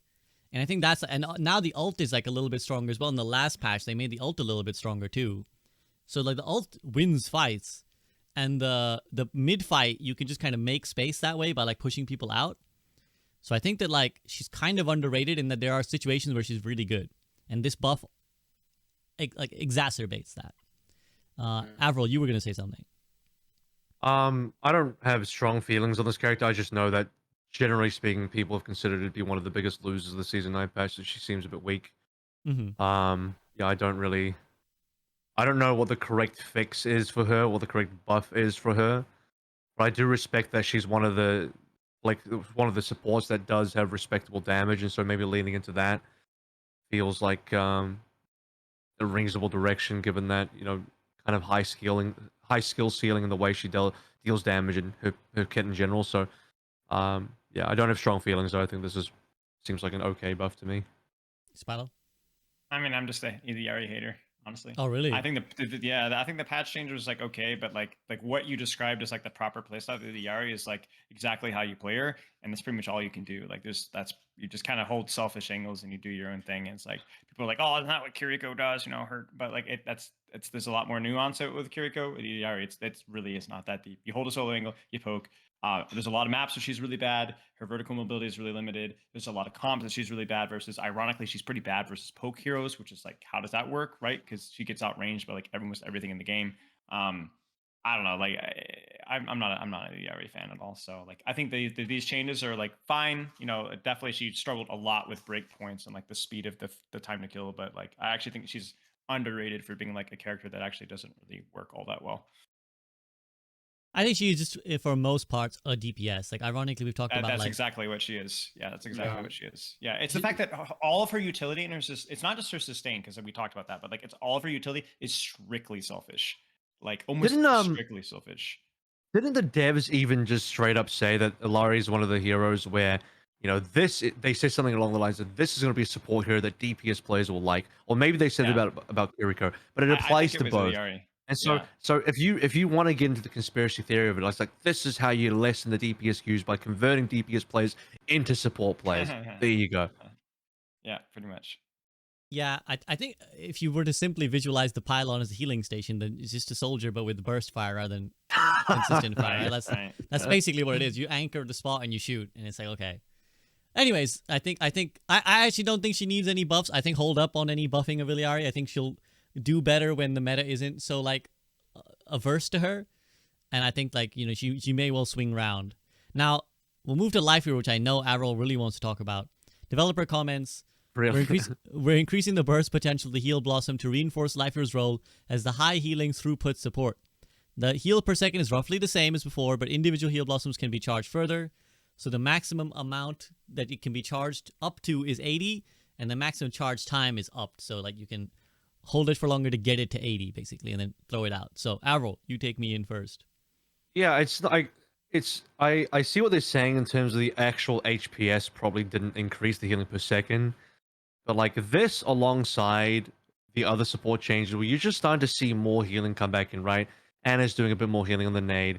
The Brig repair pack's cooldown went down, and Life Weaver has this, which is, again, the HPS is pretty minor, but you get to hold up to 80 HP, so in some ways it's still like an increase. You're just seeing like a general increase slowly of healing coming back up on top of then the DPS passive going down. So my fear is always that we're just kind of slowly moving into the direction of Season 8 and prior before. So not really as much a Life Weaver comment so far as to say that like the reason I even brought up Life Weaver in the first place far earlier on this episode was just a general comment about the direction of the buffs and nerfs and the patching towards Season 8 rather than further into where Season 9 was, you know?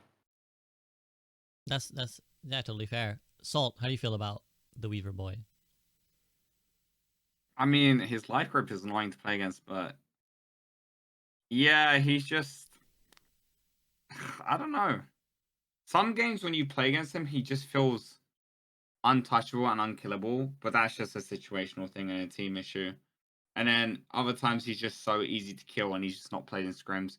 He's just not a great hero in a great spot. And I guess when they change a few stuff, he could actually have a place in Overwatch, like, should I say, like, contenders or Overwatch CS, whatever they call it these days. But right now, yeah, the buffs, sure, he, you know, I want to say needed them, but sure, he can get them. It's not going to change a thing. I'm going to be honest. From the meta. Yeah, but that's about it. Spilo? I mean, his design is still just flawed in many ways, so there's that. Yeah. Yeah, no, Spilo, you're not a big fan either. Yeah, I mean, the design, I mean, we don't want to beat on a dead horse with that one. We've talked about that a lot, but yeah, he's not a great design. But in terms of the changes, I think like it's whatever. For me, it's more like I'm more on AVRL's side in terms of like, what do you mean by that with a change, rather than like actually what's actually, because it's not actually changing anything. Like the healing per second, like the holding a charged 80 heal, the number of circumstances when that's actually relevant is like almost nil. You like, as somebody who's played a lot of Life Weaver and coached a lot of Life Weaver, you're usually opening fights with like utilizing your tight spread and poke angles, even just to shoot tank, poke angle, fight start to charge to heal, right? So the number of times when you're holding a charge 80 heal is like once or twice per game at high level. Like it almost never happens, and you never fully charge when you're healing for something. You always like 50, 60 is like the maximum HPS, right? But it's like, well, then why change it? Like, if that's really the case, like, then why heal number go up? Is that like, is that we throwing people a bone? Is this like part of the philosophy where maybe we see heal creep go up, and then me and Avril are clenching our butt cheeks, you know? But like, I don't know. Like, it's kind of like it's just odd. Like, why? Like, what's the point? You know what? Spilo and I can both see the psyop in real time. That's what it is. That's right. Where we can see, it's like the Matrix, you know, we can see through all the changes, and it's like, Yeah. you know. All while clenching your butt cheeks. Yeah, Yes. what a mental image. Yeah. I mean, we'll see how it pans out. I'll actually defend the design of Lifeweaver in the sense that I actually think he's more in line, and I was excited when he came out because I think he's more in line with what Avril talked about. He's, in theory, had the potential to be a support whose utility was not in his healing. It was his ability to reposition people around. He just didn't manifest that way. Like, the life grip ended up being a different version of Suzu, and the pedal is like almost negligibly used for anyone but himself. So if his weapon and weapon swap was more fluid, like still more fluid, then that might be something that would be a lot more realized. But the problem is that he's like one of the very few supports, like maybe one of the only supports where there like is no proactivity really. Like, even Mercy has damage boost, right? But what do you do if you're losing a fight? Like, if something doesn't go wrong as Lifeweaver, there's nothing for you to do. And that's just a weird dynamic. Like, Kiriko Suzu, like, you can position aggressively and get it, like, use it aggressively. Or Baptiste Lamp, you can position more aggressively and get your cooldowns forced by positioning more aggressively. And in every support, like, you could get your cooldowns forced by playing more aggressively. But Lifeweaver, it's like, there's no real reward to playing more aggressively because your damage is irrelevant.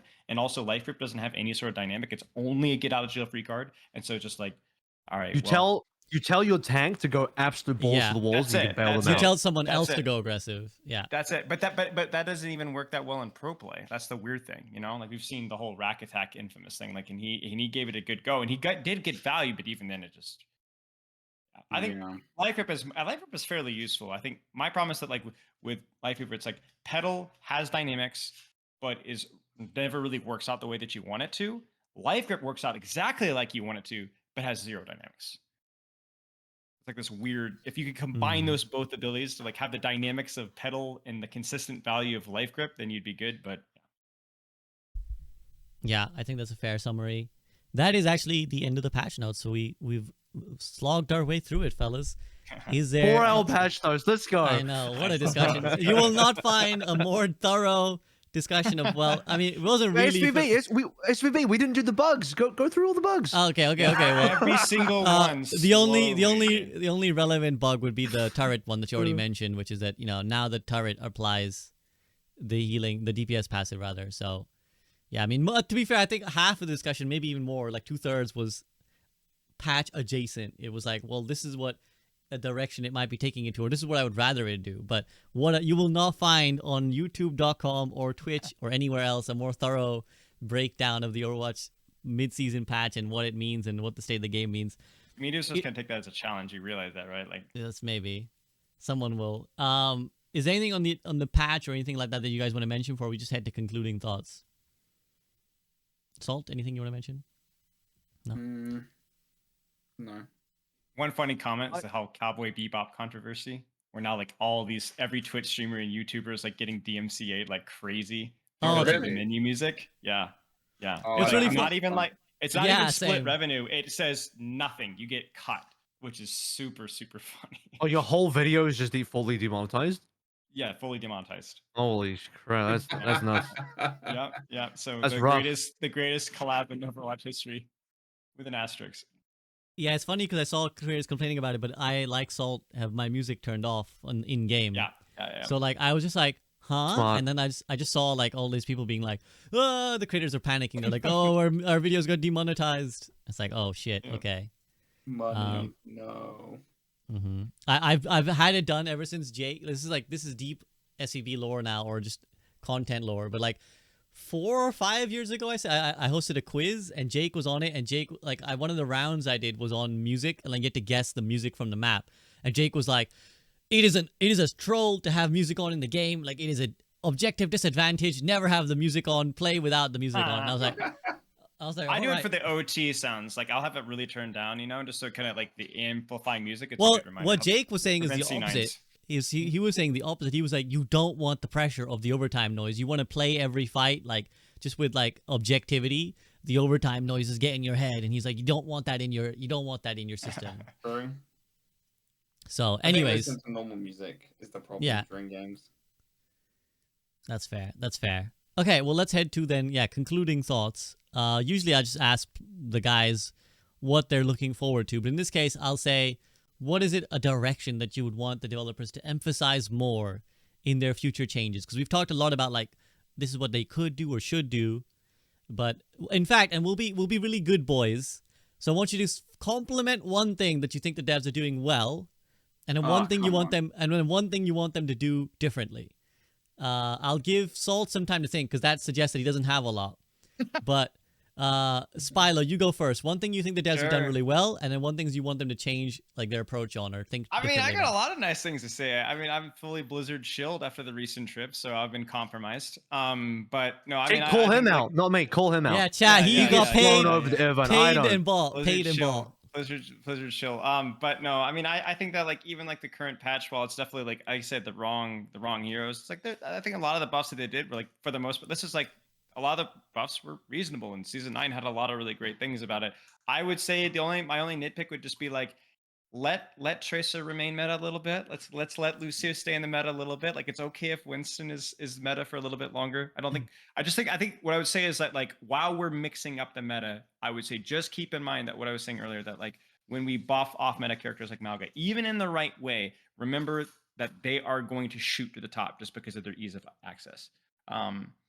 But I think like long term, like a lot of the changes, like if we keep doing things like what we did with Malga, but just do that times like 6 or 7 or 8 patches, I think we might even have a bunch of characters being in a much more skill ceiling-esque position. So more good than bad for me. I mean, right now it's kind of bleh, but like it's okay overall. Nice. I think the general direction of Season 9 was actually good. So, like, I'm still more positive on the direction of the game than negative. Yeah, are there some things in the mid-season patch that I'm not a fan of? Absolutely. But, like, if I combine the Season 9 general changes plus mid-season patch, it's still more of a net positive than a net negative by far. I think the changes introduced in Season 9 are generally healthy for the game. I think that it shows that devs are moving the game in a good, healthy direction, at least as far as what I view it to be.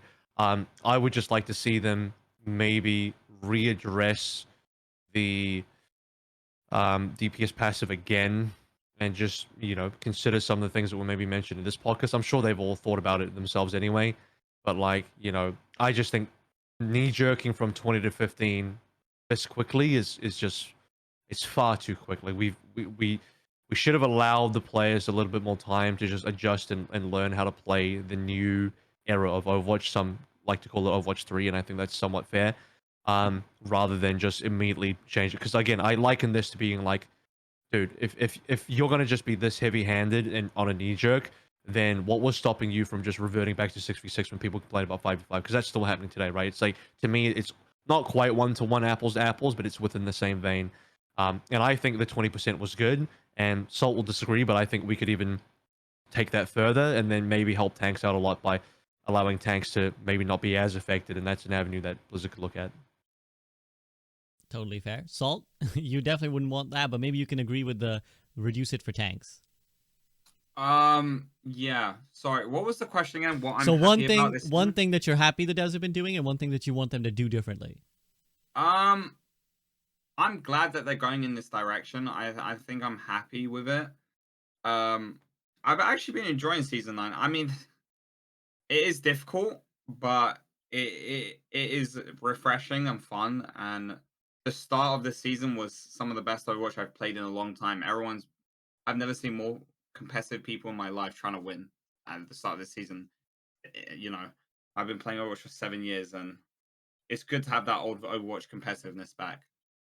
I think they should just keep, not being scared, flipping the script, trying new things. Don't be afraid. I think there's no harm in trying and then being like, well, guys, we tried. Let's do this different. Or, no, this is working. Let's keep it, One thing I don't like is that I'd say probably putting shit teammates on my team. I don't really have.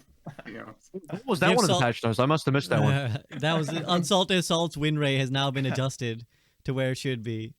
The ranking system is something I don't enjoy. It's like I win majority of my games, but I still don't climb. That's an annoying issue. I don't know if they intended that, but it is what it is. Overall, the game is better. It is more fun.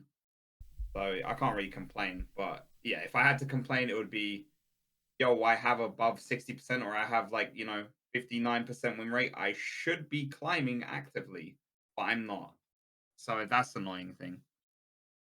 Yeah, actually, that's a surprising thing. We haven't really gone into it, and I won't go too deep into it now, but I think we're seeing a few more grievances about particularly like the expected and the reversal adjustments where it's like, oh, you were expected to win, so we gave you less, or you were expected to lose, or you were expected to win and you lost, and so we're going to tank you. Spilo.